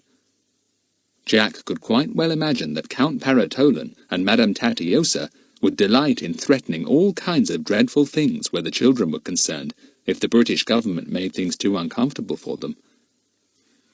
The thing to do is to rescue them quickly before Gussy's uncle is captured and Gussy's put on the throne, thought Jack. I really must try and get in touch with Bill, but it will be difficult, because probably the people in this part of the country are on the side of the Count, and if I try to get news through to Bill, I'll be captured myself. He fell asleep thinking of it all. He had had a night of real adventure, and he was tired out. He didn't even wake when Mr. Fank's bears created a great disturbance in the early morning and tried to break their cage down. Pedro told him about it at breakfast time. Nobody dares to go near them, he said. They haven't come to fighting each other yet, but they will, and then they won't be any use in the circus. Isn't Mr. Fank better then? Asked Jack. No, worse, said Pedro. The boss is really worried. Pity that friend of yours you told me about isn't anywhere near here. If he's as clever as you say, he might be able to quieten the bears and manage them.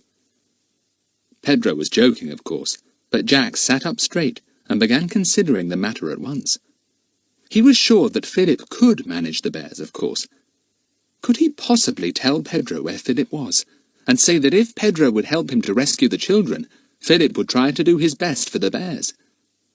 "What's the matter?" said Pedro, looking at him curiously. "You seem excited about something."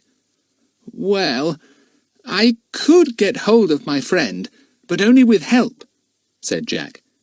He's not really very far away." "Really? Why didn't you tell me?" said Pedro. "Where is he?" Jack hesitated. Could he trust Pedro? He asked him a question. "Pedro, tell me truthfully, are you on anybody's side in this business about the king and the Prince Aloysius?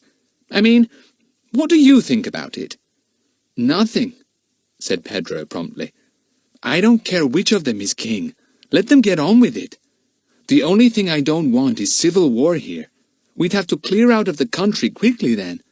Circuses and war don't go together." "Why do you ask me that?" "I might tell you later on," said Jack, suddenly feeling that he had told Pedro too much. "But I'll just say this. If I could get my friend here, with his friends too, we'd prevent civil war. Fank's bears would soon be under control, and—" "What rubbish you talk," said Pedro, looking astonished. "Stop pulling my leg. I don't believe a word of it." Jack said no more. But as the day wore on, and Fank got no better, and the bear's behaviour got much worse, he felt inclined to tell Pedro a good deal more. It would be really marvellous if he could get Philip and the rest into the circus. What a wonderful hiding place for them all. Gussy would be too noticeable, of course. How could they disguise him? "Of course! With that long hair of his and those thick eyelashes and big eyes, he could be dressed as a girl," thought Jack. "What a brainwave! I think I will tell Pedro everything. I'll tell him after the show tonight." The circus gave its first show at Borken that evening. It opened with the usual fanfare of trumpets and drums, and the people of the town streamed up excitedly. The bears, of course, were not on show, but otherwise everything went well. There was a good deal of grumbling from the townsfolk about the bears, because they had been well advertised, and some people demanded their money back.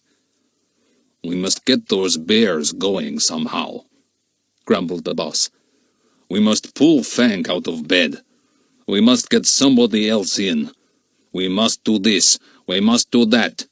Where is Fank? Those bears will maul each other to death soon." After supper, Jack spoke to Pedro. "I want to tell you a lot of things," he said. "I want to get your help, Pedro. Will you listen? It is very important indeed." "I am listening," said Pedro, looking startled. "Tell me all you want to. I will help you, Jack. I promise you that." Chapter 21. A Daring Plan. "Where shall we go?" said Jack. "In your van. Nobody can overhear us there, can they?" They went inside the little van and shut the door.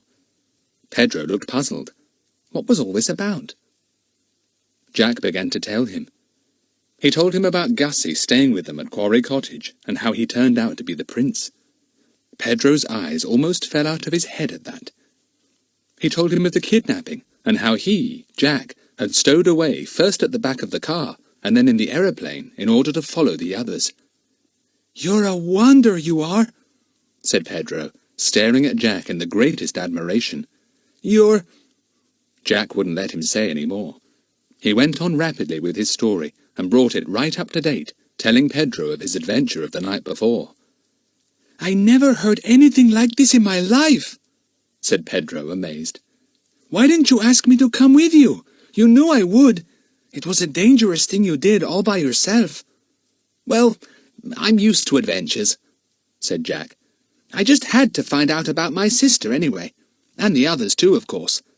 Now, Pedro, this is where I want your help.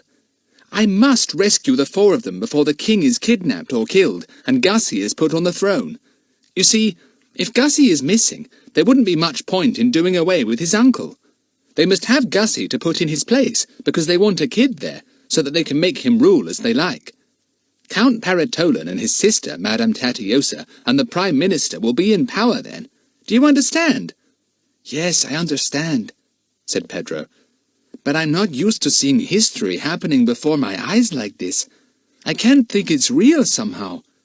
"It is real," said Jack urgently. "Very, very real. And Pedro, if we can get Philip here, in the circus, he could manage those bears as easily as Fank.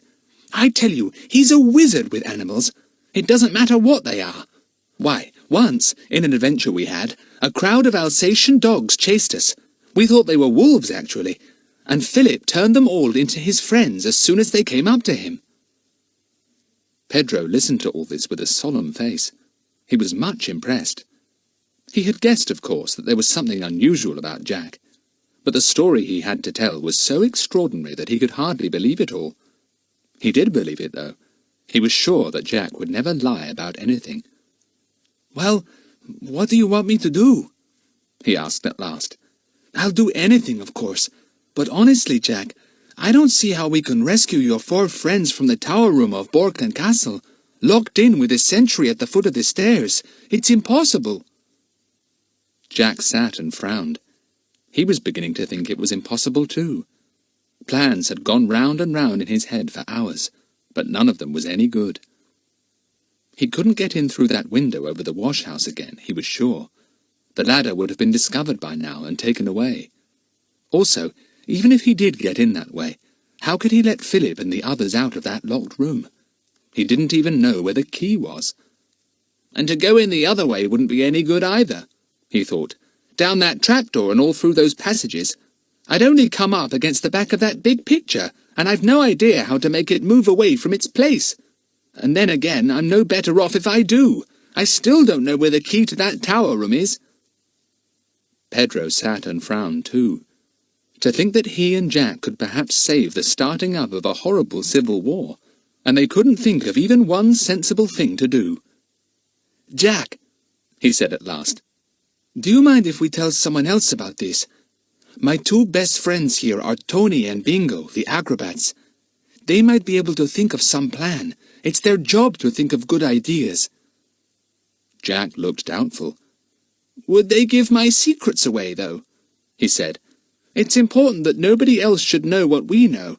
Once the Count suspected that anyone was trying to rescue the 4 prisoners he holds, he would spirit them away somewhere else, and probably hurry his plans on so that we couldn't possibly stop them." "You needn't worry about Tony and Bingo," said Pedro. "They're the best pals I ever had, and ready for anything. This is the kind of job they jump at. It's right up their street. I'll go and fetch them now." He went off across the field, and Jack sat and worried. He wasn't happy about telling anyone else. Soon the van door opened, and in came Pedro with Tony and Bingo. They didn't look in the least like acrobats in their ordinary clothes. They were slim, lithe young men, with shocks of hair and cheerful faces. "What for you want us?" said Tony the rope walker in broken English. "It is trouble with the boss." No, said Pedro. look here, Jack. Shall I tell them? I can speak to them in Italian, which they know best, and it'll be quicker. Right, said Jack, wishing that he could use 6 languages as easily as this much-travelled circus boy. He didn't understand a word of what followed. Pedro spoke rapidly, using his hands excitedly, just as all the Spaniards, French, and Italian people did in the circus. Bingo and Tony listened, their eyes almost falling out of their heads. What a story! Then they too began to chatter in excitement, and Jack could hardly contain himself in his impatience to find out what they were saying. Pedro turned to him at last, grinning broadly. I have told them everything, he said, and it pleases them. They have an idea for rescue, a surprising idea, Jack, but a very, very good one. What? Asked Jack, thrilled. Not too impossible a one, I hope. Shall I tell him? Said Pedro, turning to Tony. I can tell him more quickly than you. Tell him, said Tony, nodding his head. Well, said Pedro, they got the idea when I told them how you escaped out of that trapdoor in the tall bell tower. I told them it was exactly opposite the window of the tower room, and they said it would be easy to throw a rope across from the top of the tower to the window. Yes, but I don't see what good that would be, said Jack, puzzled. I mean, the others couldn't get across it. They'd fall. Listen, said Pedro. You have seen the trapeze swings that Tony and Bingo use in their acrobatic tricks, haven't you? Well, those swings can be attached to the wire rope by pulley wheels and run to and fro. Would your friends agree to sit on a swing in turn and be pulled across hanging from the wire rope? It would be easy. Good gracious, said Jack, startled. My word, what an idea! It's not workable. See, it is workable, said Tony excitedly. We go up the bell tower. We get rope across to your friends. I walk across, easy. I pull swing behind me hanging on rope. I place each boy or girl safe on swing, and I run back on rope dragging swing by wire. 1, 2, 3, 4 times, and everyone is safe. Good idea, no? Is it really possible? Said Jack. It sounds very dangerous. Ah, no. It is simple this way, said Tony. I do it all. I, Tony. Bingo nodded his head. He apparently agreed with Tony that it was a good and perfectly possible idea. It would certainly only have been thought of by wire walkers or acrobats, Jack was sure. And then this boy, how you call him, Philip, he will take Frank's bears and make them good, said Tony. Everybody pleased. Everybody pleased, agreed Jack, getting excited too. After all, these acrobats were used to things of this kind. It seemed nothing to them, though to ordinary people it appeared to be a very dangerous and quite impossible feat. Tonight we go, said Tony. We have all things ready. We tell the boss, no? No, not yet, said Pedro, considering. And not very much when we do tell him. Nothing about the prince or anything like that. Only just that we've got a friend of Jack's to help with the bears. I'll have to think of some way of explaining the other 3, but I'm not worrying about that yet. Tony and Bingo went off to their van, talking 19 to the dozen. This was evidently something they were going to enjoy very much. Jack could hardly keep still now. He kept on and on thinking about Tony's plan. Would it be all right? Would Lucienne be too afraid to swing across on a trapeze perch and be caught at the other end of the rope by Bingo? What about Gussy? His hair would stand on end. And yet what better way was there? There wasn't any other way at all. The circus opened as usual, and again there were grumbles about the non-appearance of the bears. Fank tried to get up, but it was no use. He couldn't even stand. The bears, hearing the circus beginning and the shouts of the sideshows, became restless and excited. They had allowed no one in their cage that day, not even to clean it, and their food had been hurriedly poked between the bars. They wouldn't even eat that. It lay in their cage untouched. They padded up and down the floor, heads down, grunting and growling all the time. The show was over at last, and the townsfolk went back to Borken, chattering and laughing.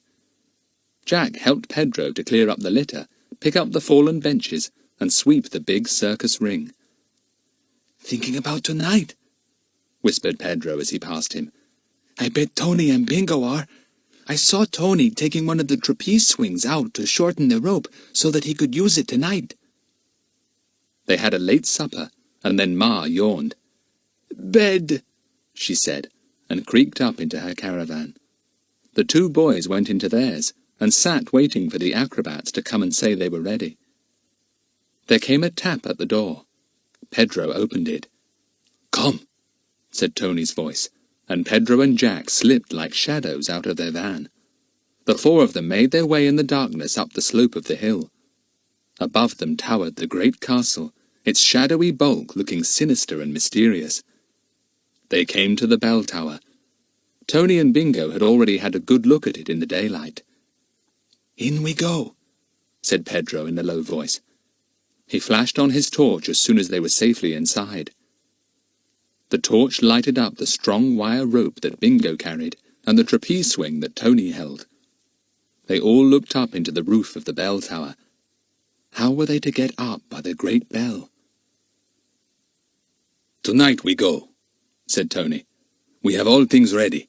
We tell the boss, no?" "No, not yet," said Pedro, considering. "And not very much when we do tell him. Nothing about the prince or anything like that. Only just that we've got a friend of Jack's to help with the bears. I'll have to think of some way of explaining the other three, but I'm not worrying about that yet." Tony and Bingo went off to their van, talking 19 to the dozen. This was evidently something they were going to enjoy very much. Jack could hardly keep still now. He kept on thinking about Tony's plan. Would it be all right? Would Lucy Ann be too afraid to swing across on a trapeze perch and be caught at the other end of the rope by Bingo? What about Gussy? His hair would stand on end. And yet what better way was there? There wasn't any other way at all. The circus opened as usual, and again there were grumbles about the non-appearance of the bears. Fank tried to get up, but it was no use. He couldn't even stand. The bears, hearing the circus beginning and the shouts of the sideshows, became restless and excited. They had allowed no one in their cage that day, not even to clean it, and their food had been hurriedly poked between the bars. They wouldn't even eat that. It lay in their cage untouched. They padded up and down the floor, heads down, grunting and growling all the time. The show was over at last, and the townsfolk went back to Borken, chattering and laughing. Jack helped Pedro to clear up the litter, pick up the fallen benches, and sweep the big circus ring. "Thinking about tonight," whispered Pedro as he passed him. "I bet Tony and Bingo are. I saw Tony taking one of the trapeze swings out to shorten the rope so that he could use it tonight." They had a late supper, and then Ma yawned. "Bed," she said, and creaked up into her caravan. The two boys went into theirs, and sat waiting for the acrobats to come and say they were ready. There came a tap at the door. Pedro opened it. "Come," said Tony's voice, and Pedro and Jack slipped like shadows out of their van. The four of them made their way in the darkness up the slope of the hill. Above them towered the great castle, its shadowy bulk looking sinister and mysterious. They came to the bell tower. Tony and Bingo had already had a good look at it in the daylight. "In we go," said Pedro in a low voice. He flashed on his torch as soon as they were safely inside. The torch lighted up the strong wire rope that Bingo carried and the trapeze swing that Tony held. They all looked up into the roof of the bell tower. How were they to get up by the great bell? "There are iron rungs up the wall," said Tony. "I go first. Follow me." Chapter 22. Escape. It was not difficult to climb up the iron rungs. Tony was soon up in the roof of the tower. Kiki was first, though. She flew up from Jack's shoulder and perched on the big bell, making a slight clanging noise that startled her considerably. The iron ladder went right above the bell, which hung from a great beam. Above it was a stone platform, with an opening in it at one side for the iron ladder to pass through. Tony climbed up to the bell, and then through the opening above it, and passed on to the stone platform. Jack came next, and then Pedro. Bingo was last. There were arched openings like windows in the top of the tower opening off the stone platform, one arch facing each way, north, south, east and west. Tony peered out of the arch that faced the window in the castle opposite. He considered the distance carefully. Jack peered out too. It seemed a long way to him in the darkness. He shivered. He didn't at all want to go on with this idea, now that he was up so high, and can see what a drop it was to the ground. But Tony and Bingo treated it in a very casual, matter-of-fact manner. They talked to one another, and discussed it very thoroughly and with great interest. They apparently had no doubt at all but that they could do what they had planned. Tony said something to Pedro, and he repeated it to Jack in English. Tony says he is ready. He says, how can we attract the attention of your friends in the room opposite? They will have to help at the beginning. If we flash a torch on and off, or perhaps hoot like an owl, Philip will come, said Jack. We try the owl, said Tony, and Jack put his cupped hands to his mouth and blew vigorously between his two thumbs. Ooh, ooh, came quaveringly on the night air. Jack hooted again. They waited, their eyes on the shadowy window opposite. Then, from the window, a light flashed on and off. Philip's there, said Jack joyfully, and flashed his own torch. Philip, he called in a low voice. Can you hear me? Yes, where are you? Not over there, surely, said Philip in an amazed voice. Tell him Tony is coming over on a rope, said Pedro. But we've got to get the rope across first. So will he look out for a stone, tied onto a bit of string, and pull on it, so that the thicker rope can come across? I know a better way than that, said Jack, suddenly excited. Let Kiki take the rope across. Not the thick, heavy wire one, of course, but the first rope, the one that's fixed to the wire. She can take it in her beak. Ah, that is good, said Tony, understanding and approving at once. It will save time. Philip, Kiki's coming across with a rope, called Jack cautiously. Look out for her. Take the rope and pull hard. It will bring across a wire rope. Can you find something to loop it to? It has a strong ring at the end. See that it is made fast. Right, but how will... I say, I don't understand, said Philip, bewildered. Call Kiki, said Jack. Kiki had now been given the end of the rope in her beak. She was pulling at it with interest. Take it to Philip, said Jack. Kiki, called Philip. Kiki! Kiki flew straight across to him, carrying the end of the rope in her strong beak. She knew she had to take it to Philip, of course, but she had no idea that behind her came a whole length, paid out quickly by Tony. She landed on Philip's shoulder and let go the rope to nibble his ear. Philip just caught it in time. He wasted no time but pulled on it hard. More and more rope came in, and then, joined to the ordinary rope, came the strong wire rope, heavy but flexible. Philip hauled on that too until a tug warned him to stop. Now he had to fasten it securely to something. But what? He had a lamp in his room, and he lighted it to see better. He kept it turned low and held it up to see where he could fasten the ring that was on the end of the wire rope. His bed had strong iron feet. Philip dragged the bed to the window, waking Gussy up with a jump as he did so, and then slipped the iron ring under one foot, pulling it up about 12 inches. Now it should be held fast. The bed was by the window, the iron foot against the stone wall. Neither bed nor foot could move. The rope should be safe for anyone to use. What is it? What's happening? said Gussy, sitting up in bed in surprise, unable to see much in the dim light of the lamp. Be quiet, said Philip, who was now almost too excited to speak. Jack's out there. Go and wake the girls, but for goodness sake, don't make a noise. Over in the bell tower, Tony pulled on his end of the wire rope. He pulled as hard as he could, and Bingo pulled with him. Was the other end quite fast, safe enough for Tony to walk across on it? He had to be quite certain of that before he tried to walk the rope. It's fast enough, said Bingo in his own language. It will hold you. Tony wasted no time. He got out of the stone archway and stood upright on the narrow sill. Bingo held a torch to light up the wire stretching in front, from the bell tower to the window away opposite. Tony tested the wire with his foot, and then Jack gasped in astonishment.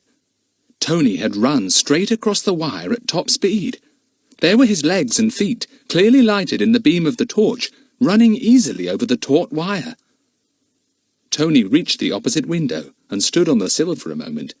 Then he bent his head and climbed in, finding the bed just below the sill. Philip gripped hold of him, looking white. "I say, what a thing to do! You might have fallen!" The girls were now in the boys' room, having been awakened by Gussy. Kiki was with them, making a great fuss of them both. "Who's this?" said Lucy-Anne, startled to see Tony jumping down to the bed. "Philip, what's happening?" "No time to talk yet," said Philip, who wasn't really sure himself what was happening. "We're being rescued, that's all." Tony was now busy pulling on a rope that he had brought across with him.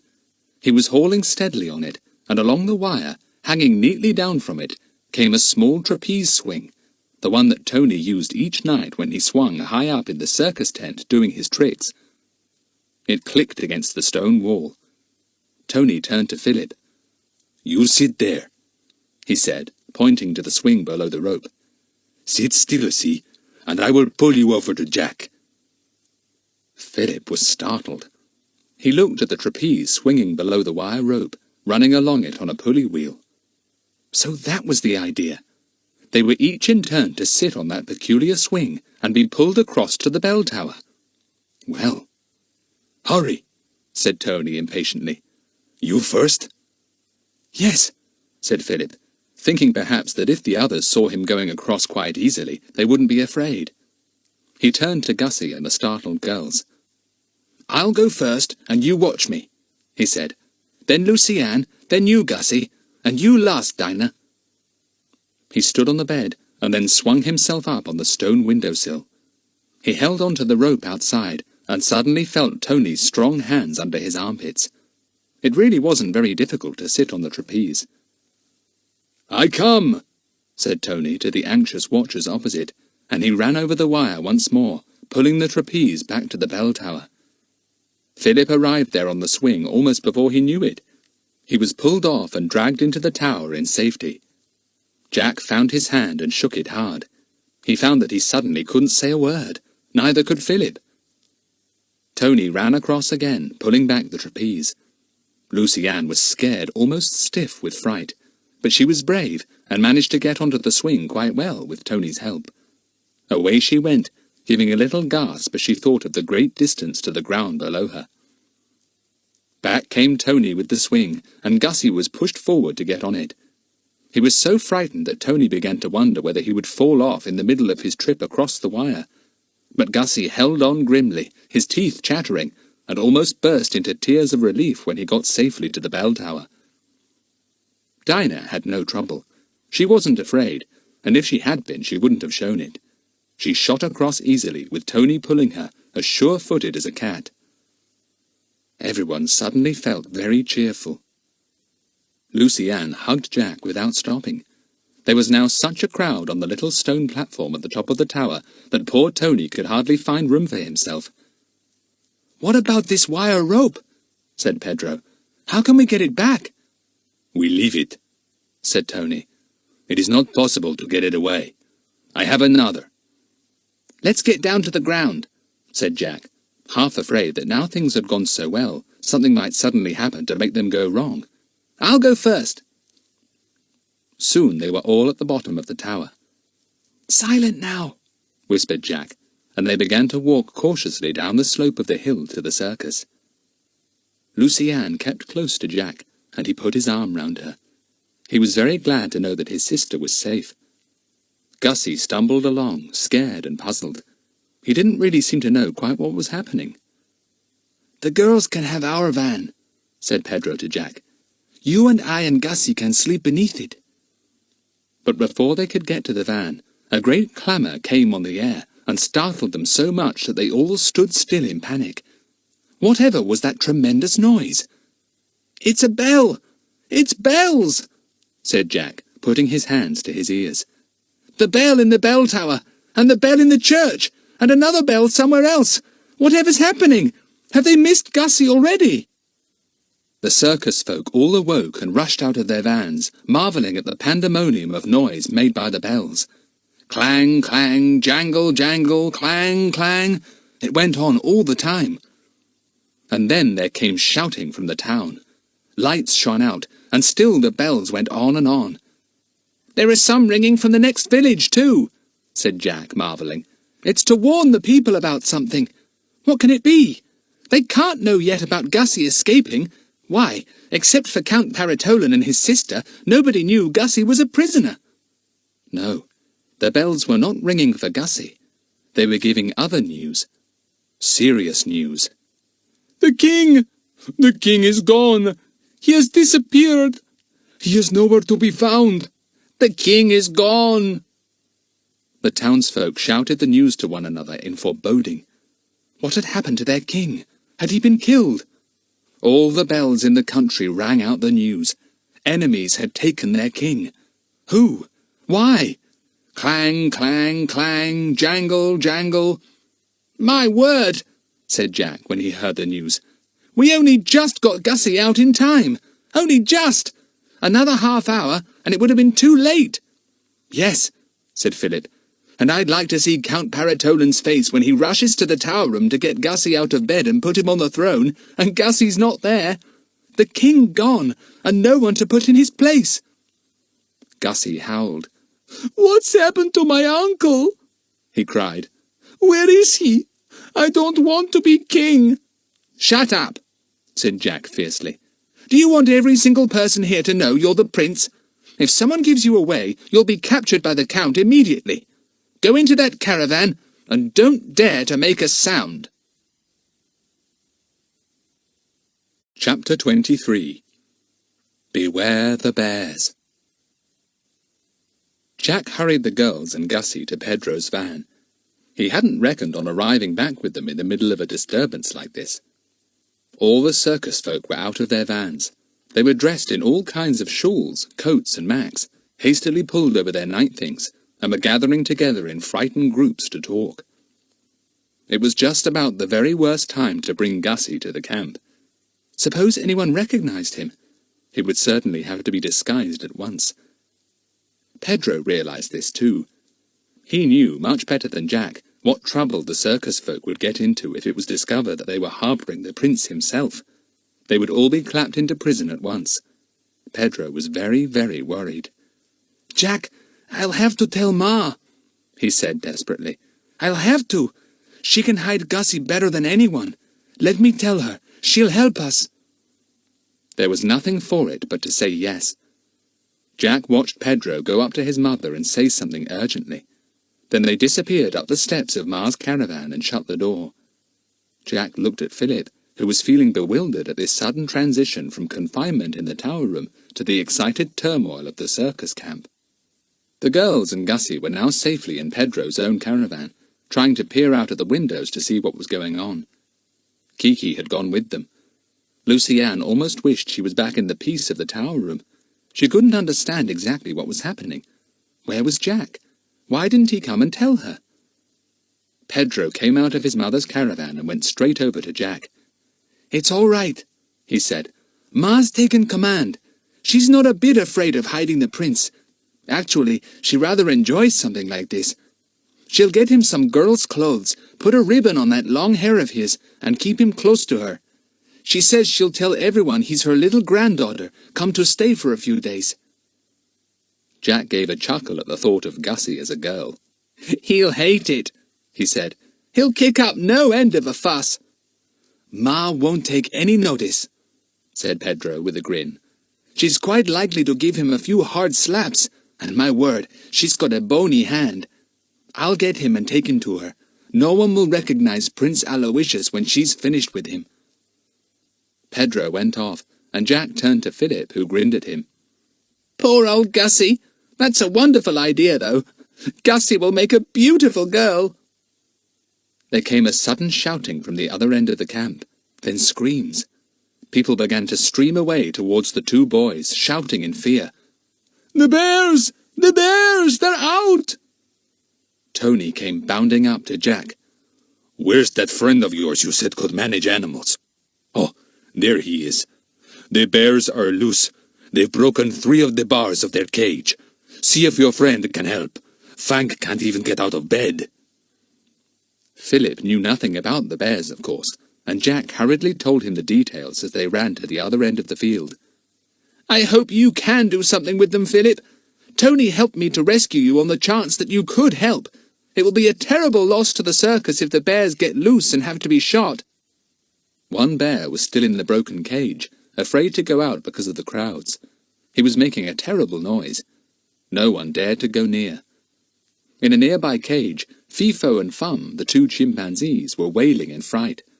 Madame Fifi made sure they were safely locked in and ran over to Jack. "Don't go near that bear, you 2 boys. He's dangerous. And look out for the others. They're loose." "Can't someone block up those broken bars?" said Philip. "He'll be out soon." "Nobody dares," said Tony. But little Madame Fifi dared.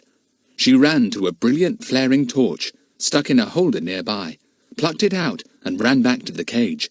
She thrust the pointed bottom end of the torch into the ground just in front of the cage. The bear shrank back at the bright light and crouched down in a corner. He was afraid of the brilliance. "That settles him," said Philip, pleased. "He won't attempt to come out while that light is there. Now, where are the others?" "Over there, sniffing round the boss's caravan," said Jack, pointing to 2 dark shapes. "I bet the boss is shivering in his shoes inside the van." "Where can I get some meat?" panted Philip as they ran across the field towards the bears. "Or better still, can I get honey anywhere? Or treacle?" "Treacle? Yes, Ma's got a whole jar of it," said Jack, remembering. "I'll get it." He raced off to Ma's caravan, burst in and demanded the treacle. Gussy was there, standing in silken vest and pants, protesting loudly. Ma was evidently getting to work on him. She didn't seem to be at all surprised at Jack bursting in to ask for treacle. "On the shelf," she said, and went on brushing out Gussy's hair. Jack found the big stone jar and fled back to Philip with it. Philip had now gone close to the bears, who turned to look at him suspiciously. "They've already injured 1 man," said Jack in a low voice. "Look out, won't you, Philip?" "I'll be all right," said Philip. "Keep out of sight, Jack." He took the jar of treacle, dipped his hands in it, and smeared them up to the wrists with the thick, sweet syrup. Then he walked towards the bears, pouring a little of the syrup out on the grass as he went. The bears growled warningly. Philip turned and went back again. He sat down with the jar of treacle and waited. By now, many people were watching. Who was this boy? What was he doing, meddling with 2 dangerous bears? They watched in fearful curiosity, ready to run at any moment. Jack stood out of sight, but near enough to run to Philip's help if necessary. He didn't think it would be necessary. He had absolute faith in Philip's ability to manage any animal. The bears soon smelt the syrup that Philip had spilled here and there on the grass. They loved the sweetness of treacle. Fank sometimes gave it to them for a treat, and there was nothing they liked better than to have an empty syrup tin given to them and to be allowed to lick it and put their great paws inside. They sniffed and went towards the first spots of treacle on the ground. One bear found them and licked eagerly. The second bear growled at him and tried to push him aside, but suddenly smelt another few spots of treacle further on. He lumbered on clumsily and licked eagerly. As soon as the bears realized that there was treacle about, they began to grunt excitedly. They had refused food for 2 days now, and they were hungry. They sniffed eagerly for more treacle. The watching people held their breath as they saw the 2 great clumsy creatures getting nearer and nearer to the boy sitting on the ground. Surely he was in danger. "Who is he? He ought to be warned," they said, but Tony and Bingo hushed them. "Be quiet. He is Jack's friend, a wanderer with animals. Give him a chance. He can run if the bears threaten him." The first bear was now quite near Philip, his head close to the ground as he sniffed about for more treacle. Philip put his hand into the jar he held and took it out, waving it slowly in the air so that the bear could get the full scent of it. The bear raised his head and saw Philip. He backed away a little and gave an angry grunt. Who was that sitting on the ground? His eyes gleamed an angry red in the light from a nearby lamp. A little sigh of fear went through the anxious crowd. And then Philip spoke. He spoke in what Jack called his special voice, the voice he always kept for animals. It was a low, monotonous voice, a gentle, kindly voice, but somehow it was a voice that had to be listened to. A sort of hypnotizing voice, thought Jack as he stood watching. The bear listened. He grunted again and backed away, bumping into the second bear. But still Philip's voice went on. What was he saying? Jack couldn't hear. How did he know how to talk to animals like this? And why did they all listen? The watching circus folk knew that most animal trainers used a special tone of voice when they petted their animals. But here was a strange boy talking to frightened and suspicious bears. And yet they listened. The second bear came a little nearer, his ears pricked. He sniffed. He sniffed not only the treacle, but Philip's own particular smell. He liked it.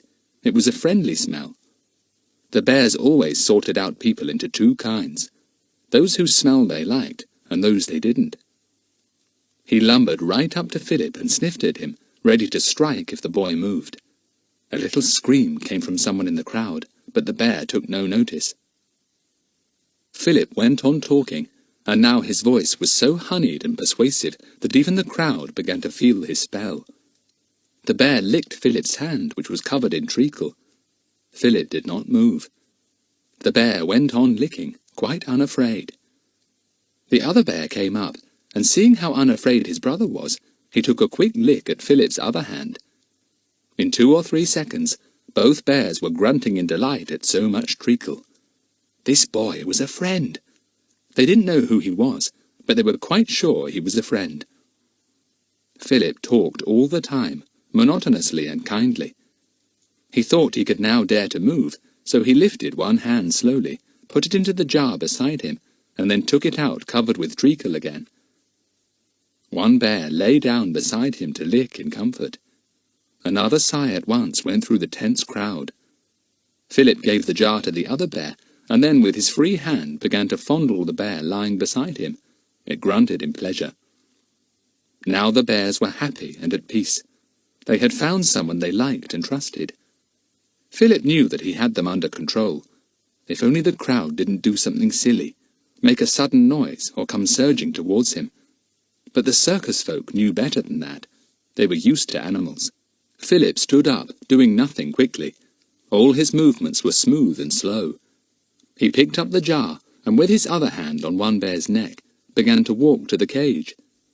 The bears followed, shambling along quietly, licking their lips. Philip took them right to the cage, undid the door and let them shuffle in.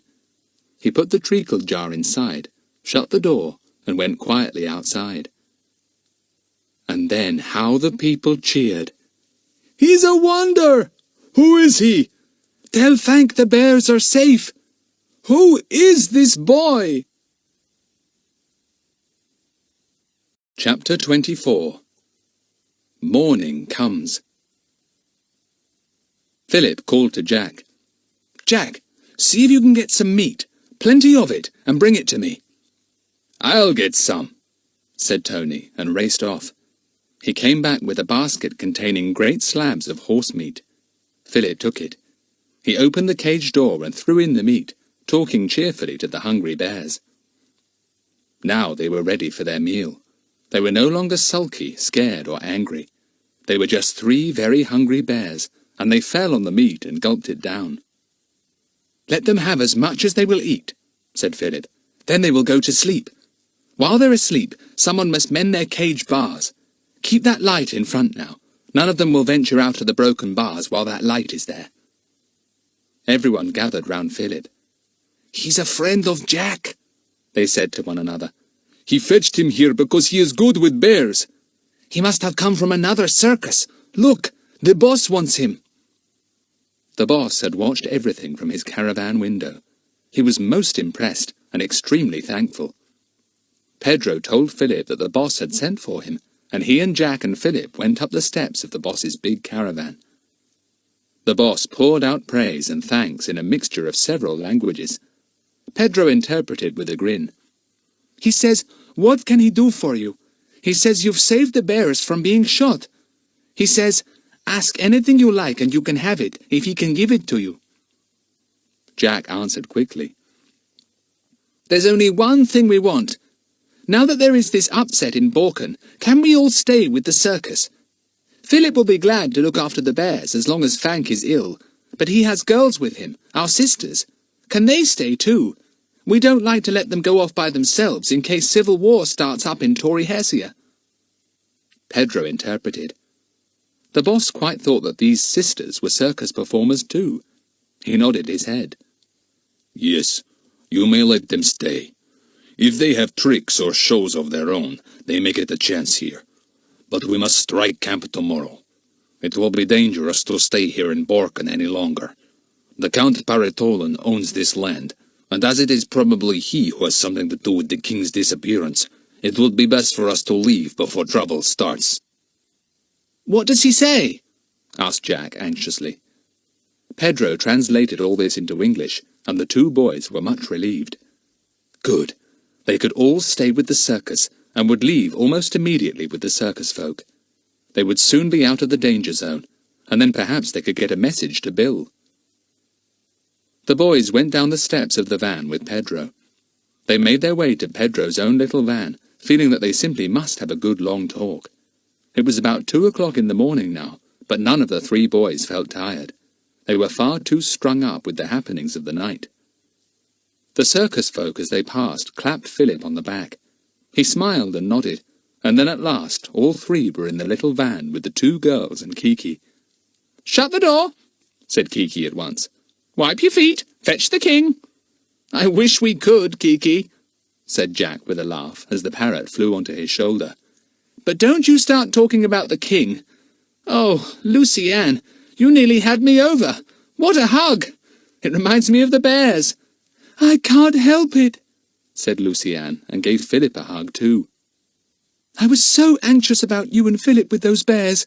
It all seems like a horrid dream. I was longing for you to come back to us. Gussy's gone too. Is he really going to be a girl?" "He is," said Jack, sitting down on the mattress. "Now, we've got to talk and make plans. First of all, because of Philip's grand performance with the bears, the boss has said that we can all stay with the circus. We couldn't have a better hiding place." "That's true," said Dinah. "But suppose the Count makes a search for us, and his men are sent here to look, among other places. Gussy might not be recognized if he's dressed up as a girl, but what about me and Lucy-Ann and Philip? We're all dressed in the English way. We'd soon be noticed."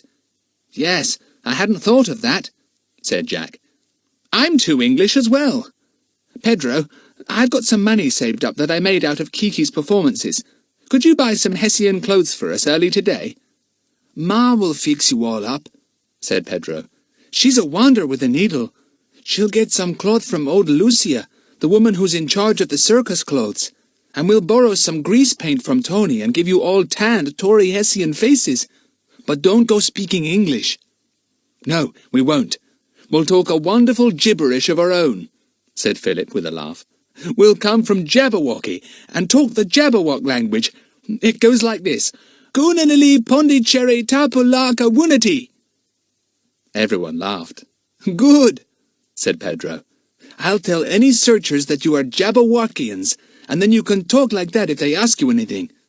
By the way, where is Jabberwocky?" Kiki suddenly launched with delight into the Jabberwockian language.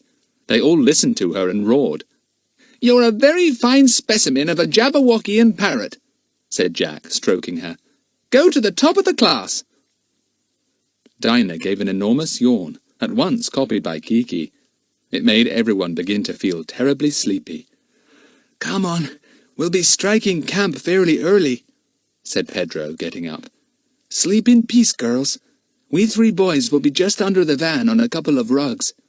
As for Gussy, I expect he's snoring in Ma's extra bunk, looking like a beautiful little girl." Gussy was not asleep, however. He lay in the small bunk, listening to Ma's deep breathing and sudden snorts. He was very angry and very humiliated. Ma had seen to him properly. She had tried his hair this way and that, and had finally decided that he looked more like a girl with a small bow at each side rather than with one big one on top. She had also looked out some clothes. A longish skirt, rather large, very highly coloured, and decidedly ragged, and a small red blouse with a green scarf tied skittishly round the waist. Gussy could have cried with shame. It wasn't the slightest bit of good arguing with Ma. In fact, when Gussy refused to stand still while his bows were being tied, Ma had given him a hefty slap on a very tender place, which had given Gussy such a tremendous shock that he couldn't even yell. "You know I'm a prince, don't you?" he said fiercely under his breath. "Pah!" said Ma, "You're just a boy. I've no time for princes." and she hadn't. Now Gussy was trying to go to sleep, his hair still tied with bows, and a peculiar sort of garment on him that looked half like a nightgown and half like a long coat. He went over the exciting escape in his mind and shuddered. No, he wouldn't think about that awful rope and the trapeze swing. He wondered about his uncle and shuddered again. Was he killed? Poor Gussy's thoughts were not pleasant ones at all. The morning came all too soon for the 5 tired children. Philip went across at once to the bears' cage to see how they were. The bars had been mended and strengthened. The bears, looking extremely well fed, were half asleep, but as soon as they saw Philip they padded to the bars and grunted amiably. One bear tried to reach him with his paw. "Good, they're quite all right," said Philip, and gave them a little talk to which they listened entranced, as if they understood every word. Fank was better, but still could not stand up. Philip went to see him, and the little man took his hand and poured out a stream of completely unintelligible words. Philip knew what he was saying, though. Here was a grateful man if ever there was one. Fank loved his bears as if they were his brothers, and he had been almost mad with anxiety the night before when he heard they had escaped. "I'll take them on till you're well," said Philip, and Fank understood, and shook Philip's hand fervently. The next thing was clothes. The camp was to set off in 3 hours, so Ma had got to hurry if she was going to get the 4 of them clothes that would disguise the fact that they were English. She went to Lucia, an old bent woman who kept the clothes of the circus folk in order. Not the ordinary ones they wore every day, but their fine ones worn in the ring, their glittering capes and skirts, their silken shirts and magnificent cloaks. These were valuable, and old Lucia's needle was always busy. So was her iron. Nobody could press fine clothes as well or as carefully as Lucia. By the time the circus folk were ready to strike camp, nobody would have recognized Dinah, Lucy Ann, Philip and Jack. Tony had lent them grease paint, and each of them was tanned and looked like a Tauri-Hessian. Face, neck, legs and hands. The girls wore the Tauri-Hessian dress, long skirts and shawls, and bright ribbons in their hair. The boys looked just like normally brought-up boys of the country, and seemed to have grown older all of a sudden. Lucy Ann stared at Jack in surprise, hardly recognizing this brown youth, whose teeth gleamed suddenly white in his tanned face. Ma was pleased with her efforts, but most of all she was delighted with Gussy. Nobody could possibly think that Gussy was anything but a girl. He looked really pretty. All 5 of them, Pedro too, roared with laughter when poor Gussy came down Ma's caravan steps, looking very red in the face, very angry, and very ashamed. "This is my little grandchild, Anna Maria," said Ma with a broad smile. "Be kind to her, please." Gussy looked as if he was about to burst into tears. "Yes, go on, cry," said Philip, teasing him. "That'll show people you aren't Anna Maria." Dinah gave him a punch. "Some girls do cry," she said. "Oh dear, doesn't Anna Maria, look priceless?" "Smashing," said Jack. "Honestly, he's as pretty as a picture.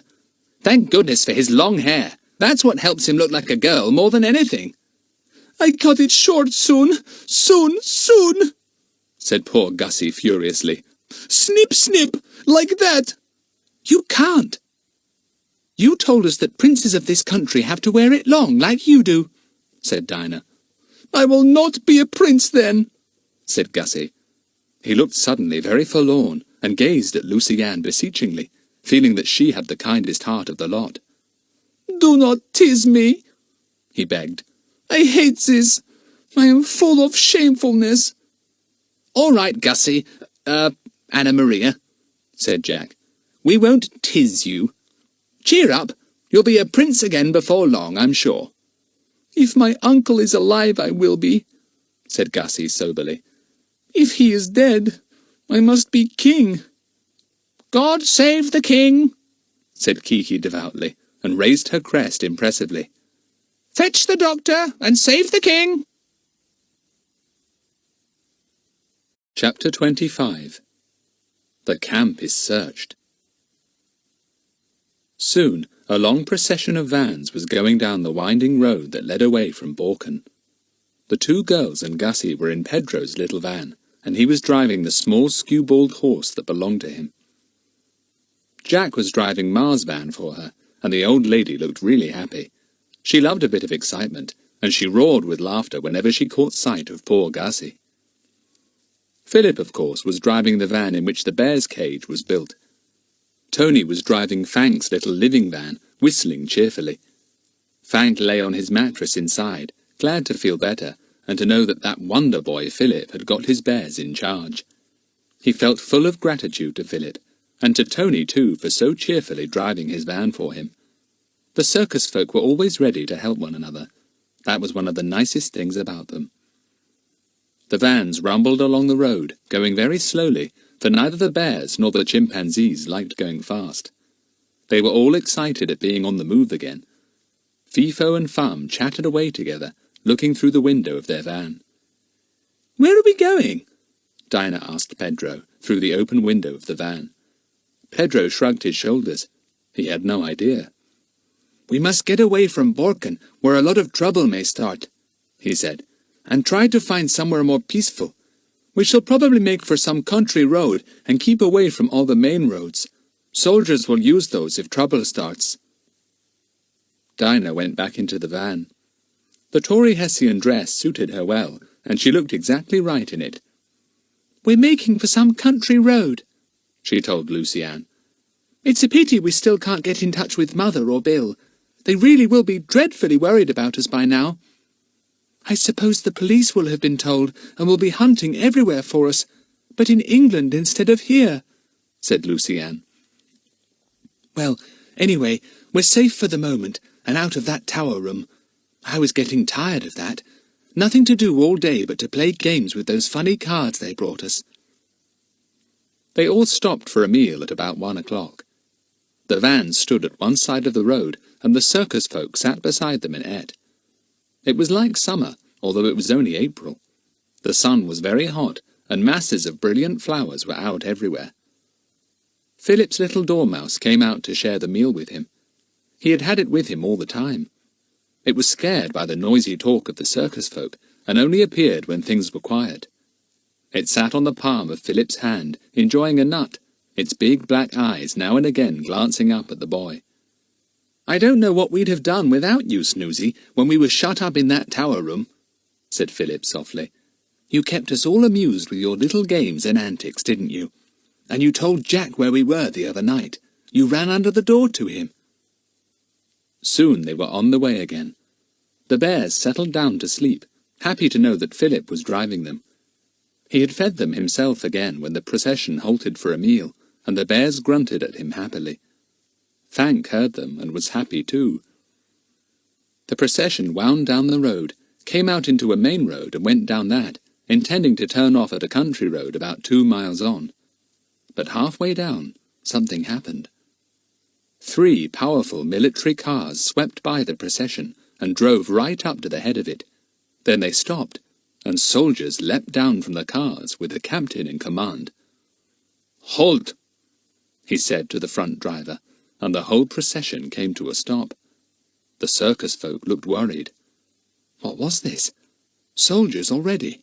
And why were they being halted? They had done nothing wrong. They jumped down from their vans and gathered together in little knots, waiting. Jack poked his head back into Ma's van, which he was driving. "This is it, Ma," he said. I think the vans are going to be searched. Give Gussy something to do and scold him as if he was your grandchild. Gussy, you're a girl, remember, so don't answer back or even say a word when the men come along. Look shy if you can." Pedro also knew what was about to happen. He called to the two girls. "Come out and mix with the circus folk. Go with Tony and Bingo. I'll come too. I'll put my arms round you both as if you were my sisters or my friends." Philip, however, didn't move. He decided that he was in a very good place, driving the bears' van. The men would be sure to upset the bears, and he would have to pacify them. He would appear to the men to be a bear trainer. The captain found the boss. Pedro heard him talking to him in sharp tones. "We are going to search your vans. We suspect you have someone here we want. It will be the worse for you if you have. I warn you to give him up now at once, because when we find him you will be severely punished." The boss looked surprised. He was sitting in his great chair inside his van. "I do not know what you mean," he said. "Search my vans. You are welcome." The boss thought that the soldiers were looking for a deserter, a young man perhaps. He did not know they were hunting for a small boy, and certainly had no idea they were after the little Prince Aloysius. The captain gave a sharp command. His soldiers marched down the sides of the vans, keeping a watch for anyone who might try to hide in the wayside bushes. Then they began to search carefully, probing each van, lifting up piles of rugs or clothes to see if anyone could be hidden there. They stopped at the sight of Philip. They had been told that although they must at all costs find Gussy, there were 3 other children too to look for. Children whose presence in the camp would tell them the prince was somewhere about too. They came up to the bear's van, their heels clicking sharply. Their loud voices angered the 3 bears, and they growled and flung themselves at the bars. Tony came up and spoke to them, telling them to keep out of sight of the bears.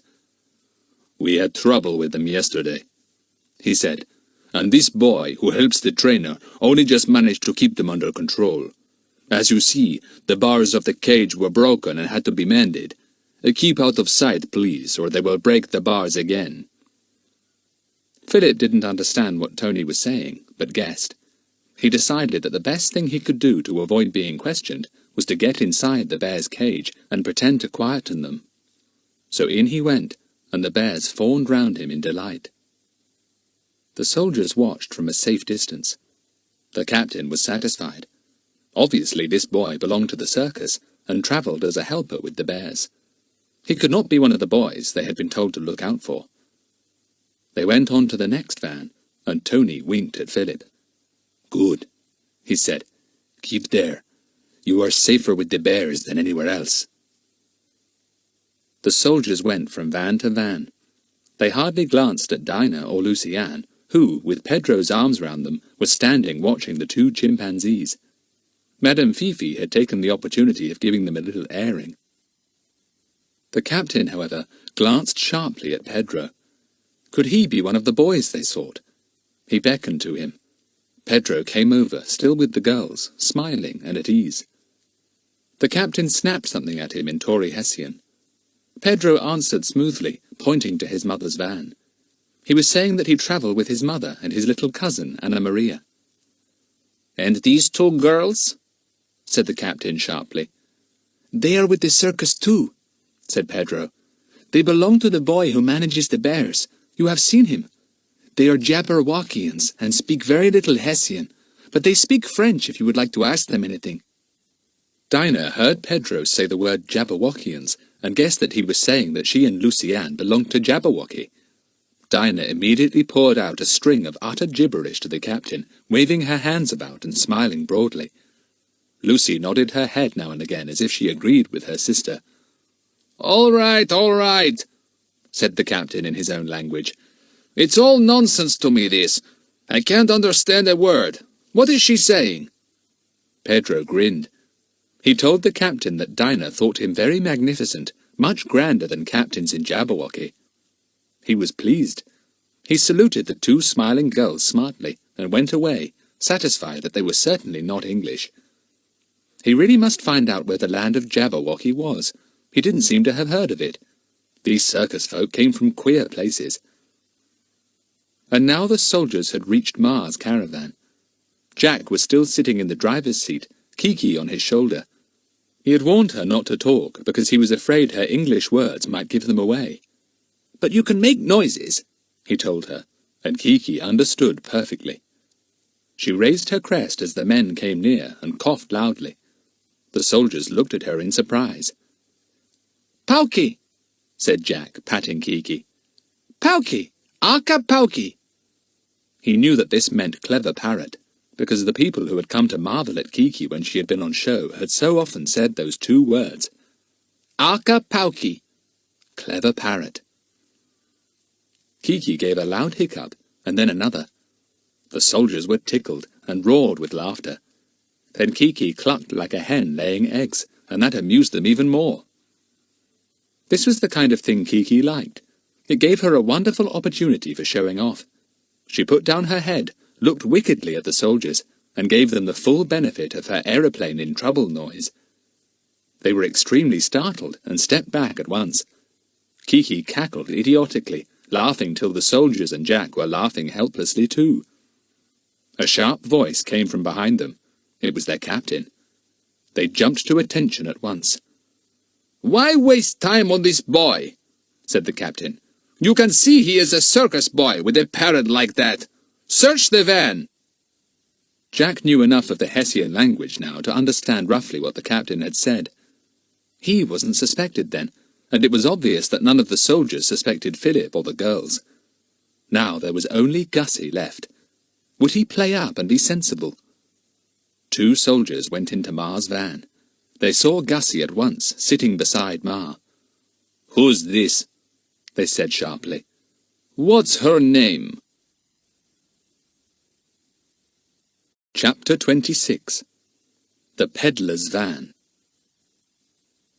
Gussy looked shyly up at them, and then hid his face in Ma's lap as if very overcome.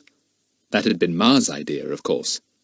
Now, said Ma in Tauri-Hessian, tapping Gussy. "Sit up and answer the gentleman, my little Anna Maria." She turned to the soldiers. "You must pardon her," she said. "She is a silly little girl, and cannot say boo to a goose. Sit up, my pet, and show these kind gentlemen what you are making."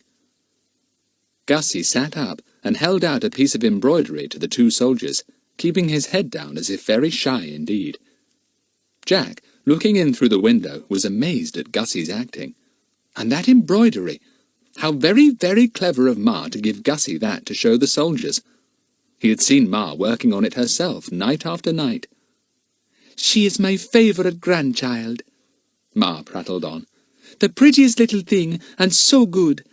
Talk to the kind gentleman, Anna Maria. Say how do you do." "I cannot," said Gussy, and hid his face in Ma's lap again.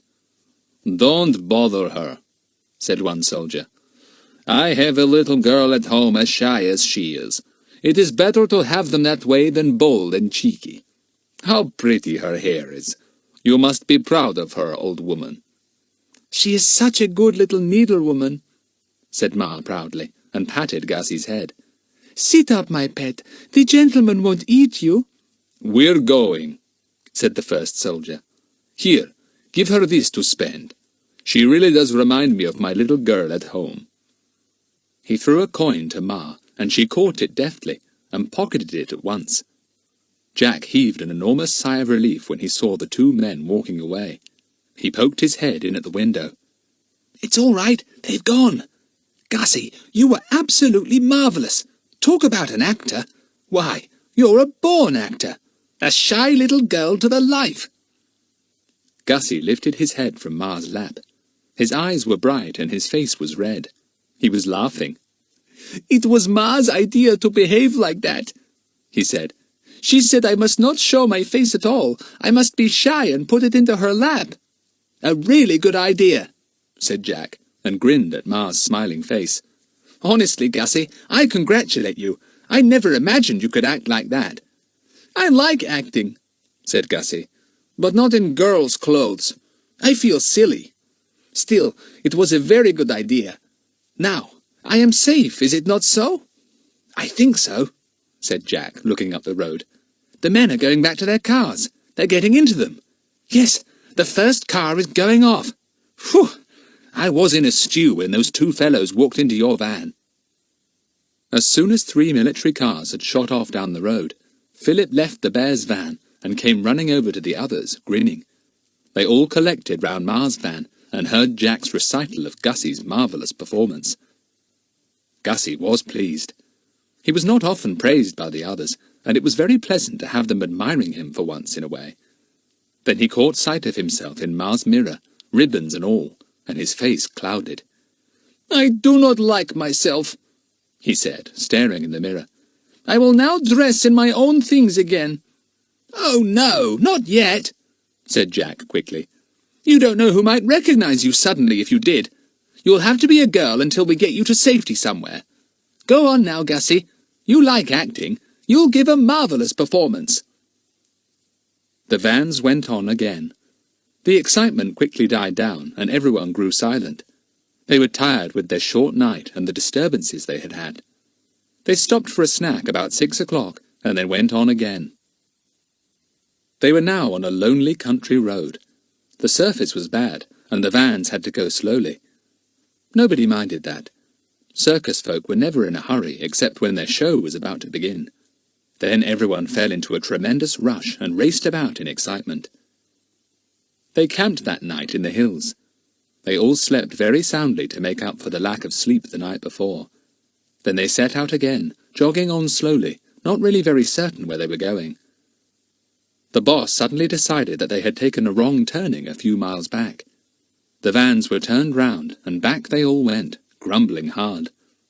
They passed few people on the road, for they were now in a very lonely part. "I want shops," grumbled Ma. "I need to buy things. We all need to buy things. We must go to some place where there are shops. I will go tell the boss." But she didn't, because she was afraid of him. She just went on grumbling. She wanted new cotton reels. She wanted some tinned fruit. She wanted hairpins. "Cheer up, Ma. We may meet the travelling peddler van," said Pedro, getting tired of Ma's grumbling. "What's that?" asked Jack. "Oh, a van that takes all kinds of things to lonely villages," said Pedro. "I don't expect we shall meet one, but I've got to say something to keep Ma quiet." The boss gave the order to camp early that night, and everyone was thankful. Soon fires were burning by the roadside, and good smells came on the air. Just as it was getting dusk, a small van came labouring up the hill on the slope of which the camp had been pitched. Madame Fifi saw it first and gave a shout. Everyone looked up. "Ma, you're in luck!" called Pedro. "Here's a peddler's van!" The little black van drew up at the site of the circus camp. 2 men sat in the front of it, in the usual Tauri-Hessian clothes, sunburnt fellows, one small, one big and burly. "Better keep out of sight, Gussy," said Jack suddenly. "You never know, this might be men sent to check over the camp again." "Oh dear," sighed Lucy Ann. "Don't say they're going to search all over again." The small man jumped out, went to the side of the van, and swung down half the wooden side, making a kind of counter. Inside the van, on shelves, were goods of every conceivable kind.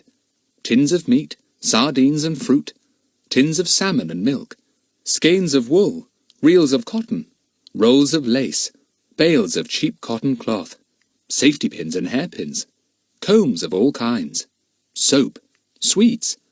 Really, it was just like a little general shop seen in so many villages. "It sells everything," said Pedro. "Ma, do you want me to buy half the things for you?" "No, I'll come myself," said Ma, who enjoyed a bit of shopping. "Stay here, Anna Maria." "Can we go and have a look at the shop, do you think?" asked Dinah. "You've got some Hessian money, haven't you, Jack? I do really want to buy some soap and a few other things. Surely that van is genuine. Those men can't be spies sent to search the camp again." "No, I don't think they can be," said Jack. "The van does seem quite genuine, as you say. All right, we'll go and buy a few things. Not Gussy, though." So while the others strolled off in the dusk to the little travelling shop, Poor Gussy was left behind in Ma's van. He was very cross. The small man sold all the goods. The big man merely helped, handing down this and that, and wrapping up anything that needed it. He said nothing at all. The other man was a real talker. He chattered all the time, chaffed the women, and passed on little bits of news. "And what news have you got?" he asked Ma and old Lucia, as he sold them hairpins and combs. "You've come from the direction of Borken, haven't you? Any news of the king there? He's not been found yet, you know." Ma gave him her news, and described the clamour of the bells in the night. Old Lucia chimed in with a few remarks too. "Where's little Prince Aloysius?" she wanted to know. "They say he was sent to school in England. If the king is dead, the little prince will have to be brought back, won't he?" "We had soldiers searching our camp today," said Madame Fifi. "Though what they expected to find, I don't know. The king, perhaps." Everyone laughed. The chattering and buying went on for some time, and the peddlers did very well. Jack went up to buy some sweets for the girls, Kiki on his shoulder. "Good morning, good night, good gracious," said Kiki conversationally to the peddler who was serving. He laughed, but the other man didn't. He turned round and looked very sharply at Kiki indeed. Jack felt uncomfortable. Why did the second man look round like that? He tried to see what he was like, but it was now dark and difficult to see inside the little van. Lucienne pointed to some toffee. "I'd like some of that," she said in English. Jack saw the man at the back of the van stiffen. He seemed to be listening for what Lucienne might say next. He reached up to a shelf, took down a tin, and then stood still again, as Lucienne spoke once more. "Let's have a tin of pineapple. Kiki likes that." The man swung round. Jack hurriedly pushed Lucienne back into the darkness. This fellow was a spy. He was sure of it. He took another look at him, but could not make out very much. A head of black curly hair, such as all the Tauri-Hessians had. A small black moustache. That was about all Jack could see. "What's up, Jack?" said Lucienne in astonishment as he hurried her away from the van, pulling Dinah and Philip with him too. He told them hurriedly what he thought, and they were very worried. They rushed back to Ma's van to see if Gussy was all right. To their great relief, he was there, looking very cross.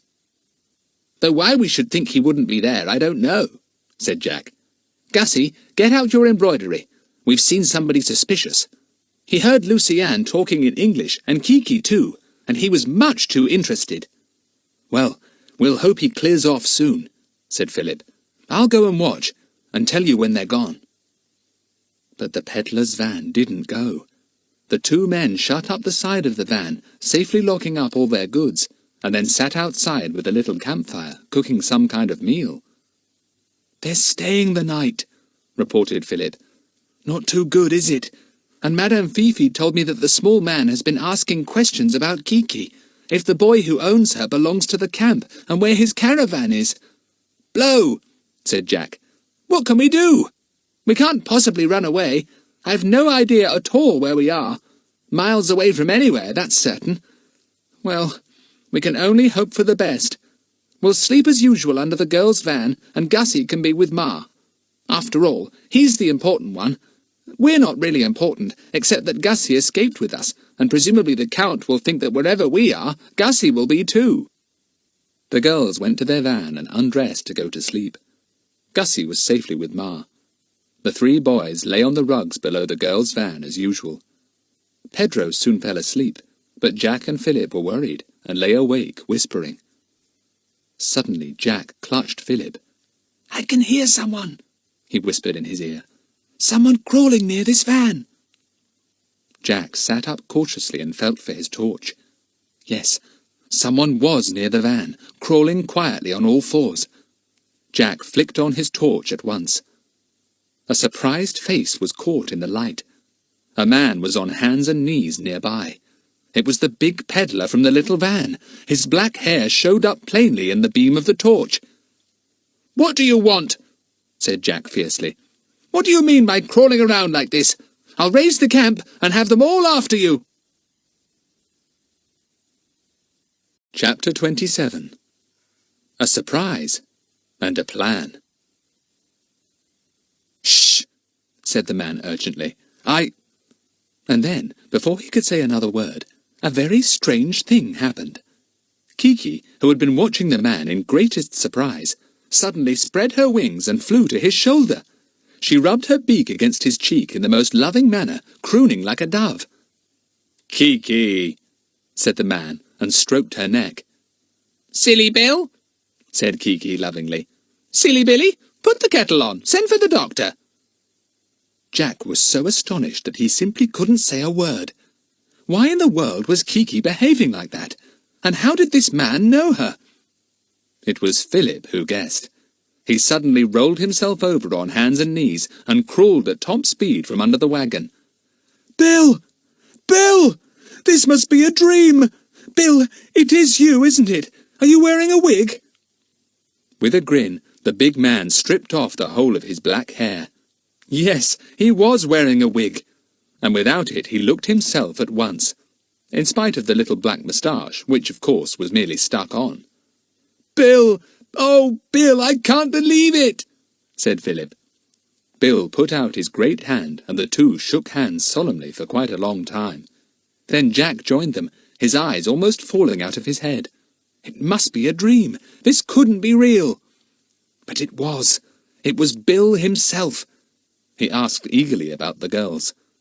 "I was so relieved to see them both looking so well," he said, "though I hardly knew them in that get-up they were wearing.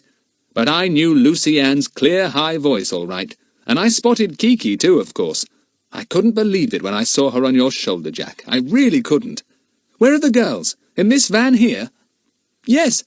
We heard that you had made inquiries about where our van was," said Jack, "and we thought you were spies. We didn't guess it was you, and that you wanted to come and find us in the night. Let's get into the van and wake the girls. We'll wake old Pedro, too. He's a great friend of ours." Soon an extremely excited company of 6 people and a parrot sat in Pedro's little van. Lucy Ann hung on to Bill and wouldn't let him move even an inch from her. Tears ran down her cheeks, and she kept brushing them away. "I can't help it, Bill. I'm not really crying. It's just because I'm so happy again. I just can't help it, Bill," said poor Lucy Ann, laughing through the tears that simply poured down her face.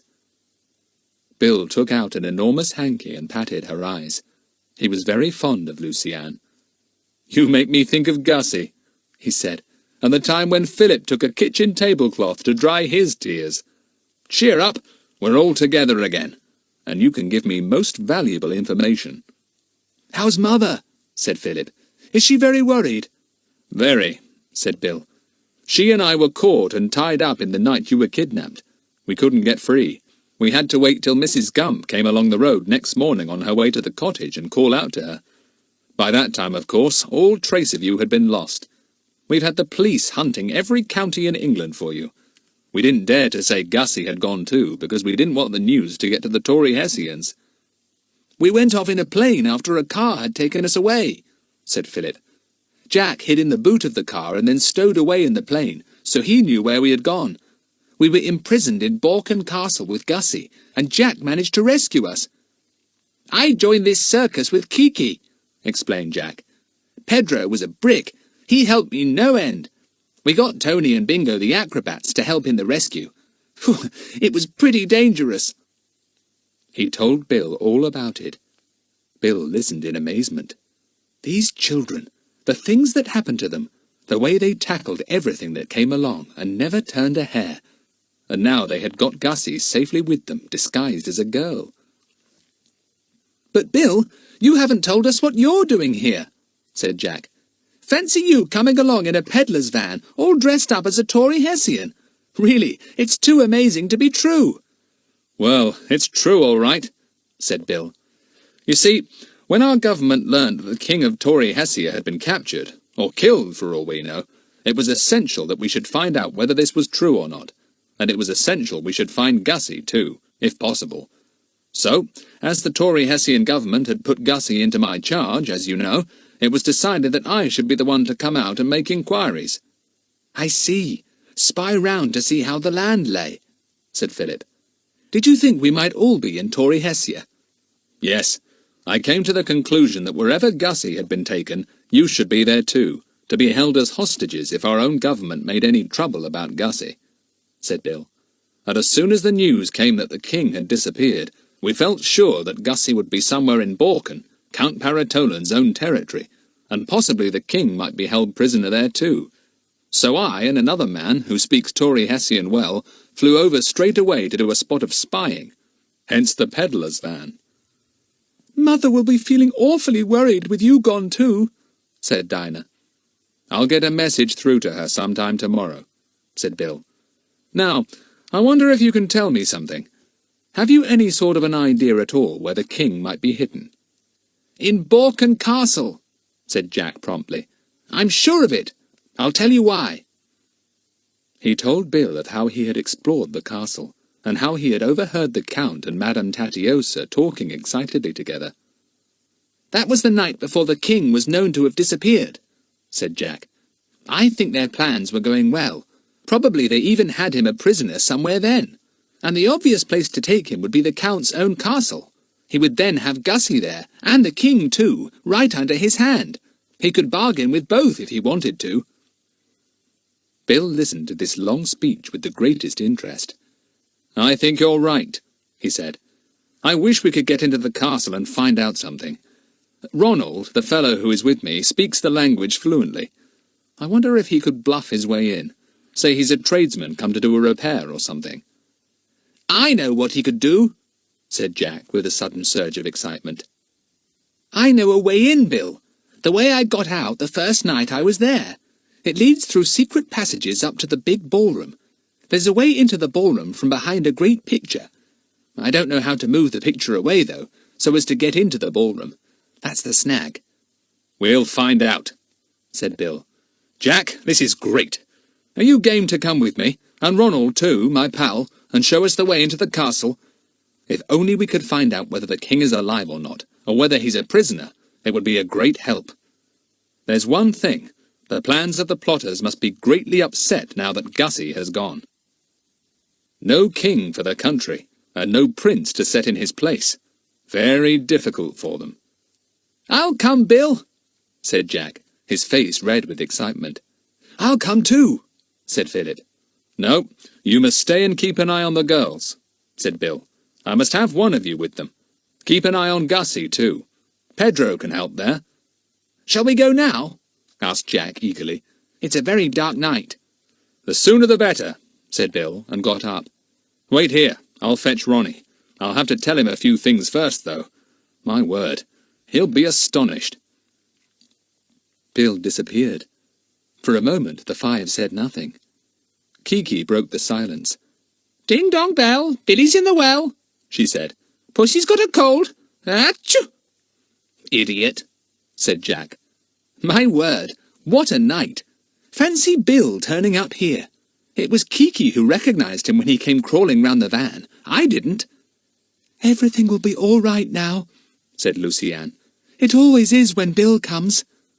"Don't talk too soon," said Dinah. "They've not got an easy job tonight." Bill came back with Ronnie, who seemed rather overcome at meeting so many people at once. He had much more to say as a peddler than with Bill in Pedro's van. "Well, are we ready?" said Bill. "Come on, then." They slipped out of the caravan, and Jack followed the two men. Their van was quite near, and Jack guessed what they were going to do. They were going to drive back to Borken. It wouldn't take long, because it wasn't really very far away. The circus procession of horse-drawn vans had gone at a walking pace the last 2 days, and had once had to retrace their steps as well. It wouldn't take more than an hour to get to Borken. They went off in the night, Ronnie driving. Kiki was on Jack's shoulder. She meant to be in everything, no matter what it was. They came to Borken. The town was in utter darkness. "Park the van in the field where the camp was," said Jack, and guided them to it. "The castle is only just up the steep slope of the hill, then." They parked the van behind a big bush. Then they made their way up the steep slope to the castle. "There's the bell tower," said Jack as they came nearer. "Better go cautiously in case there are people on guard. The Count must know that we escaped by means of the bell tower. We had to leave Tony's wire rope behind, stretched from tower to tower." Nobody seemed to be about, however, but Jack suddenly saw lights in the castle windows high above them. They blazed out of 6 windows. Something was going on in the castle in the middle of that night, it was certain. "We might be able to have a look in on that," said Bill, staring at the lights. "Must be some kind of a conference going on." "There's a hole in one of the walls of the conference room. At least, I think it must be a conference room," said Jack, suddenly excited. "I saw a round table and chairs and writing pads and pencils all set out. If we could get up to that room and look through the hole, we might see something interesting, and hear something too." "We might," agreed Bill. "Come on, let's get going. Into the bell tower we go. Where's that trapdoor you told us about?" They were soon in the bell tower. Jack searched about for the trapdoor. He found it, and Bill pulled it open. Down they went into the little cellar below. Bill pulled the trapdoor shut behind him. "Lead the way, Jack," he said, and flashed on an extremely powerful torch.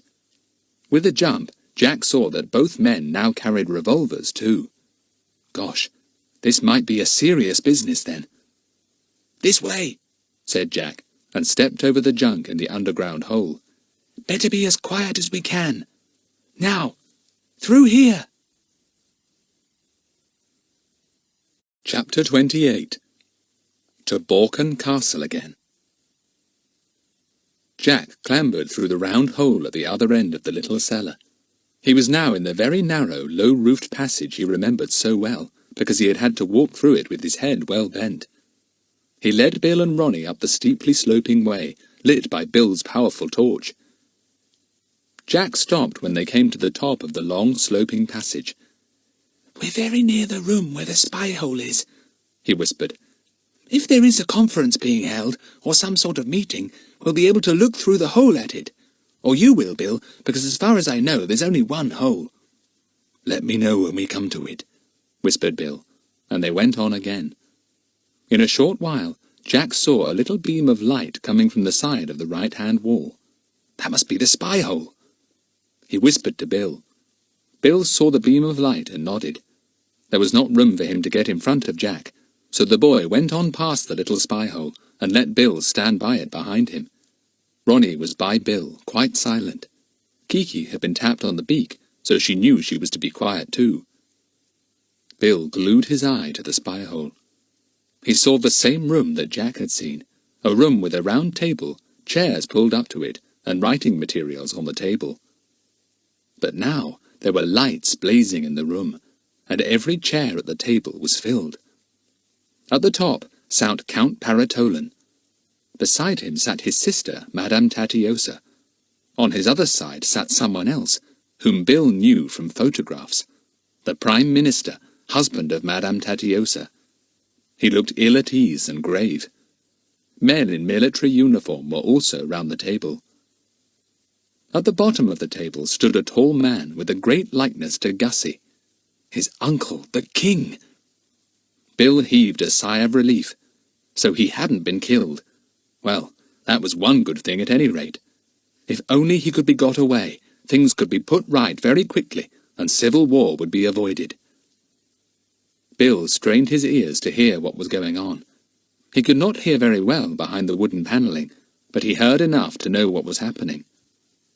The king was being urged to abdicate, to leave his throne, go into retirement, and let Gussy, the Prince Aloysius, rule in his stead. "If you will not sign this document of abdication, then it will be the worse for you," finished Count Paratolan.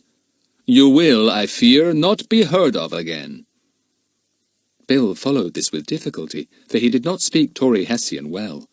He had, in fact, only tried to learn it when he knew he might have to go to the country, but he had no doubt that that was what the Count was saying. The Prime Minister said something in protest, but the Count would not listen. Madame Tatiosa made a short, angry speech and sat down. The king bowed, and then spoke in such a low voice that Bill couldn't hear a word. "Very well," said the Count. "You may have tonight to make up your mind. Tonight only. We will adjourn this meeting." He stood up, and so did everyone else. The Count went out with his sister and the Prime Minister. The King followed, closely hemmed in by 4 men. He looked sad and worried. The lights in the conference room dimmed, and there was silence. Bill turned to Ronnie and repeated rapidly what he had seen and what he thought had happened. "As far as I can make out, the King's got tonight to think things over. If he says no, he won't give up the throne. That's the end of him. I think he will say no." There was a silence behind the wooden panelling for a moment or two. Bill debated with himself. Could he get back to the capital of Tauri-Hessia, tell what he had seen, and bring men to rescue the king? No, there wouldn't be time. The capital town was too far off. There was only one sure thing to do, and that was to see if he himself could get the king away. He whispered this to Jack. The boy nodded. "Yes, if only we knew where he was going to be tonight. He won't be put into the tower room, I'm sure. They'd be afraid he'd escape too, like Gussy. Let's go to the ballroom where that moving picture hangs. We might be able to shove it aside and get into the room." He led the way again, up some very steep steps, up and up, then round a sharp corner and into a narrow, dark passage running just inside the walls of the rooms, but a little below the level of the floor. Then came a small flight of steps, and Jack paused. "These are the steps that lead up to that picture," he whispered. "You must see if you can find out how to move it away from the hole, Bill. It slides right away from it, keeping level with the wall." Bill and Ronnie began to feel about all over the place. Bill suddenly found a knob. Ah, this must be it. A pull at this might set the mechanism working that moved the picture away and left a hole in its place. He listened carefully. No noise came from the room within. Well, he'd have to risk it anyhow. Bill pulled the knob. Nothing happened. He twisted it. Still nothing happened. Then he pushed it, and it gave beneath his hand. Then came a slight scraping noise, and it seemed to Bill as if part of the wall was disappearing. But it was only the picture moving to one side, leaving a hole almost as large as itself, the secret entrance to the ballroom. There was very little light in the big room, merely a dim glow from a lamp whose wick had been turned down. Bill peered out. "No one here," he whispered to the others. "We'll get into the room while we can." He climbed out of the hole and jumped lightly to the floor. The others followed. Their rubber shoes made no sound. "We'd better just go and see if the king has been put into the tower room," whispered Jack. "I'll go. I know the way. You stay here behind these curtains." He sped into the anteroom and saw the spiral stairway. He stopped and listened. No sound anywhere. He ran up the steps quietly and came to the little landing. He flashed his torch on the door that led into the room where Philip and the others had been imprisoned. It was wide open. The room beyond was dark, too, so it was plain that the king was not imprisoned there. Jack went down again. He tiptoed to the curtains behind which Bill and Ronnie were hiding. "No good," he whispered. "The door's wide open. He's not there." "Listen," said Bill suddenly.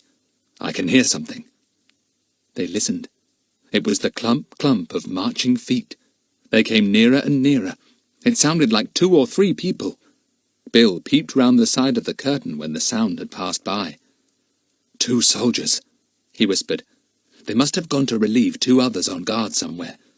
And who should they be guarding but the king? We'll wait and see if 2 others come back this way. Then we shall know the first 2 have gone on guard somewhere, and we'll explore down that passage where the first 2 went. "When I was here before, the sentry on guard kept disappearing down there," said Jack, remembering. "It's a kind of sentry beat, I think. Perhaps the king has been taken down there and locked into a cell." "Listen," said Ronnie. Back came marching feet, and 2 different sentries went by smartly in the opposite direction from the others and disappeared. The 3 could hear the sound of their feet for some time, and then no more. "Now," said Bill, "and keep your ears open and your eyes peeled too." They all went down the dark passage where the first 2 sentries had gone. Right down to the end, round a sharp-angled turn and down a few steps, along a narrower passage and round another turn. but here they stopped. They could hear marching feet again, coming nearer. There was a room opening off near where the three stood. Bill pushed open the door, and the three went into it hurriedly. It was quite dark. Bill switched his torch on for a moment, and they saw that it was a kind of box room. The sentries passed right by it, went a good way up the passage, and then, stamp, stamp, they turned and came back again. Bill listened to their feet marching. They seemed to go a long way down the passage, a long, long way, before they turned to come back. "I should think the king must be locked up somewhere about the middle of their sentry go," said Bill. "We'll let them come up here once more, and when they have gone right past us, up to the other end of their beat, we'll slip down here and explore a bit. We can always go and hide behind the other end of their walk if we hear them coming back." The sentries came marching back, past the three hidden in the little box room again, and went on to the end of their beat. Bill, Ronnie, and Jack slipped quickly out of the box room and ran lightly down the passage. They turned a corner and came to a dead end. A stout door faced them, well and truly bolted, and locked too, as Bill found when he tried to open it. "Psst!" said Ronnie suddenly, and pulled them back into a dark corner. Bill and Jack wondered what had scared him. Then they saw. A door was opening silently opposite to them, a door they hadn't seen because it was part of the panelling itself. Someone came through carrying a lamp. It was the Count Paratolan. Had he come to kill the king, or to try once more to persuade him to give up his throne? Bill saw something else. He saw what the Count was holding. A big key. The key to the king's room, no doubt. The Count heard the sentries coming back, and went back through the hidden door, closing it softly. He evidently meant to wait till the sentries had come up and then gone back again. "Ronnie," said Bill, his mouth close to his friend's ear. "We get that key, do you understand? And we get the Count too. Will you tackle him while I open the door and find out if the king's there? He mustn't make any noise." "He won't," said Ronnie grimly. The sentries came right up, and then turned, stamp, stamp, and went back again. As soon as they had turned the first corner, the hidden door opened again, and the Count stepped through swiftly, lamp in one hand, key in the other. Everything happened so quickly then that Jack was bewildered. He heard an exclamation from the Count, and then he saw Bill running to the door with the key, and Ronnie dragging the Count hurriedly back through the hidden door. The lamp went out. There was complete silence. Ronnie came back and switched on his torch. He saw Bill unlocking the door and pulling back bolts. "I found a nice little cell back there," he said, jerking his head towards the door. "Just right for the Count. He's tied up and he can shout the place down if he likes. Nobody can hear him in that room." "Good work," said Bill. "Blow these bolts. There are half a dozen of them. We'll have the sentries back here before we know where we are." Ronnie blew out the passage lamp that shone near the door. "Don't want the sentries to see the bolts are drawn," he said. "Buck up, Bill. They're coming back. Jack and I'll wait here, just in case there's trouble with the sentries. Do buck up." Chapter 29. An Exciting Time. Bill at last got the door open and went in. A shaft of light shone out from the room at once. Ronnie shut the door quickly. Jack found that his heart was beginning to thump again. Those sentries, would they come back before Bill had got the king? The door opened again, but this time no shaft of light showed. Bill had turned out the lamp inside the room. Someone was with him. The king! "Oh, good," thought Jack. The sentries were coming back. Their feet could be clearly heard. Bill hurried the king across to the hidden door, opened it, and pushed him through. Ronnie followed, and then Jack. "Just in time." "Do you suppose they'll see the door is unbolted?" said Jack. "You didn't have time to bolt it." "We'll soon know," said Bill. "I'm afraid they will notice it. It's their job to check up on that, I'm sure." Jack suddenly gave a little cry. "Kiki! Where is she? She was on my shoulder a minute ago. Now she's gone. I never felt her fly off in my excitement. Oh, Bill, she must be out there in the passage somewhere." She was, and she was very much annoyed to find that Jack seemed to have disappeared. Where was he? She could hear the sentries coming nearer and nearer, and the sound of their clump, clump, clumping annoyed her. She flew up to a jutting-out stone in the wall, and when the two men marched just below her, she hooted long and loud. The sound of marching feet stopped abruptly. One of the men said something quickly to the other in a frightened voice. Kiki yapped like a dog and then snarled. It sounded most extraordinary in that dark, echoing passage. The men looked all round. Where was the dog? Meow, meow, wailed Kiki like a hungry cat, and then went off into a cackle of laughter. Wipe your feet, blow your nose, pop goes the weasel, pop, pop, pop. The men didn't understand a word, of course, but that frightened them all the more. They clutched each other, feeling the hairs on their head beginning to prickle in fright. Kiki coughed and cleared her throat in a remarkably human way. Why that should have put the two sentries into an absolute panic she couldn't guess, but it certainly did, and casting their rifles away, they fled down the passage at top speed, howling out something in their own language. Jack had heard all this, for he had opened the door a little, feeling anxious about Kiki. He listened to her performance with a grin.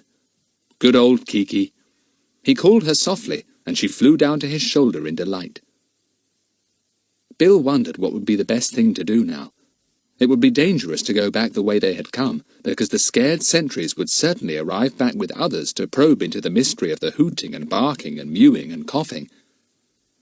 I wonder if the passage behind this hidden door leads anywhere except to the room you put the Count in, said Bill to Ronnie. We'll go and ask him, said Ronnie cheerfully. I'll poke this in his ribs and see if he'll talk. This was his revolver. Bill laughed.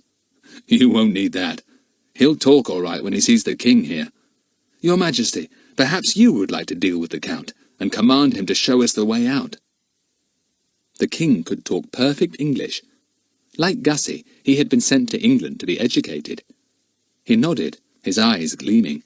It was obvious that he would certainly enjoy a few words with the Count. They went to the cell-like room into which Ronnie had shoved the Count, locking him in, nicely tied up. Count Paratolan was on the floor, looking furious. When he saw the king, he looked so thunderstruck that Bill laughed. Undo his legs, Ronnie, but not his arms, said Bill. He should stand up politely before the king. The Count's legs were untied, and he stood up, his face very pale indeed. The king began to address him in vigorous Tauri-Hessian. The Count wilted, his head hung forward, and finally he fell on his knees, a picture of misery and fright. The king touched him contemptuously with his foot, and said a few more words. The Count got up again and said, Aye, aye, aye, eagerly, which Jack knew to mean, Yes, yes, yes. He's going to show us the way out, said Bill. Good thing, too. I seem to hear a tremendous noise starting up somewhere in the distance. No doubt our friends the sentries have brought all their buddies along, and have discovered the unbolted door and the empty room.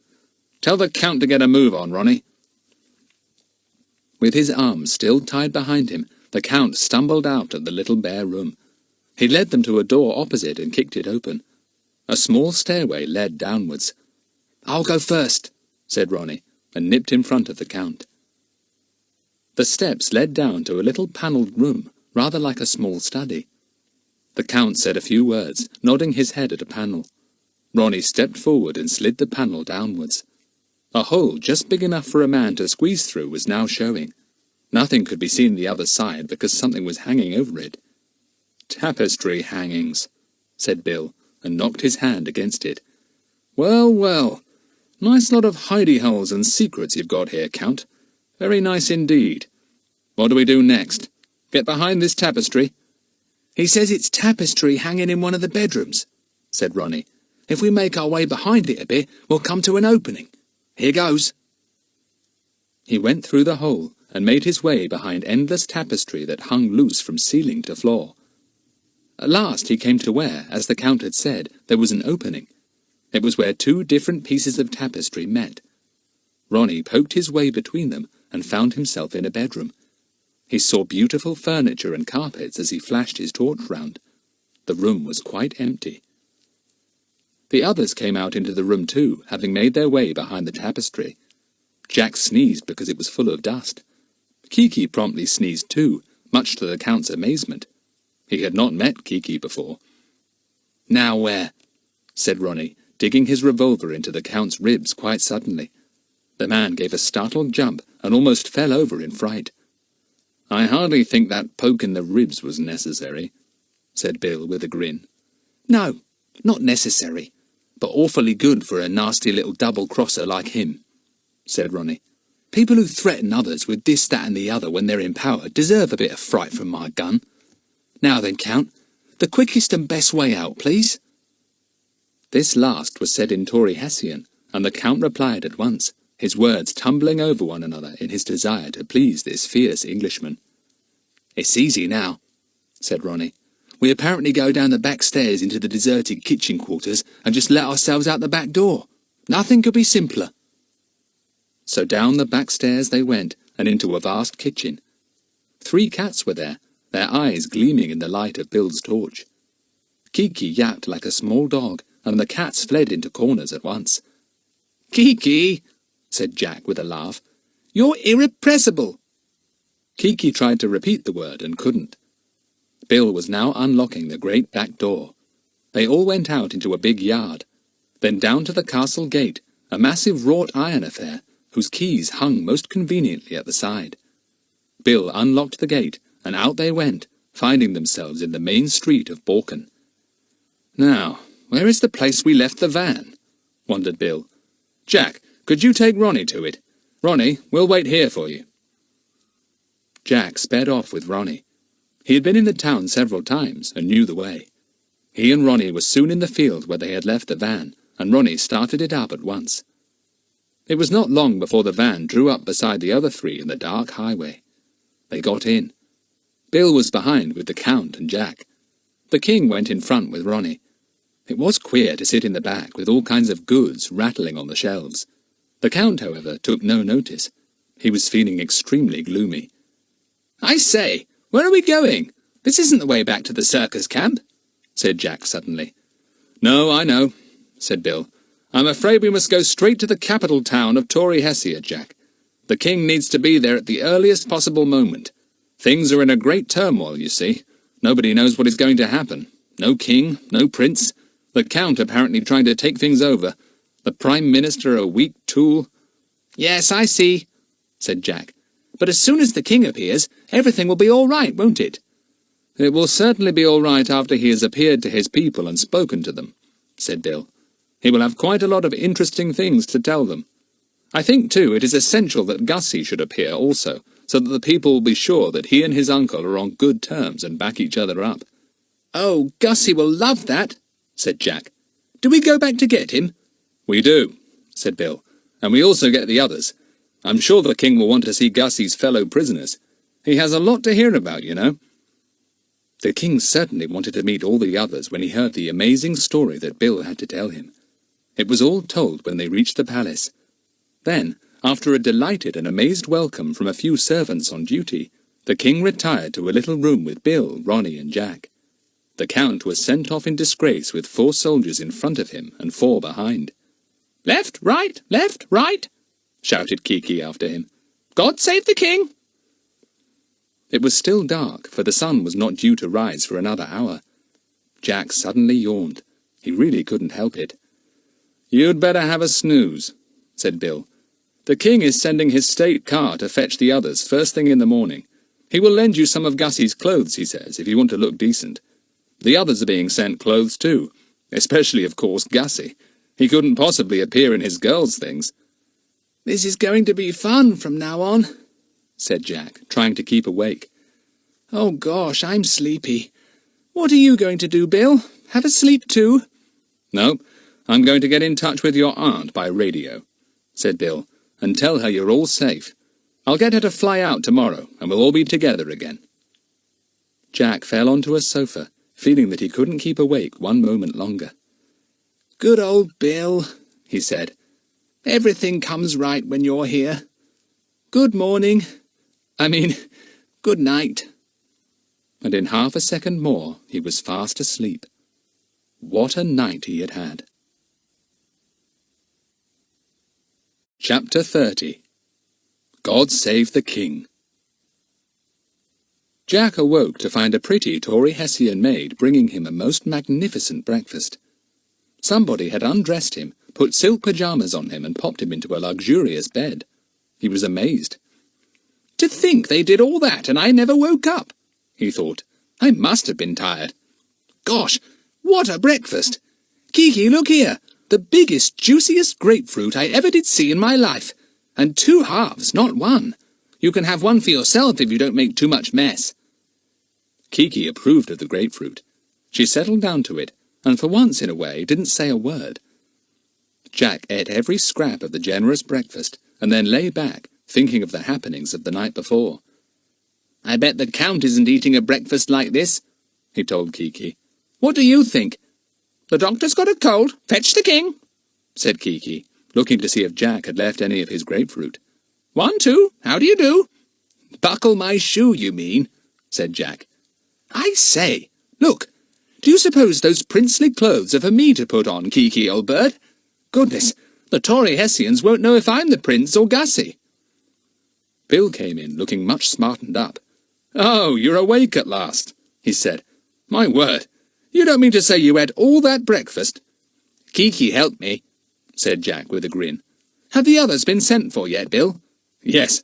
I'd like to see their faces when the King's state car rolls up, complete with clothes for them all," said Bill. "The King's a great sport. He's asked Pedro, Tony, Bingo, and old Ma, too, and sent clothes for them all." "Goodness," said Jack. "Old Ma! She'll have the time of her life. But if it hadn't been for her looking after Gussy, he'd certainly have been caught. I say, this is going to be quite a party, isn't it?" "Oh, quite," said Bill. "And your aunt is arriving today, too." "It's just like a pantomime ending," said Jack, delighted. "Everyone on the stage at the end." "You'd better get up," said Bill. "The King is making his speech to the people at 12 o'clock, and it's now 11. After that there is a really splendid luncheon laid on, and you'll be sorry you ate so much breakfast, I can tell you." Jack leapt out of bed. "Is it really 11 o'clock? Gosh, I'll never be ready. I don't know how to put all these clothes on. Buckles, sashes, ruffles. Good gracious, is it royal dress?" "No, ordinary Tauri-Hessian festival wear," said Bill. "I don't feel able to cope with it myself, nor does Ronnie. We feel a bit more at ease in our own things, but you and the others will look fine." Jack was ready at 11:15. He looked at himself in the glass. "Gracious, I'm like a theatrical prince. I really must have my photograph taken to show the boys at school. They'll be amazed." There came the sound of cheering in the street below. Jack opened his window and looked out. A very grand state car was being driven slowly up the street, followed by yet another. The people were cheering each one as it went by. Jack nearly fell out of the window, and Kiki gave a loud screech. "Look, Kiki! Do you see who's in the first car?" cried Jack. "Lucy Ann, Philip, Gussy, and Dinah. Did you ever see anyone looking so grand? And look in the second car. Pedro, Ma, Tony, and Bingo. They look as fine as if they were just going to perform in the circus ring." So they did. Ma especially looked magnificent, and she had a sudden unexpected dignity that made Pedro look at her with surprise and great pride. His mother, old Ma, riding in a state car, wearing silk clothes right down to her skin. Pedro couldn't believe it. He looked very grand himself, and enjoyed it.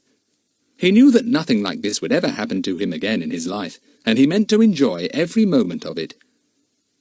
Tony and Bingo looked grand but subdued.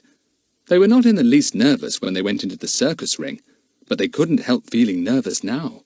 All this cheering and shouting when they weren't even performing. The cars turned in at the gates, and Jack leaned out of the window and yelled, quite forgetting that he was in a king's palace. "Lucy Ann! I'm up here!" Kiki squawked too. "Hip, hip, hip, hip, hurrah! Send for the doctor!" 12 o'clock came. The king went out on the balcony of his palace to show himself to his people, and to make a speech to explain all that had happened. There was dead silence as the loudspeakers relayed the simple, vigorous speech. Bill thought that Tauri-Hessia had a very fine king. He was glad that the Count had not dethroned him and put Gussy up as king himself. Gussy was just a timid little boy at present, but perhaps, When he had learned all that his good school had to teach him, at lessons and at games, he would make as fine a king as his uncle. Gussy had a tremendous reception when his uncle called him to his side and presented him to the people. After all the scares of the last few days, they needed to see not only the king, but the little prince too. Gussy looked every inch a prince as he saluted stiffly, and then bowed in every direction. He wore magnificent clothes, and his cloak blew out in the wind, showing its scarlet lining. Jack grinned as he thought how Gussy had looked when he had seen him last, dressed as a girl, with his long hair tied up in bows. Poor Gussy! Nobody must ever learn of that, or he would be teased about it for the rest of his life, and Gussy did not like teasing. The next thing was the luncheon. The children had all been put at a table together, with Gussy and Pedro as well. Ma, Tony and Bingo were at a side table too, very conscious of their fine clothes. They used fine manners to match, and ate everything with knives, forks or spoons, instead of using only their fingers half the time, as they usually did. The 6 children talked eagerly together, exchanging news. "Fank is up and about again," said Philip. "Thank goodness he is, or I couldn't have come. Hello, Snoozy, do you want to join us at last? He's seen those almonds, Dinah. Do look at him, holding one and nibbling it." "I don't like him on the table," said Dinah, but she was much too happy to make a fuss. She told Jack of the excitement when the message came that they were all to dress in state clothes and be driven to the palace. "We just couldn't believe it," she said. "Tell us again about last night, Jack, and how you rescued the king and caught the count." Gussy was tremendously excited.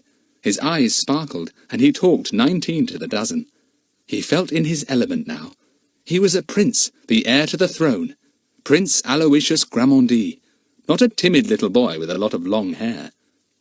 "Here's Aunt Allie!" cried Lucy-Anne suddenly. She threw down her table napkin and flew across the luncheon-room, thinking of nothing but welcoming the person she loved so much. "Aunt Allie, you've come!" Mrs. Cunningham was being ushered into the great room by 2 servants, who called out her name. Bill went to her at once, and Dinah, Philip and Jack joined Lucy-Anne in her rush across the room. This was all that was needed to make things perfect. Bill's eyes were shining as he took his wife to introduce her to the king. A place had been left for her on his other side, for her aeroplane had been expected for the last half-hour.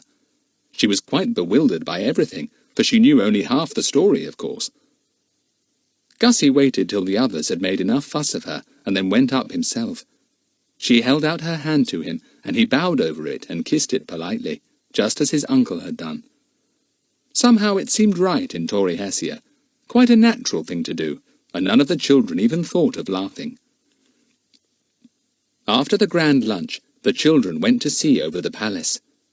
"My word, you're lucky to be able to spend the rest of your holes here, Gussy," said Jack. "It's a wonderful place. Not that I'd like to live here, of course, but to stay for a few weeks as you'll be able to do, you're jolly lucky." "We shall miss you, Gussy," said Lucy-Anne. "I suppose we'll be leaving tomorrow, or sometime soon. I'm quite sorry this adventure is over." "But it isn't," said Gussy, his face beaming all over. "It isn't. I have asked my uncle to let me have you here as my guests. You will stay? Or do you not like me well enough? You have so often teased me, like when my finger bleeded." "Oh, Gussy, it doesn't mean we don't like people when we tease them," said Lucy-Anne. "Do you really mean that your uncle wants us to stay? All of us? I don't want to stay without Bill and Aunt Allie." "All of you," said Gussy, beaming again. "Kiki and Snoozy, too. But not Pedro and the others, because they must go with the circus, they say. Then you will stay with me till we go back to school together." "We'd love to," said Jack. "I could do with a couple of weeks in a palace. I'll take some pictures back to show the boys. They'll think I'm telling them fairy tales if I don't." Pedro, Ma, Tony and Bingo said goodbye to the 5 children that evening. They were still wearing their splendid clothes. "We've been told we can keep them," said Pedro, grinning. "I shall fancy myself when I go into the ring to help Tony and Bingo set up their wires now. The great and only Pedro the Magnificent." He bowed himself almost to the ground. Ma gave him a resounding slap. Ha! You will peel potatoes for your old ma tonight, she said, and laughed loudly. Kiki imitated her and made her laugh all the more. The children were sorry when the circus folk had gone. They had been such good friends. I hope we'll see them sometime again, said Luciane. I like them all. You will now come to my uncle and tell him you will stay, please, begged Gussy, who seemed to think they might change their minds. And I have to ask him something. You must help me with it. He dragged them off to his uncle's room. They all bowed politely. Well, Aloysius, said the king, looking amused, have you persuaded your friends to put up with you and stay for the rest of the holidays? They will stay, said Gussy. And, sir, I have something else to beg of you. Beg of you, sir. These boys, they will tell you it is very, very important. You will grant it to me, sir. I might, as I feel quite pleased with you at the moment, said his uncle, smiling. But tell me what it is first. It is my hair, said Gussy. I want it short, snip, snip, like Philip's and Jack's. I will not look like a girl. I will not. You're not supposed to wear it short, Aloysius, said his uncle. But I know how you feel. I felt the same when I was a prince and went to school in England. Very well, you shall have it cut short. Gussy's face was You're not supposed to wear it short, Aloysius, said his uncle. But I know how you feel. I felt the same when I was a prince and went to school in England. Very well, you shall have it cut short. Gussy's face was a study. Nothing in the world could have pleased him more. I go tomorrow, he said. I go tomorrow at 7 o'clock in the morning. It will be so short that never will a ribbon sit on it again. Thank you for asking us to stay, Your Majesty, said Jack, speaking for all the others. We shall love it, and it's nice of Gussy to want us. Fussy Gussy? cried Kiki, saying quite the wrong thing. Fussy Gussy, Your Majesty, Majesty, Majesty, send for the doctor, blow your nose. Kiki, said Jack, shocked. Kiki looked at the king. She raised her crest to its fullest height and gave a little bow. Your Majesty, she said, God save the king.